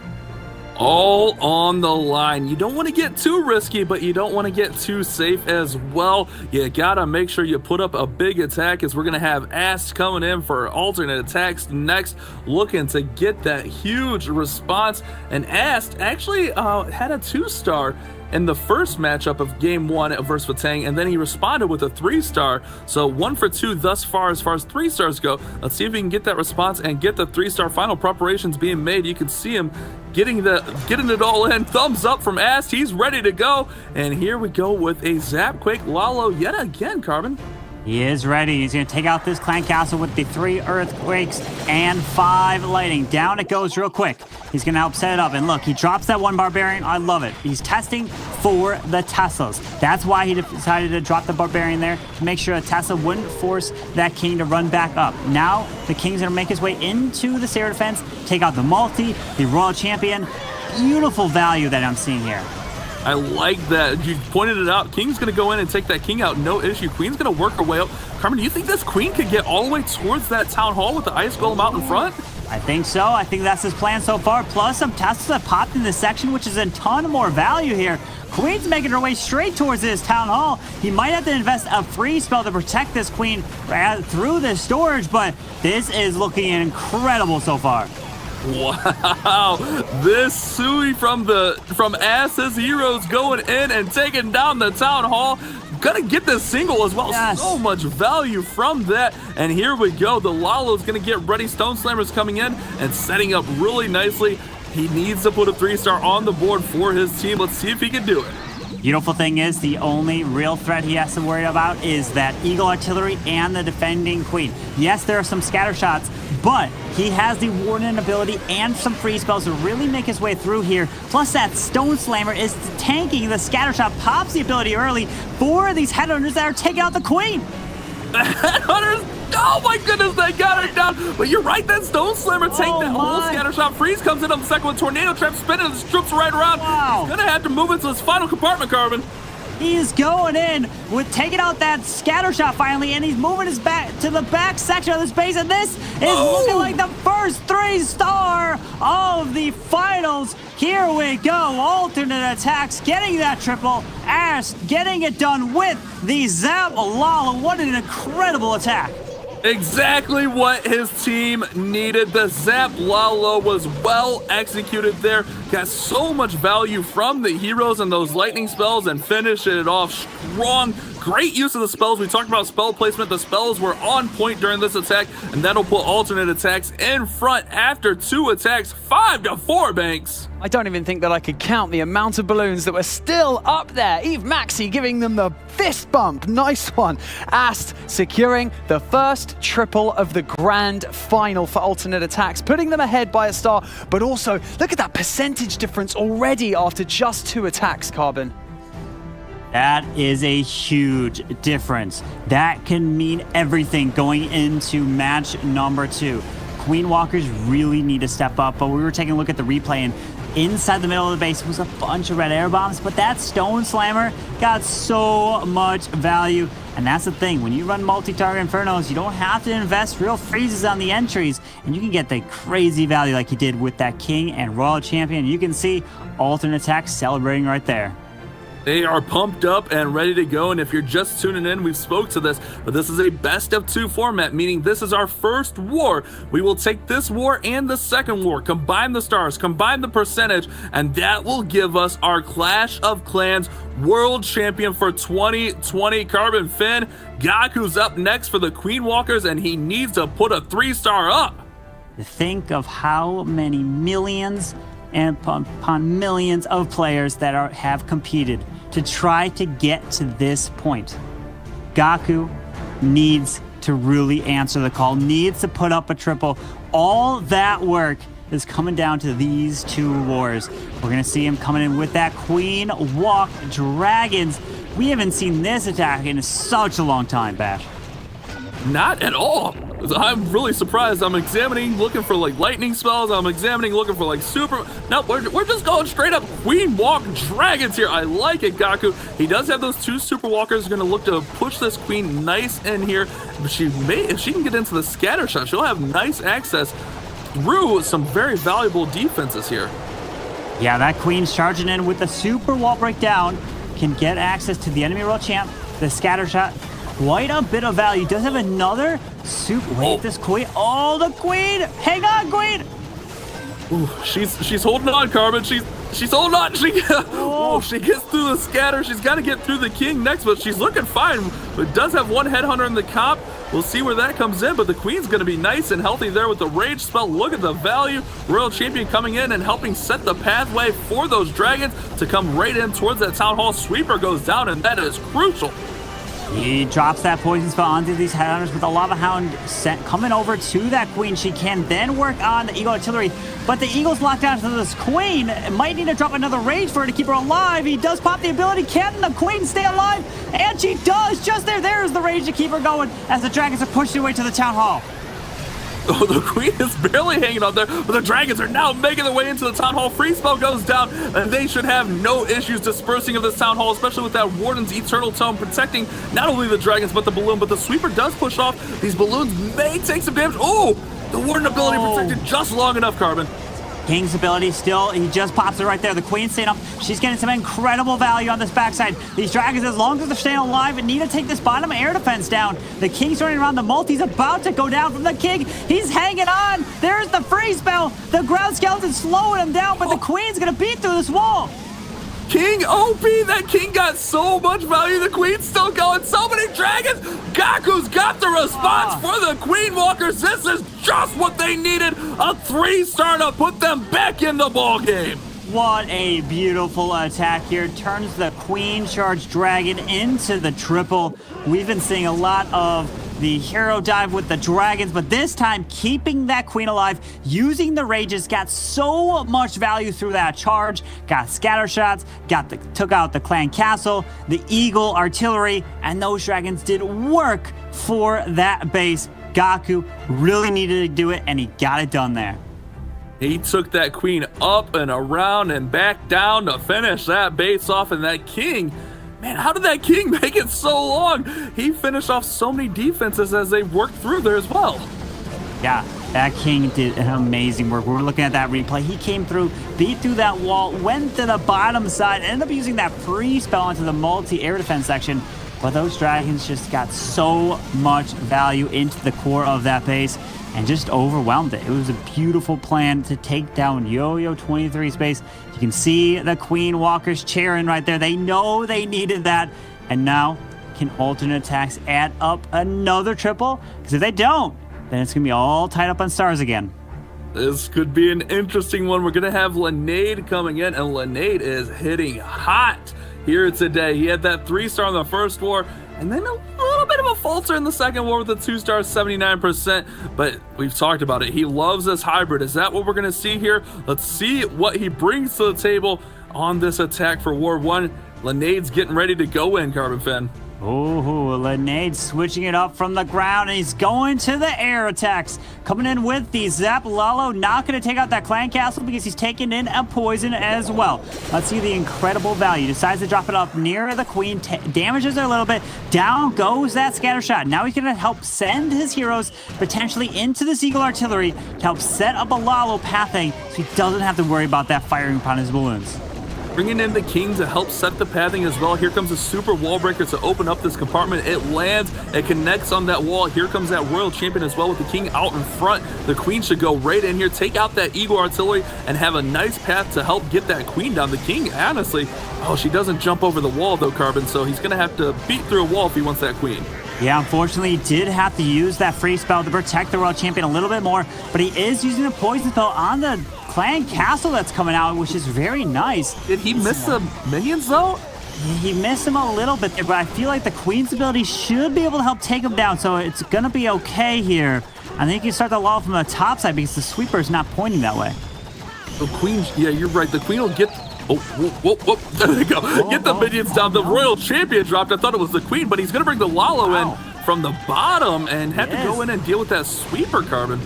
He is coming in with the Lalo from the bottom side. The big thing, the sweeper is kind of pointing this direction, but the one thing he can grab is that royal champion down there. But the queen, unfortunately, not going to be able. So he is going to go with the blimp here to be sure to at least lock up that town hall here. The queen was locked onto the royal champion, but she ran away. And now that the royal champion's staying up on defense, but the balloons drop, get her down. Wow, a little bit of luck there, but the royal champion does fall. Just a few defenses remain here for U-14's base on defense. Not too many balloons. He's pushing his way through. They can easily overwhelm this top side. He's got one balloon left. Can drop it up there. Finds a tornado trap over there. But this is looking good. He's out of spells. He's got the balloons coming in. And Lenade getting it done again for ATN.aTTaX. ATN.aTTaX showing why they belong in this world final. One of the favorites coming into this weekend, and they are putting on a show for us here today. 14 stars in both of their first wars, and they're back on pace for the same here. Lenade gets the job done with a massive hero dive into a beautiful Lalo. Man, that was so well executed. I like what he did there and got the job done. And that pushes his team's lead even further here, 8-7, Banks. ATN.aTTaX once again putting a triple on the board. I mean, we talked about this before, about coming off into the war extremely quickly and extremely powerfully, because Queen Walkers have started off a little bit dicey with a 76 and an 86, so they just got so much to catch up on. I mean, we know they've got that bit of a buffer with a second war later on, but it just looks like ATN.aTTaX have the opportunity now to just put their foot down and just keep pumping triples out, and they've even got a little bit of a wiggle room to maybe even falter a slight amount later on in the war, Carbon. Yeah, that's the thing about best of 2 match is you can make one mistake, and that's it. You can only make one mistake because the other team will capitalize on that mistake there. And we're seeing ATN.aTTaX cheering for Lenade getting that triple, but they're right back to business. They celebrated, but they know they have to get back to planning, help each other, because that's the hardest thing in this tournament. Is you only have, for your very first attack, just about 20 minutes to come up with your plan and really get it down. And once you start going an attack, it is difficult and the pressure just mounts harder and harder, and it's going to be very tough. At least there is another war to try to crown the world champion. And the Queen Walkers are going to send Klaus onto the battlefield next. Remember, he's this team's MVP thus far in these semifinal playoffs and into the finals. He has 2 3-star attacks. Attacking from his phone is so impressive with the Lalo. And we got a clone in this army comp. Yeah. Look at that. A clone spell. And look at his stats. He's got 4 for 4. He's got 12 stars. He's perfect with every single triple. He's got a clone spell. He's got 2 skeletons. He's dropping the skeletons right away to distract the wizard tower and scatter as that royal champion goes in here. That's such a unique use of the skeleton spell. That skeleton trap's going to be a little bit of a pain, but it's going to take a little bit of the pressure off of this royal champion so she can get the proper value that she wants and perhaps even get the scatter and eagle artillery as we have the queen follow in at this wall wrecker. He felt that that was the right call because if he went with 3 spells, then those expos would have been locked onto the Royal Champion even longer. So that was actually an incredible choice to use the skeleton spells for the RC. 200 IQ plays for the Queen Walkers coming out here, and look at this queen. She's going to get some value, and here comes that clone spell and cloning up a herd of balloons in the middle, but tons and tons of bombs. No, Carbon, he didn't get much value because of the air bombs. What?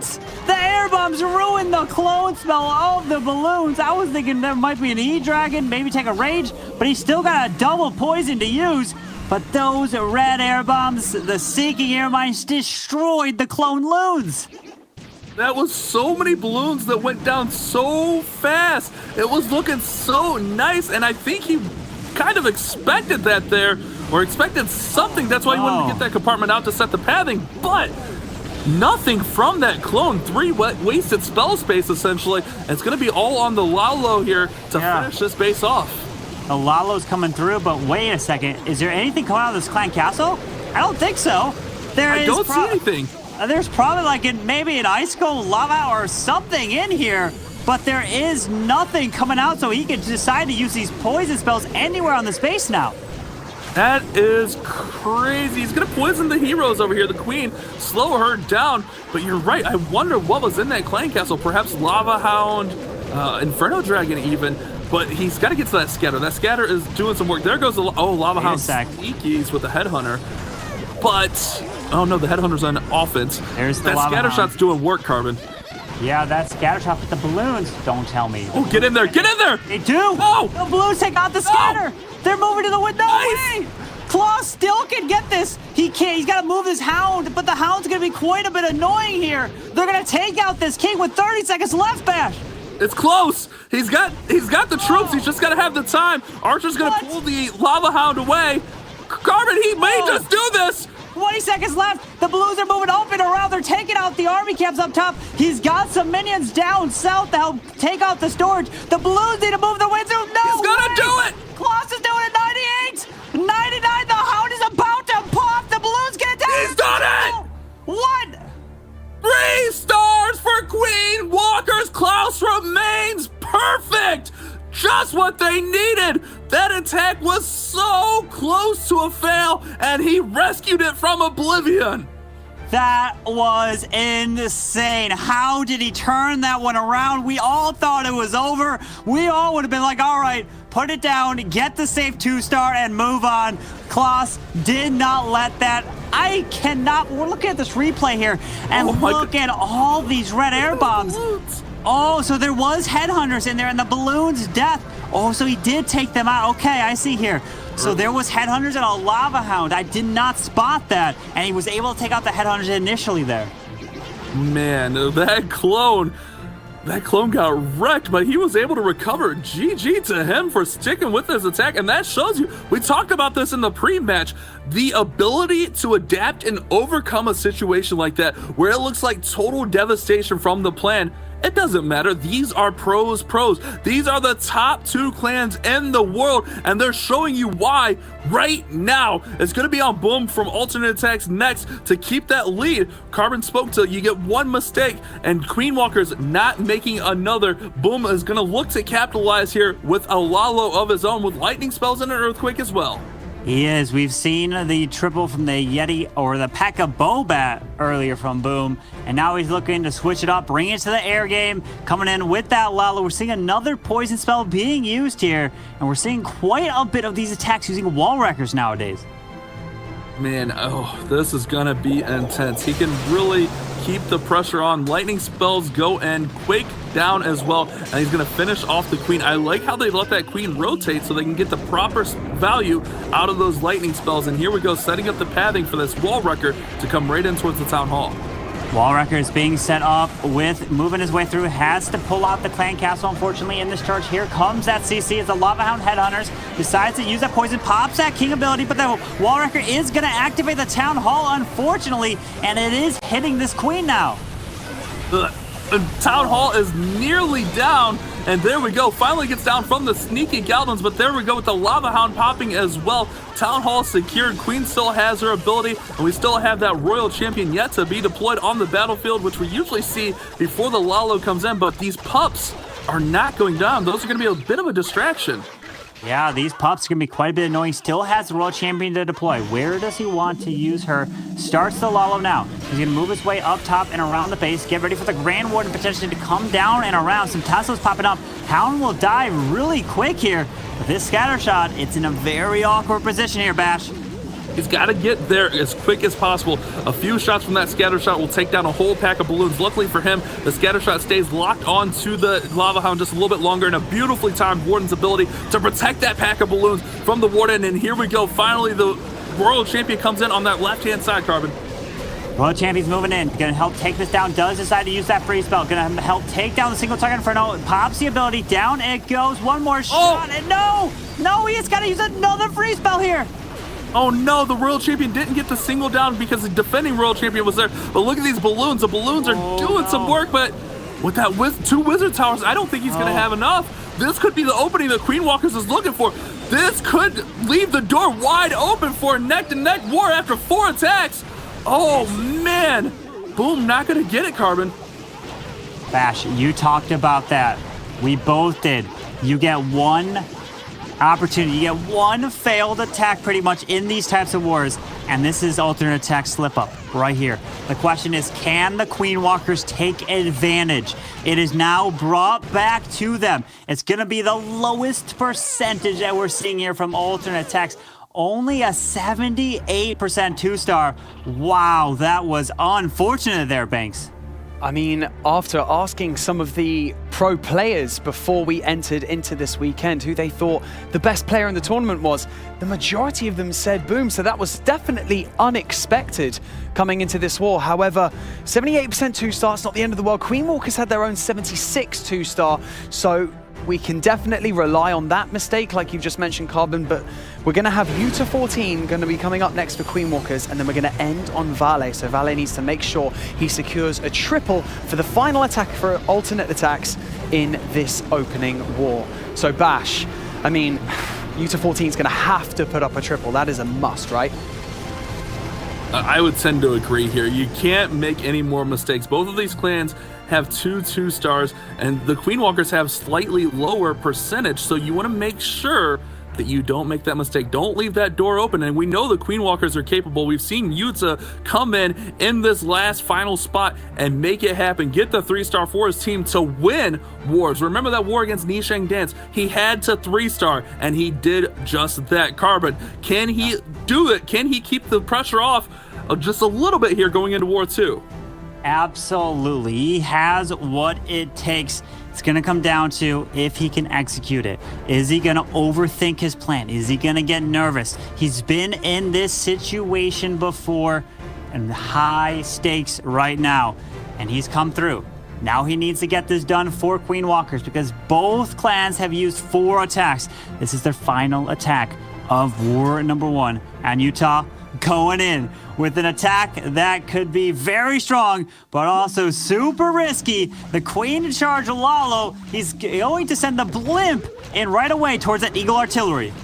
The blimp on the Eagle should take it down without issue. He's going to weaken up that single target Inferno with the Earthquake Lightning combination as well. No rage on these Yetis here. They're going to look for those Yeti Mites to take down the Eagle artillery, and then we should see that Royal Champion come in at some point to take down that single target Inferno. We're going to look to clear out some of the defenses with this epic Queen charge. 20 balloons, 12 minions. Doesn't want to be short on cleanup, and you spoke to this, Carbon.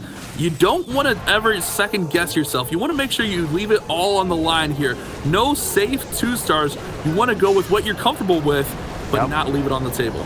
Absolutely, and this is an attack that Utah is comfortable with. It's risky, but he's going with stuff that he knows what to do the best. And the biggest reason is if something goes wrong, he can adjust this on the fly. He can think about it. When you go with an attack that you don't really do, you don't know, it's really difficult for you to fix it on the fly, and that's what he's going with here. That queen charging her way straight towards that bomb tower, pops the ability, down goes the single like you mentioned earlier. Man, that was so close, but the ability comes out. Check this out. We got headhunters, we got inferno dragons, we got archers, we got a whole hodgepodge of troops in this clan castle, but he does have that poison, and the queen is very healthy. Look at this, another wall break to open up towards the scatter shot. This queen is charging so nice through this base, and a perfect poison. This queen is getting so much value with another rage down. Might have to invest a free spell onto this Inferno Dragon. Does decide to do it. Oh my goodness, that queen! Is she gone? She's up! No, what? She's gone! No. Oh! She's gone! Oh! Man! Oh my! I thought she was still up, and it was the king there! Oh no! No way! Tornado Trap spinning the balloons around now, getting to invest a second freeze. Oh, the devastation. He's got to stick with it. We saw this earlier. Make it happen. Get the 3-star if possible, but there's so much up, and that queen as well still up there. It's going to be a tough fly through for you to 14. I am literally speechless. You guys can probably hear right now. I could not. If that queen, she could have cleared this whole core. That's what he needed to take down. And then that enemy queen is still standing. Luckily pulled. Oh no, look at all these traps in the middle bash. All of the air bombs taking down his balloons. You're right, Carbon. If that queen stays up, this is a 3-star, no doubt. She gets the scatter. She finishes off the king. She potentially moves up towards that enemy queen, but instead she goes down. And that's going to be an epic defense for Boom, leaving that door open for alternate attacks to take the advantage into War 2. Devastation.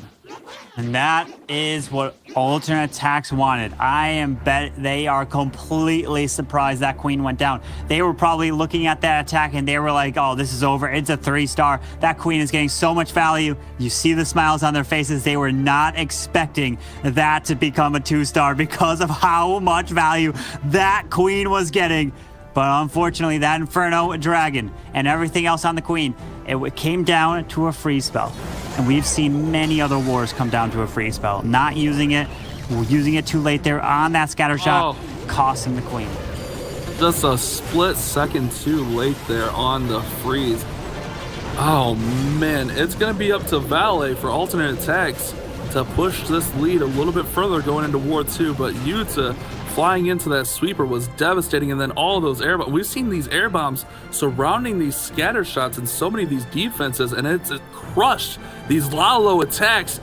Man, I am, like you said, I was speechless. I did not know how to respond in that moment. That was insane, Carbon. Remember, this is the best of 2. This is only game number 1. We will still have another war right after this, so you guys do not want to go anywhere because it will not be determined until we play war number 2. You take everything you did in war 1, stars, percentage, then you add it up after war number 2 to decide who is your next world champion. It's either alternate attacks or Queen Walkers. Now it's time for Vale to come in with the Zap Lalo. We've been seeing so much of this. 7 lightning with double poison. The 7 lightning spells with no earthquake usually indicates he's going to zap near that queen or near that headhunter or perhaps even one of the scatter shots. We'll have to see how that comes in. A lot of options here, but the wall wrecker is going to open up this wall for this queen to sneak in here and get massive value. The queen and king should follow the wall wrecker, and there we go with the lightning spells. Does not quite get that queen down though, Carbon. Yeah, the queen does stay up here in the middle of that base. We had the multi, we had the sweeper, but the other sweeper is actually still standing there as well. But the queen is so close to going down. Just one small tap from anything, like a minion, a lava ball, something, it will go down. And the World Champ's trying to continue this push through. The queen on the top side is clearing lots of defenses with the support from that ice golem, and then the queen, the defending queen, finally goes down from the king royal champion combo. And look at this base is gutted right now. What? This base is incredible. Absolutely gutted from the core out. Oh my goodness, he's gonna drop that poison there. The Royal Champ does pop, I think, yes, did pop her ability there, but he's got 3 hounds. There's only 1 air defense left here, Bash. There's not much to fly through as the clan castle's been dealt with. That lava hound's not going to be an issue as it's going to pull off to the middle of the base. All he's got to do is make sure he secures the town hall and has a good warden ability. Tornado trap near not effective there as it didn't get much. Valet looking strong here for the final attack for alternate attacks. Gonna put his team ahead moving into the second matchup. Absolutely incredible. Pops that Grand Warden ability through the Town Hall Giga Bomb. Absolutely crushing this base. Drops that final haste spell there. Has 2 more balloons. Pops the Hound, and that's going to even help with the cleanup as well. And Valet coming in with another 3-star here today. And he's actually perfect so far. He was 4 for 4. He's going now 5 for 5 for alternate attacks.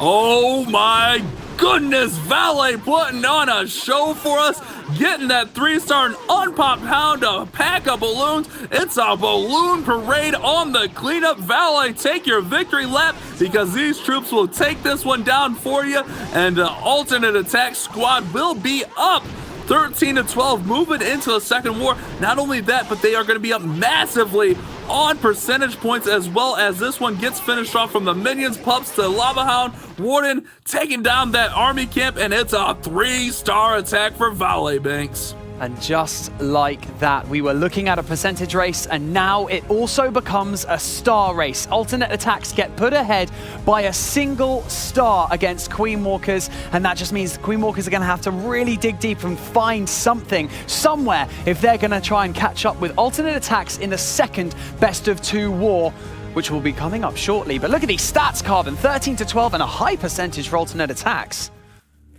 Absolutely. They've got not only the star lead by 1, they've also got the percentage lead, which now means Queen Walkers have to take those risks. So we might see 1 star potentially from Queen Walkers because they have to enter from the opposite side of the town hall if necessary to go all out for it. Oh, excited for some of those spicy attacks, but we've got alternate attacks and Queen Walkers right there on your screens in this playoff bracket. You can then see the differential between their percentages and that 1 star, but they are ahead after the first war. Alternate attacks have to be happy with that. But you know, time will tell. It is not a lead that is ungettable for Queen Walkers. So I am now going to hand you over to our resident expert over at the Telestrator. It's Lady B to break down one of those attacks.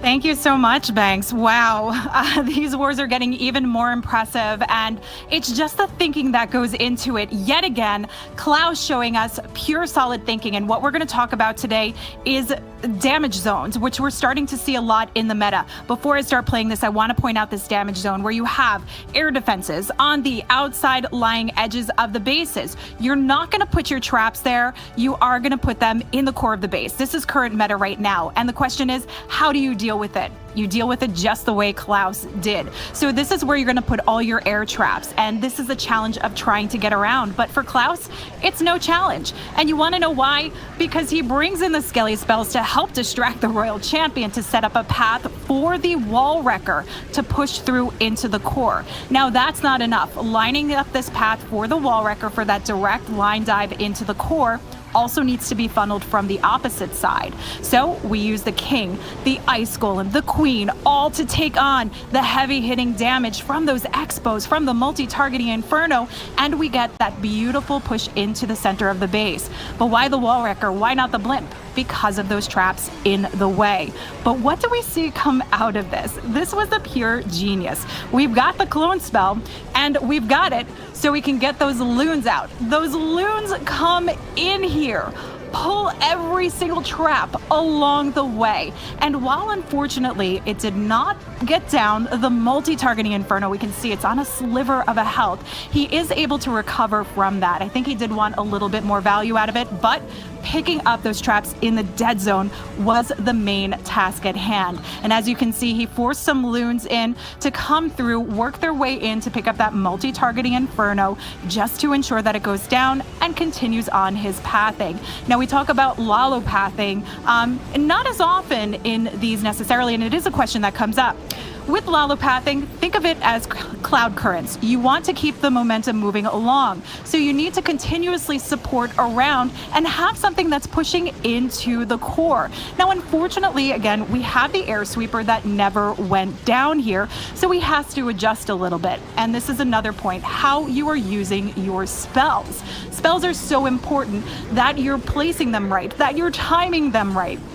And a haste can go a very long way to push your loons through and get the recovery that you need, which you clearly see here. That perfectly placed haste sweeps those loons, carries them across, helps to spread out their damage, and eventually work their way in so we can see that scatter shot get taken down. But the real big main takeaway from this is with the dead zones, find a way to eliminate that if you want to go in with the air attack and be creative. Again, I can't believe Klaus's ability to adapt to these different style bases and come in so smart.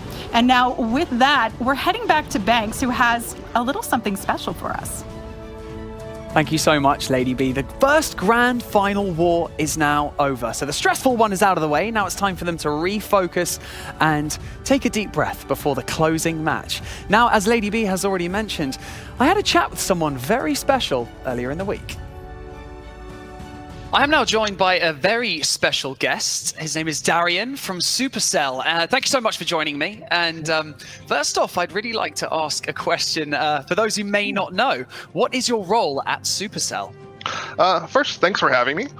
My role at Supercell is I am the community manager for Clash of Clans. Now, we have 3 different community managers. My role specifically is kind of the public face of the game. They could have probably picked a better face. But I do a lot more of the public interaction, while the other 2 community managers are kind of much more behind the scenes. Okay, well, I mean, I think we all like to imagine what running a huge multiplayer game kind of would be like, but we'll start off with the basics. How big is the Clash of Clans team? So, Supercell is kind of unorthodox in this regard, where we believe in very small teams. So, for example, certain AAA PC games may have hundreds of just developers on a particular team. Just on Clash of Clans, we have about 21, 22 people on the team, and that includes designers, artists, programmers, including community managers, and marketing as well. So, at most, maybe if you can count international support as well, maybe 25 people at most, and that's all it takes to make Clash of Clans. Wow, I mean, I think there's that age-old saying, isn't it? Too many cooks in the kitchen kind of will ruin the stew. What is the actual saying? It's something like that. So, yeah, if you had too many people, too many things to go through, too many paths to navigate. But have you ever thought of a concept in-game that's actually made it into the game? So, there's a couple things. So even though my role is a community manager, I do write some of the texts that go in game, and I'm kind of known as the dad joke guy. So I write a lot of bad puns that the team rolls their eyes at. So a few of my texts have made it into the game. For example, the scatter shot defense, I actually got to name that one. So finally, one of my ideas finally made it into the game. But also, if you look in some of the texts, for example, the descriptive text of Town Hall 12, I like putting pop references in there. So if you read the text, if you know the reference where it came from, kudos. If I don't want to surprise where it's from, but if you recognize it, if you're familiar with comic book lore, it's something that's very, very familiar. I love that. A hidden gem from a community manager himself. Now, speaking of the community, do you ever actually receive ideas from the community and think, oh my God, that's amazing, and then that's made it into the game as well? Oh, absolutely, all the time. In fact, just before we started this interview, we just made some announcements to how Super Troops will function in the December update. And one of those changes is actually direct feedback from the community. So before, Super Troops would last 7 days. We're now reducing it down to 3 days, and that is directly from the community. So we do factor in community input quite often. It's just a matter of, is it something that we can incorporate into the game and still make it, make sense? And in this case, it was something that we looked at and said, yeah, this is what we want to do based on the community feedback. That's so important, isn't it? It's so amazing to hear that you guys really listen to what the community wants from the game, and that kind of helps it structure itself. But, absolutely. What, in your opinion, this is such like a fanboy question from me, what in your opinion is the best thing about working for Supercell? So this is going to sound really cliche, but it absolutely holds true. I've been in the gaming industry for about 16 years now, and I've never worked with a more humble but driven, passionate, talented group of people in my life. Like, just coming to work, or even just right now working remotely, like every single day is a joy to work with the Clash team. I absolutely love my colleagues. They are just an amazing group of people. In fact, the entire company is just amazing group of just very driven, motivated, passionate gamers, and it just makes work not feel like work. It makes it feel like we're having fun every single day we get to work on our projects. But I think that sounds like everyone's going to be jealous and want to join you. So, touching on that, what would you say to the younger generation that wants to maybe work in the gaming industry and also potentially work for Supercell in the future? So one of the things that's really important for people who want to work in the gaming industry is make sure you have a portfolio of all of your work. So, for example, if you're a budding artist, keep a portfolio of all the work that shows your progress from where you started to where you are now. When it comes to working at big name studios, it's important that we can see where your skills are and how you've grown. You may not have needed working on a AAA title or some big hit game, but at Supercell, what's really important is that we want to see what unique skill or attribute that you can contribute to the company that we don't already have. And that's one of the key things about people at Supercell is we want to find that what unique talent do you bring to the table. But being able to make a portfolio of everything that you worked on, whether it's coding, art, level designs, we want to see that your passion as a gamer is there and that you've grown in your discipline. I think that's extremely important, what you've touched on, actually having unique talents or anything that you feel like might separate you from the pack. And I feel like you would know, by working in the gaming industry for as long as you have and working for Supercell, are there any particular areas of the gaming industry or even at Supercell that you think would be particularly valuable for the future of the gaming industry? Ooh, that's a really good question. So one of the main things is, one of the things I hear the most as a question is, I want to be a game designer. I have these great ideas. One really important thing to keep in mind is that anybody can be an ideas person. By the time I finish this sentence, I could probably come up with 50 different cool new game ideas. Anybody can come up with a game idea. That's not the hardest part. The hardest part is, how do you take that idea, work it into a structure that your team can utilize? Do you understand the tools that you have available? Understand how this idea fits into a game, whether it's a new feature in a game or creating a new game, and understanding how that idea will grow into the future. Having that understanding and that vision is probably one of the most important skills you could have as a game developer, and be able to have good communication skills as well. Yes, communication skills, definitely a must-have. After working across the gaming industry for the short period of time that I have, that is definitely vital. And I feel like we definitely have to touch on Clash of Clans as an esport, of course, because that is why we are here right now for this weekend. And Clash of Clans esports has had such a huge impact on the online community and allowing kind of the game to grow from a professional standpoint. So I think that one thing that Clash of Clans does particularly well is updates. You regularly update the game, and each update dramatically changes the gameplay, which is fantastic for competition. So do the team at Supercell constantly think of updates, or is it more of a schedule? A little bit of both. So we have a roadmap of what we would like to achieve over the next maybe year or so. I mean, we don't itemize every single item, 18 months from now. We just have a vague idea. If we want to launch a new town hall level, we kind of have an idea when we want to release it.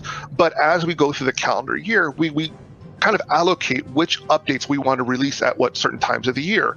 And these are very carefully strategized to keep the momentum of player progression going. So we'll release building levels in one update here, troop levels in another update, and it's to keep players engaged, keep them excited for new content, and make sure it doesn't feel stagnant by the time they get to that content. So yeah, it's a little bit of both. Well, speaking of being in the World Finals element that we are in right now, do ideas for in-game updates ever stem from watching the World Championships or any of the esports tournaments throughout the year? Yeah, absolutely. So even though, the competition is some of the most hardcore skilled players from across the globe, we want to maintain that it is approachable by anybody who plays Clash of Clans. So one of the things that we look at is, what meta strategies the pro players are using. Is that particular strategy overpowered? Do we need to carefully balance a particular attack, particular troop or defense? And the competition does give us an idea of where that meta stands and where we need to balance things. But a lot of our balancing is also very data driven. So we look at player habits just across the world, not just within the competition, but the competition does give you a very visual representation of where that meta is and gives us ideas on what we can do to improve it. Yeah, I think the key word within that entire thing is just balance. Balancing it out, because, you have a lot of people that would maybe, look at it from a negative standpoint, that something might be too overpowered in the game, and then it's your job, obviously, to restructure that. Right. And you guys do such a great job of that. But from last year's esports season going through till now, what have you seen? What's been the biggest change in the past year? Let's see. Well, we kind of moved from, an offline event at the ESL Katowice arena, and given the global circumstances, we kind of had to adjust with the times, where we've moved to an online format. And what that's done, so when we first launched our esports program, up until that point, all the tournaments had been community run, and that kind of gave us a lot of ideas. Even though our game is just turned 8.5 years old, that's very unusual for an 8.5-year-old game to be launching an esports program. So the original War League competition was designed for the community. We wanted to give the community a competitive avenue for them to once and for all prove who is the world champion Clash of Clans team. But with this year, with the world being it is, with the situation, with the offline or with the online format, we noticed that it made the event much more approachable, that it fed much easier into the dream that anybody can compete in this and anybody can rise to the top. So because people were able to play from the luxury of their own home, we saw a huge influx of a variety of teams that we would never have seen at the offline event. So it has opened up the gates a little bit more to make it much more accessible around the world. Yeah, I feel like the mobile gaming industry has been able to adapt. Maybe it's slightly more easier than other industries. Mm-hmm. So it's been a great opportunity to see how the online community has grown. And like you said, all the variety of communities from all over the world, see how they compete in just in their online standpoint from where they are. But 2021, we've talked about the past leading up to now. Now I want to see if I can maybe get a little bit of information out of you, because are there any hints or any gems that we can know about in advance for next year Clash of Clans? All I can say is this: 2021 is going to be an epic year for Clash of Clans. We have some major content planned. I don't want to give anything away. Some of it will be a very big surprise. We're really excited. We've been working on it for a while now, and let's just say it's going to be a banner year. Ooh, I like that. Even though it's a subtle hint, I love it. I have no idea what you're talking about. For those of you watching, I have no idea what he's talking about, by the way, so don't come at me about this.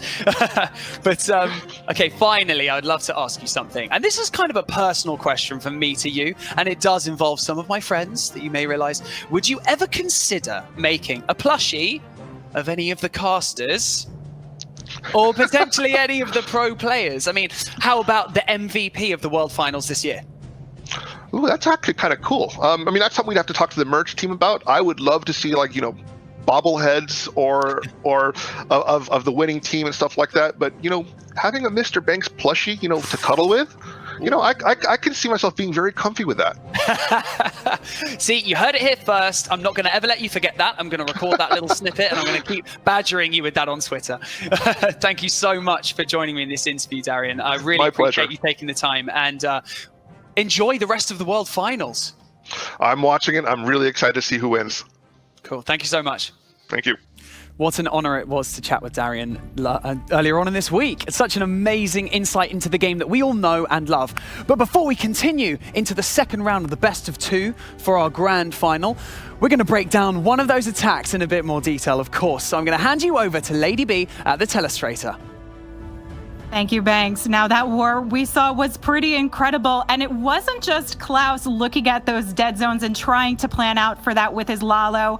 Vala had one in mind, and this could potentially be a determining factor going into the next match as it gives him a 1-star lead.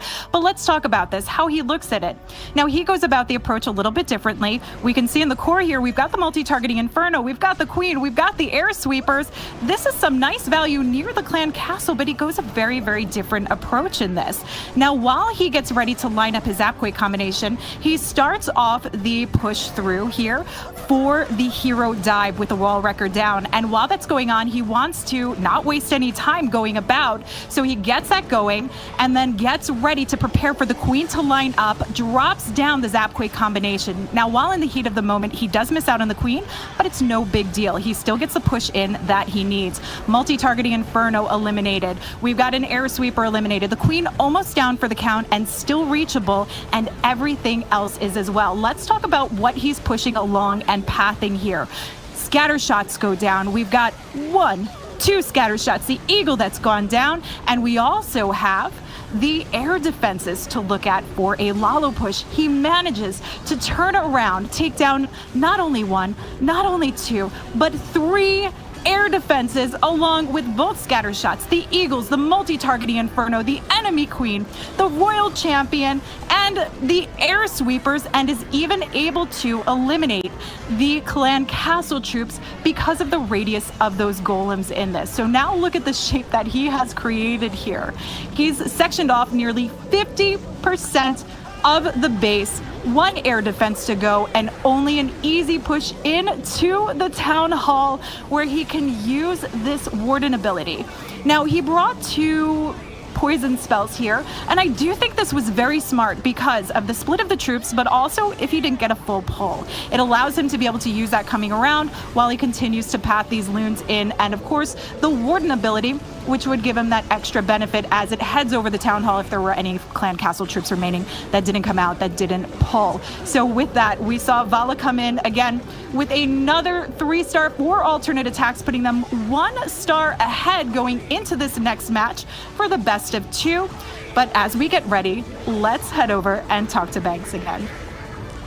Thank you so much, Lady B, for breaking down that attack from Vale, the current MVP for alternate attacks as well.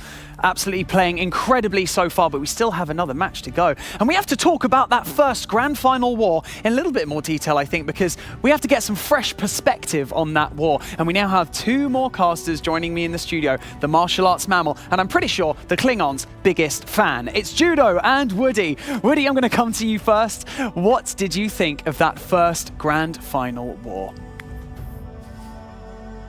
Wow, what a start. The Queen Walkers finally holding alternate attacks below the 14-star threshold, but still behind overall. I gotta say, I think alternate attacks are looking strong off that first performance, and if their past is prelude, we will see them take it all in just a matter of an hour. Well, Judo, I mentioned before that we'd love to see a comeback, but does this look doable? I feel like we're only kind of 1 star and a bit of percentage behind. I mean, this looks doable for a clan like Queen Walkers, right? Absolutely. Woody alluded to the strength of the Queen Walkers bases. And let's be honest, this weekend we have seen 2 1-star attacks, and both of those attacks have been against Queen Walk bases. So if they can hold alternate attacks off in maybe one of the attacks, they can definitely get this done. We can now see that Vale and Klaus are both your MVPs for the World Finals for their clan. Both of them putting up 5 attacks and tripling every single attack. So they've been so incredibly important for their clan going through this World Finals weekend. But Judo, I'll come back to you again actually. What do you feel like Queen Walkers are missing from what we've seen so far? Because obviously they are trailing, not by much, but what do you feel like they're missing? Oh, I think they just put everything on the line, to be honest with you. Like, if we look at Yuda's attack at the end, he could have got that done had he have froze earlier and kept the Queen alive, but he was just trying to save onto the freeze for the Lava Loon, really just pushing and risking everything. You've got to do it, but maybe they do need to take things a little bit safer in the next war in order to try and secure things. So Woody, do you think going with like safer attacks potentially? Like the thing is, with alternate attacks, they're coming into this in the lead, but it's not a huge lead. But so do you think they could actually maybe go with some safer attacks, or do you reckon just go all out? It's the grand final. It's the best of two. We're in the second war. You have to try and secure triples all the way through. You're always trying to secure triple banks, but I definitely want to key into what Judo said earlier, that because Queen Walkers have got such strong bases, these are not attacks that you want to just throw away with a risky play, especially when you have a 1-star lead the way the alternate attacks does. They're going to have a plan for the triple, but they are not going to give any chance at all of a 1-star fail. They'll be getting those reliable 2-star hits, and as long as they can keep pace against the Queen Walkers, they'll be fine. If they get one more star than them, that's great, but they're already leading. They already have a massive percentage advantage. The only way for the Queen Walkers to get this victory is if they get 2 additional triples on top of what alternate attacks did. Very unlikely that that's going to happen, if you ask me. Well, I can now tell you for the final time that this is it. The lion's share of the $1 million is on the line alongside the World Champions Trophy. Woody and Judo, please take us into our final war of the 2020 World Finals. It's alternate attacks versus Queen Walkers. More than 36 million players and 2 million teams from around the world participated in the in-game Clan War Leagues or the ESL Play online pre-qualifier tournaments to be eligible for this $1 million event. The Clash of Clans World Championship will be over in one final war. Hear the roar! Let's war! Stadra from the Queen Walkers, the first attacker in this last salvo, Judo. Starting out with the lightning spells for his dragon attack. These are the best 2 teams in the world, but even all 8 clans, 40 players, are absolutely the most special players to get to this stage. Queen Walkers need a special performance. Is this it, Woody? The roar of dragon fire along the outer edges will crush through this base. A right side corner has been demolished, and Stadra will grab the first star with an easy stab at the town hall. But he's got a long slug looping around the back of the base, and it looks like 3 dragons distracted by an elixir storage are going to be going into the exterior, slowing things down, but maybe that'll help them dodge the air sweeper. Stadra's got a long way left to go. Thankfully, they do move back into the center of the base. They will power through the air sweeper. Tornado Trap is in that area as well, Woody. And with 2 scatter shot, this is a dangerous position for Stadra to be in. Low down like gum on his shoes, Stadra steps into a big trap, and he's got a lot to lose. Splash damage raining in from a multi-target Inferno and a scatter shot take these dragons down a peg. A few more of them falling as air defenses fire away. The distraction and inability to keep them concentrated means Stadra's in a lot of trouble. Tesla's popping up, Judo. I don't know if he's got it.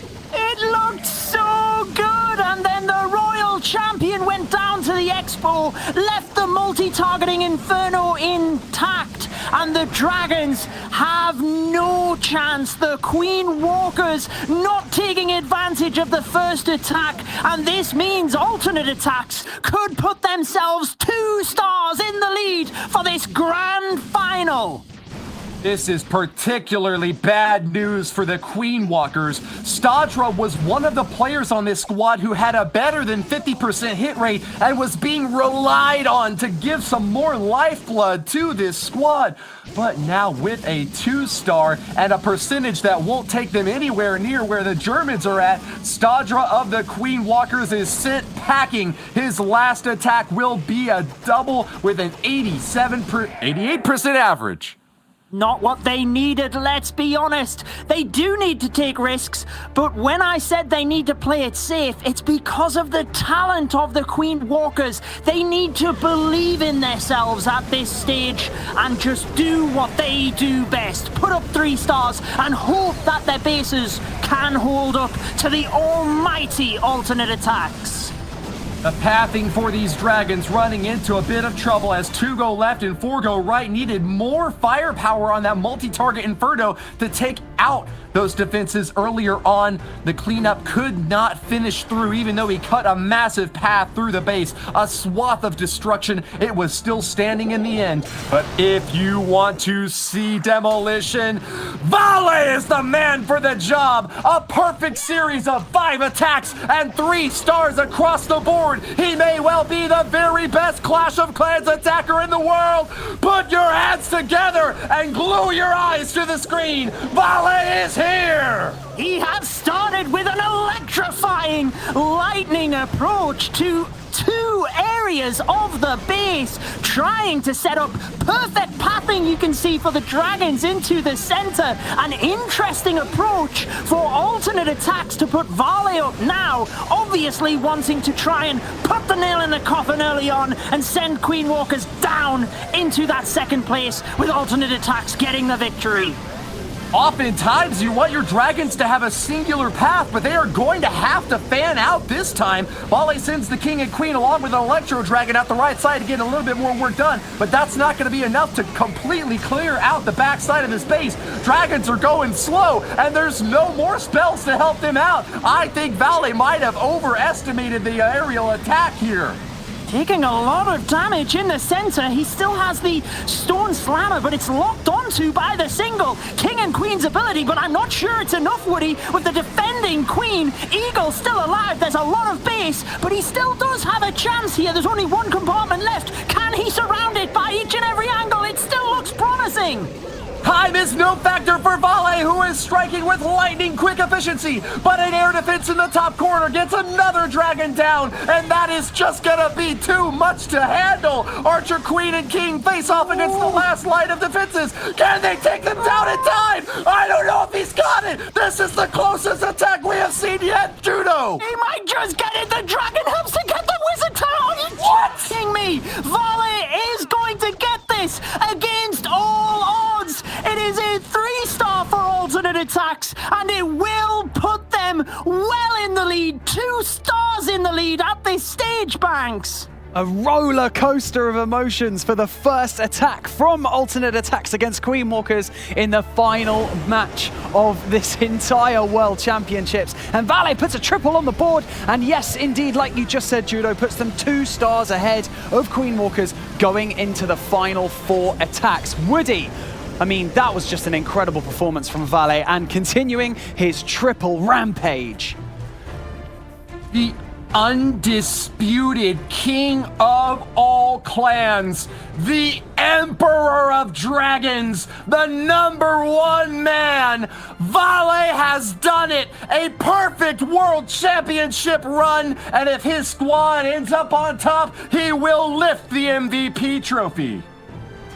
What can Queen Walkers do at this stage? Alternate attacks showing their dominance, knocking down Vertang in the semi-finals 28-23 in the best of 2 matches, and slowly pulling ahead of the Queen Walkers. Can Gaku do anything here, Woody? He sure will try with everything he's got. A hybrid army with an early shot from the Queen to the top corner, grabs that CC, pulling it out, poisons down. That's what it's about. Gaku has another baby dragon for additional funneling up top, but maybe that poison was down a little bit early because those pups are going to give a little bit of trouble to the healers on the back end. They take some damage, but he's ready to go in deep. Good adjustments with the archers to help protect the healers. I mentioned earlier on in the live stream, when we seen Queen Walkers go up against Existence in the semi-finals, that Gaku is an expert with the hybrid attack, sticking to what he knows, playing it safe in that regard. An early stab into the town hall gets that down. And where do you think the hybrid's coming from here? Difficult to say, really. Still has time left to go, but it's ticking away. You need to get them in there if you want to save the day. Gaku knows a triple is the only thing that can keep the Queen Walkers afloat. With a 2-star already up on the board, it's all about the triples. Multi-target Inferno in the center should be an easy target for the Queen. She's going to have to pop her ability.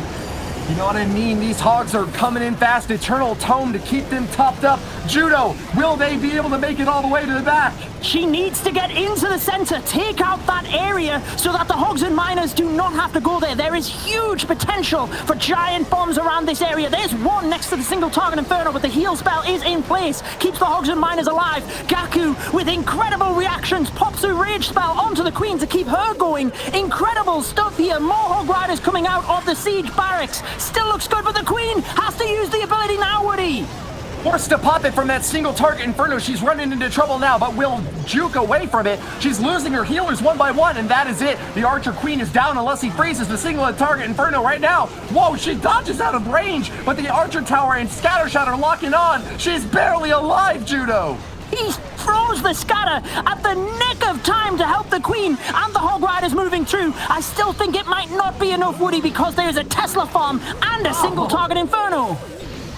Crushing hit up top. The Tesla farm built by Ast has done its job. Lightning efficiency, zapping through every single building. Tesla is soaring to the top of the stocks. As you can clearly see why these traps are so much trouble for attackers. You never know where to expect them popping up. And at the last point of defense, they have done it, holding on to the third star. Gaku will be sent away, a frown on his face. Alternate attacks are all but ready to celebrate. They are trying to hold it together, but I am sure the excitement must be building inside them, Woody. They are so close to becoming our world champions for 2020. They can taste it, Judo. It's on their minds. It's right in front of them. All they've got to do is grab it now. A 1-star lead going into this match, and now evened up with an additional attack. Another arrow in their quiver.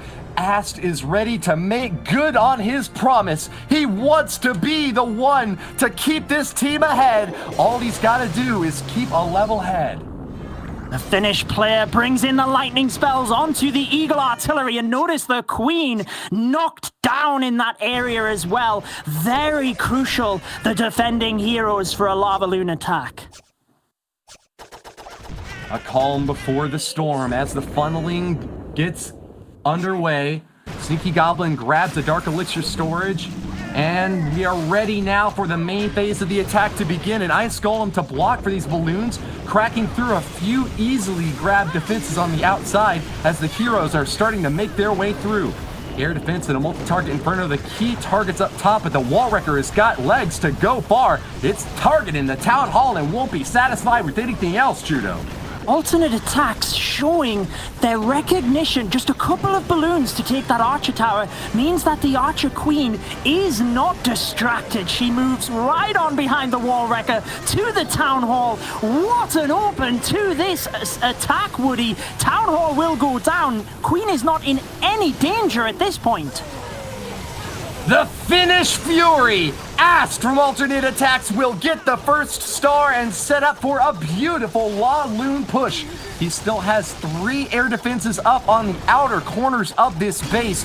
Deployment will be super important to keep them on the path to victory. Only 3 haste spells to tap through, but that's quite plenty if he gets the positioning just right. 2 Lava Hounds already on the left corner, holding 1 in the pocket for future deployment, Judo.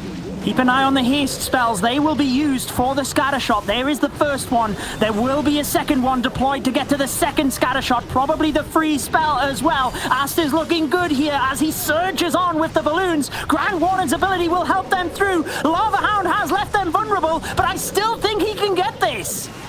Loons fanned out to start with, but they're now concentrated all on that scatter shot, which gets a massive blast on them. Thank goodness for Asto. He's got 1 more haste, and the final freeze is down. The last quarter is getting annihilated. Destruction Derby for Ast. The blast from the past. 3 stars all around, and this is another brilliant performance from the aerial mastermind. They make it look so easy, holding on to troops for the end of the attack, planning from the very start to the very end. They know exactly what is going to happen. ATN.aTTaX showing their class. They are 3 stars in the lead with the percentage, and with 3 attacks remaining, surely ATN.aTTaX are just about ready to celebrate, Banks. Just to reiterate what you just said there, Judo, we're only 2 attacks in and we're 3 stars ahead.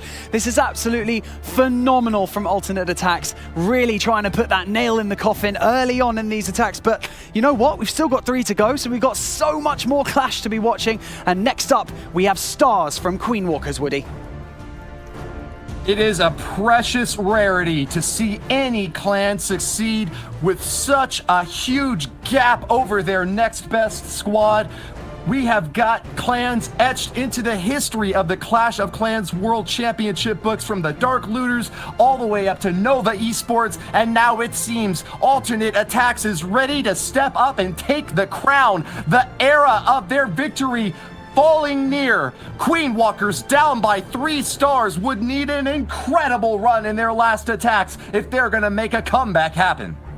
We have talked about the importance of base building. Queen Walkers have held off 2 1-stars in this tournament, but we heard from Sir Iron as well, the base builder from ATN.aTTaX, in yesterday's stream, and they test bases again and again and again, and it is showing in this performance. Lightning Spells takes down the center of the base in this attack, Woody.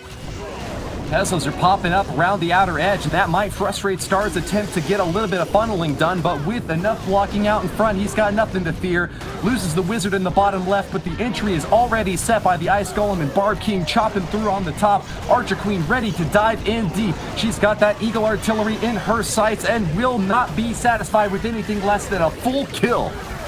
Oz needs to hold it together, and he is doing incredibly well, but can the Barbarian King get the multi? He doesn't! Royal Champion after the scatter, she might not even get that.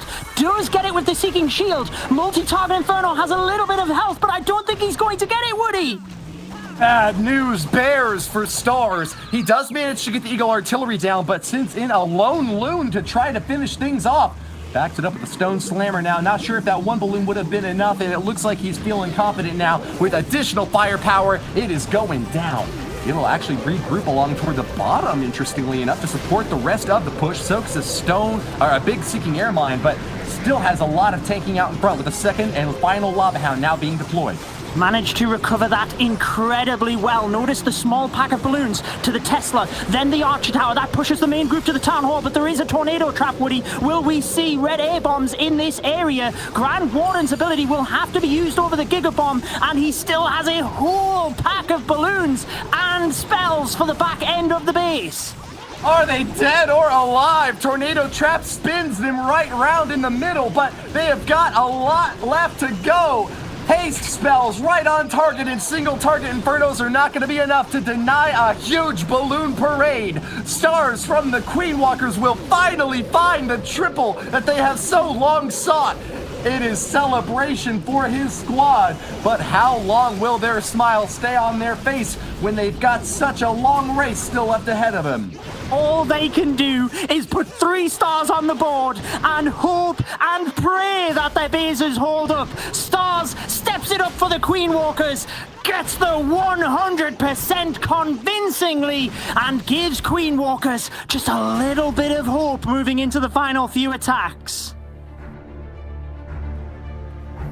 Excellent job there. And you see the excitement from the other casters on your screen now. You know that that's the same feeling felt by so many other Queen Walkers fans out there, cracking their knuckles, stretching out. They've only got a couple more attacks left in this final war of the World Championship. Many months leading up to this last bout. And it's gonna be Linnaid coming in next. Defending base from Klaus of the Queen Walkers is about to get hit. One thing we have seen from Linnaid is the adaptions that he is able to do, and he was part of the MCES squad last year who took second in the World Championships. He will be wanting to redeem that this year, and he could put it out of sight of Queen Walkers if he 3-stars this attack, Woody. Fantastic storyline point there, and well timed to bring it up, Judo. A grand finalist is one thing, but a world champion is another entirely. Linnaid has got one great title before him, but another standing right ahead. Can he get the triple and ensure ATN.aTTaX has got a commanding lead now? Free spell on the single Inferno, and that Archer Queen is going the distance. Raged up, those healers are topping her back off, and she's got an easy shot at the Town Hall and Clan Castle. We keep saying that Linnaid is an expert with the hybrid, but you can tell. Look at how he can direct the Queen into the Town Hall with a difficult funnel down to the 6 o'clock area, and there is pretty much no damage on the Queen bar the Expo, so she can take out the Lava Hound, take out the Town Hall, and then he can work the hybrid from there. Perfect prediction on that Seeking Airmine. Catches it with a Coco Loon and will keep that Town Hall out of commission until he's ready to shut it down. Foreclose on that Town Hall because the first star is ready to be claimed as it comes crumbling down. Linnaid sends in the hybrid army and they are raging through the outer layers. The left walls have been demolished. Hogs are getting bombed at, but the heal spell will top right back off, knocking apart another Inferno. It's all up to the Eagle now. Not a chance to stop it as it comes down right into the Grand Warden's Eternal Tome. They are going strong, Judo. Miners and Hog Riders are tearing this base apart. Linnaid used the rage spell that was not needed for the Queen charge to power the miners onto the Eagle artillery. The base is crushed. It's a 3-star, and it is so close now for ATN.aTTaX. Even if Queen Walkers put up 3 stars across their next attacks, all ATN.aTTaX need to do is get 2 stars, Woody. Incredible. It is within touching distance for them. The ripping and the tearing, the wild, wild warriors. Linnaid from ATN.aTTaX with another 3-star. An absolutely devastating attack for Linnaid right there, absolutely mowing his way through that Queen Walker's base. It's also worth mentioning a massive thumbs up for Sir Iron and for Bob the Builder, the base builders for ATN.aTTaX, because Queen Walkers have absolutely been destroying bases all the way up to this point, and now they just can't seem to get triples. I mean, from their first 3 attacks, they've only managed to get 1 against ATN.aTTaX, so massive thumbs up to them. And the next attacker for Queen Walkers is going to be Klaus, Judo.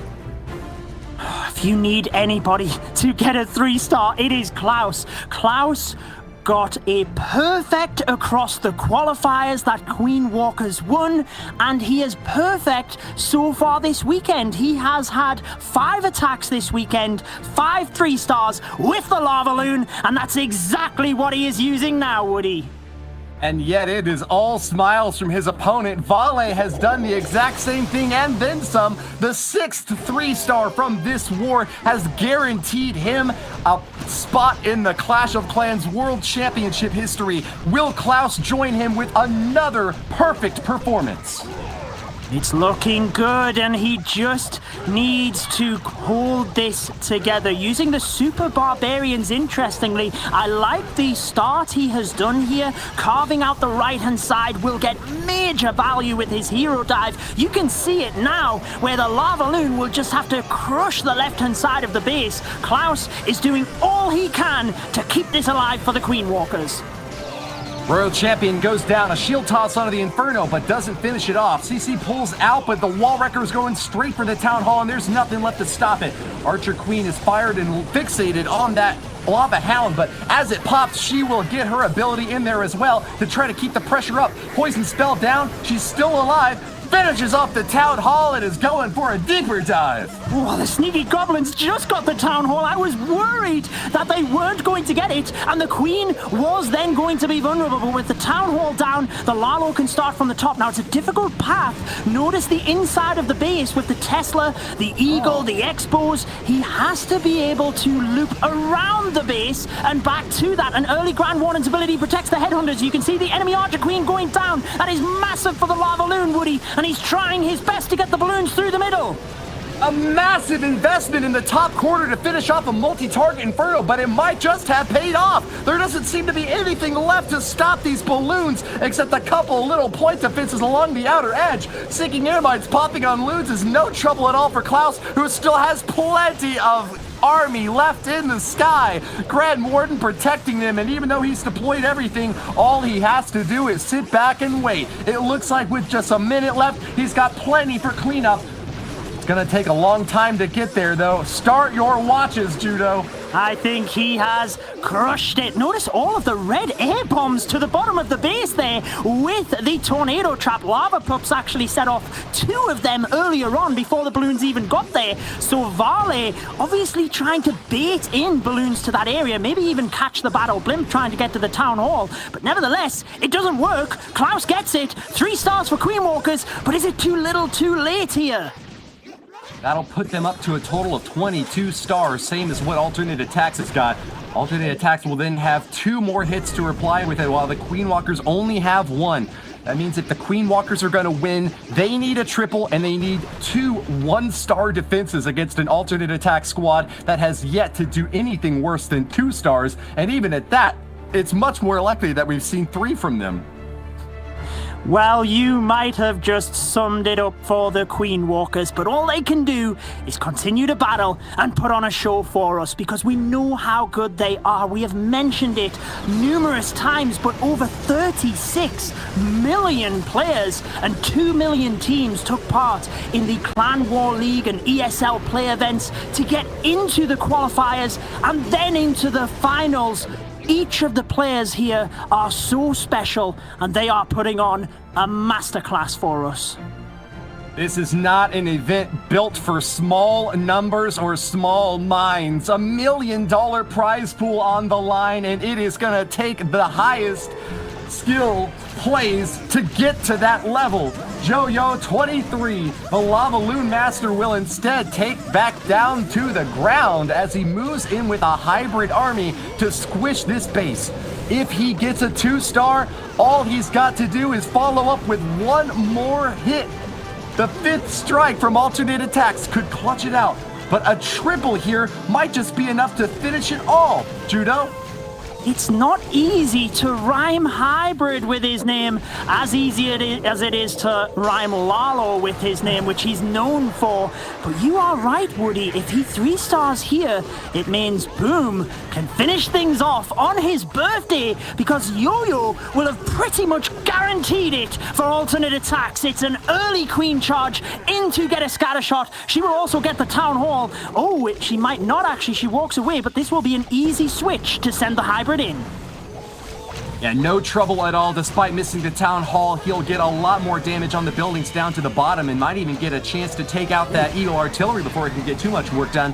Barbarian King saunters on in and will chop that Town Hall to pieces. Soaking shots from the Eagle Artillery. It's going to be 2 Seeking Air Mines that land on those healers at the right side. Not good news at all for an Archer Queen trying to go the distance, but running into big trouble early on. Good that Yo-Yo is able to keep to his usual plan, sending the hybrid in towards the Eagle, just sending the Barbarian King in to get the Town Hall. There's a rage to try and help the Hogs and Miners through. There's a lot going on here, Woody. Grand Warden's ability is used through this dangerous area. If he can push through the middle and to the back end scattershot, I think he could get it.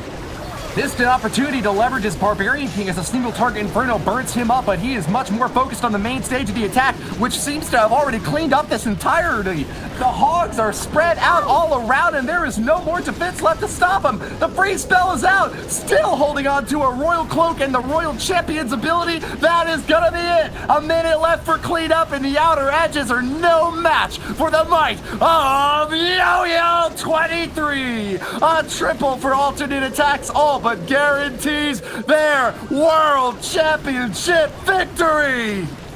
how do they do it? Recently crowned ESL Mobile Open Europe champions, and they are so close now, Banks, to being world champions. Yo-Yo23 comes in with yet another triple for ATN.aTTaX.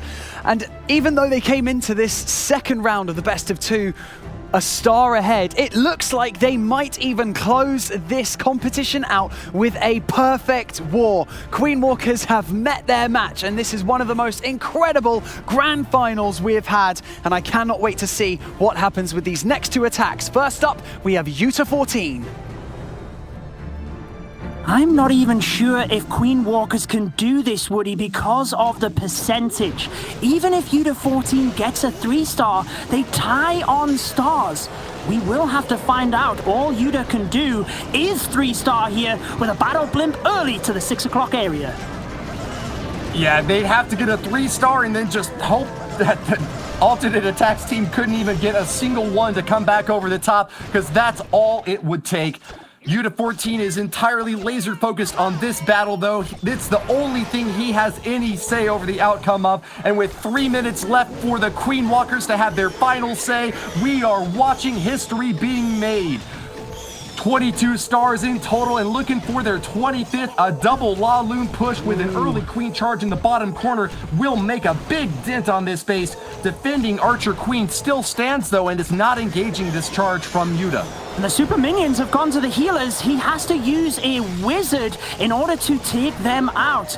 Now, if you are watching at home and thinking about base building, notice on a lot of the bases, we have an area in the center where there are no air defense and just a lot of damage. You can stack your air bombs in there in order to try and defend air attacks. But as an attacker, you have to get into the center, and that is exactly what Yuta is doing right now, Woody. ATN.aTTaX is a squad that has got 5 players who have been putting up triples all during this war, but Queen Walkers have been slipped up with Yuta 14 unable to get that 3-star yet recently. He is looking to finally get the job done in this last war of the day, the last war of the month, the final show of the year. He is facing off without fear with only a minute left, though. He is really running low on time, Judo. The super wall breakers did not go to the center like he wanted, and that means the Queen has to go through the wall to get to the scatter shot, which is even more time, Woody. We're into the last minute. Can Yuta 14 get this? 50 seconds left, 50% of the base to take down. Failure to get a triple here means an ensured victory for ATN.aTTaX. And as he's lying on his back, Yuta 14 stares up at his foe and is ready to chant the final words of the most epic proverb of the Klingon race. Yet if my line should die, it dies with its teeth in its enemy's throat. It dies with its name on the enemy's tongue. For just as mere life is not victory, mere death is not defeat. And in the next world, I shall kill the foe 1,000 times, laughing undefeated. Failure in his final hit, but a smile on his face. Queen Walkers will walk away as finalists in your 2020 World Championship. They can leave with their heads held high and be incredibly proud of their performance, placing second out of millions of clans.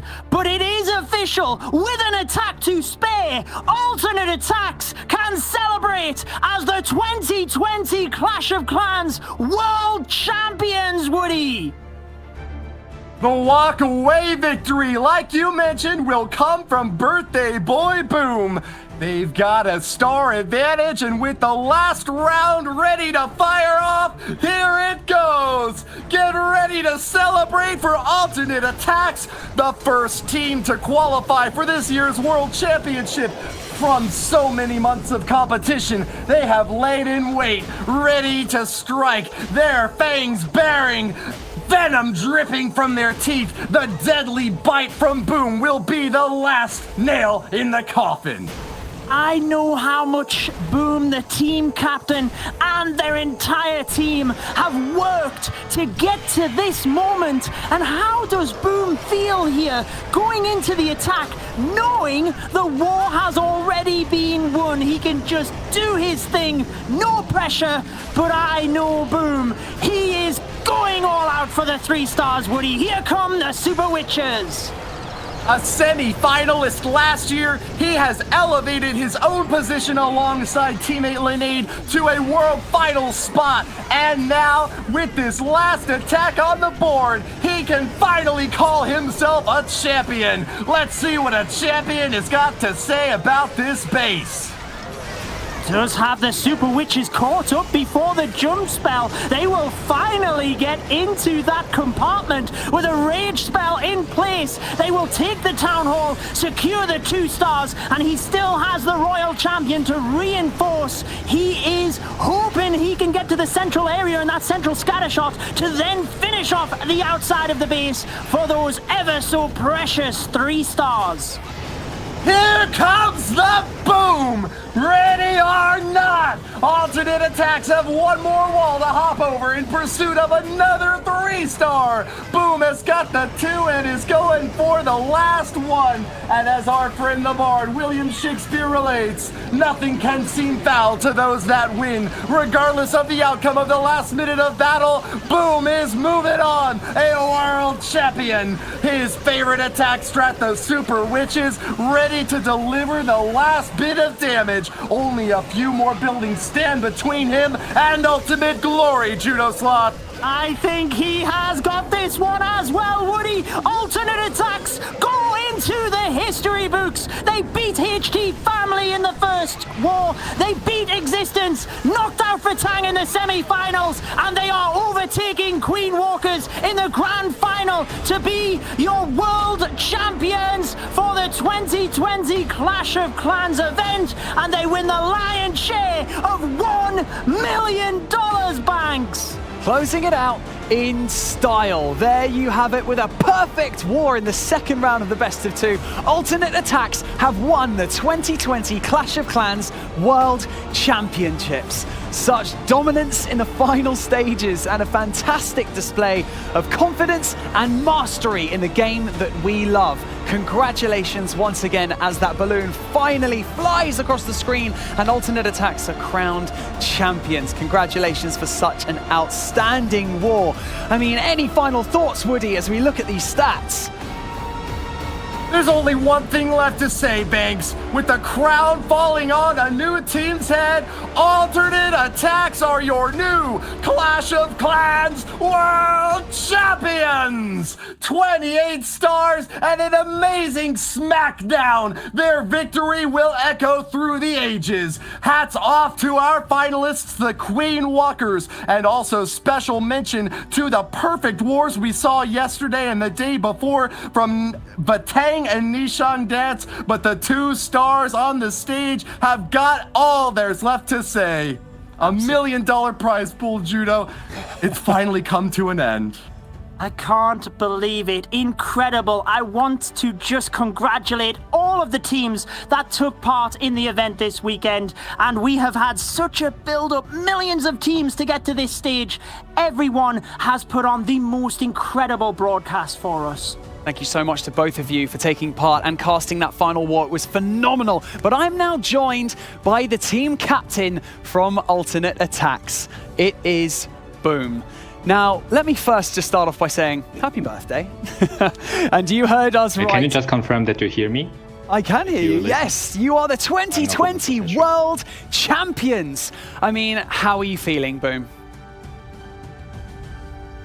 Oh no, can he not hear me? Right at this final stage, I'd love to get his final thoughts of how he's feeling in this moment. And on his birthday, of course.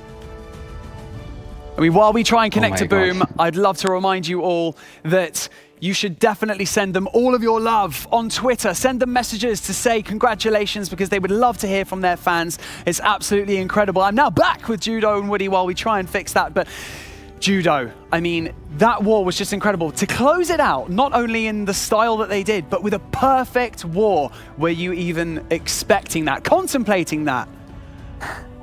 I'm not surprised. ATN.aTTaX are just incredible. They never cease to amaze me. And I am a big fan of the Queen Walkers. They have such creativity and they are an incredibly powerful clan. For ATN.aTTaX to beat them the way they did is just amazing.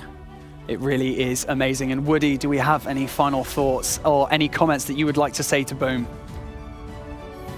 Frankie Valli and the Four Seasons, Crosby, Stills, Nash and Young, Led Zeppelin, and ATN.aTTaX. These are the names of supergroups that will forever be remembered. Clash of Clans history has been made today. Well, congratulations once again to ATN.aTTaX. And before we present the trophy to our winner, we would love to announce our MVP for the winning team. Congratulations, Vale. He has had such an incredible weekend and helped his team to victory. And that trophy just looks so amazing. And we're going to see his stats on the screen, as you can see already. 6 attacks, 18 stars, 100% destruction average. I could not believe that. Is that what you expected, Judo? Come on, it had to be Vale. Of course, I've met Vale a number of times, and he is such a humbling person and really is a talented player. It shows. MVP of the World Championships. He can do any attack strategy, and it really just showed today. Well, thank you so much to both of you. I think I am now ready to go over and chat with Boom. Boom, can you hear me? Hey, Mr. Banks. Hey, let me just first say happy birthday. I mean, could you think of a better birthday present than winning the 2020 Clash of Clans World Championships? How are you feeling? Thank you very much. I am so happy. I'm not sure what to say, but I think this was the best present I've gotten so in my life. My team was so amazing, especially Vale going perfect the whole weekend. And yeah, this was, I think it would be the best birthday forever. So I think that all of your colleagues and your fans at home will have been cheering so loudly right up to the end of that war. Is there anything that you would like to say to them? Thank you all, our supporters and friends. We've got a lot of help from outside, especially also Agent, Bob and Sir Iron, especially our base builders. We spent so much time into the base building. As you saw, like even Queen Workers didn't get too many triples against us. And other than that, all the German community, also the Korean community who supported us and Alternate, thank you very much. Well, congratulations once again to Boom, because the moment has now come to congratulate your 2020 Clash of Clans World Champions. It is ATN.aTTaX.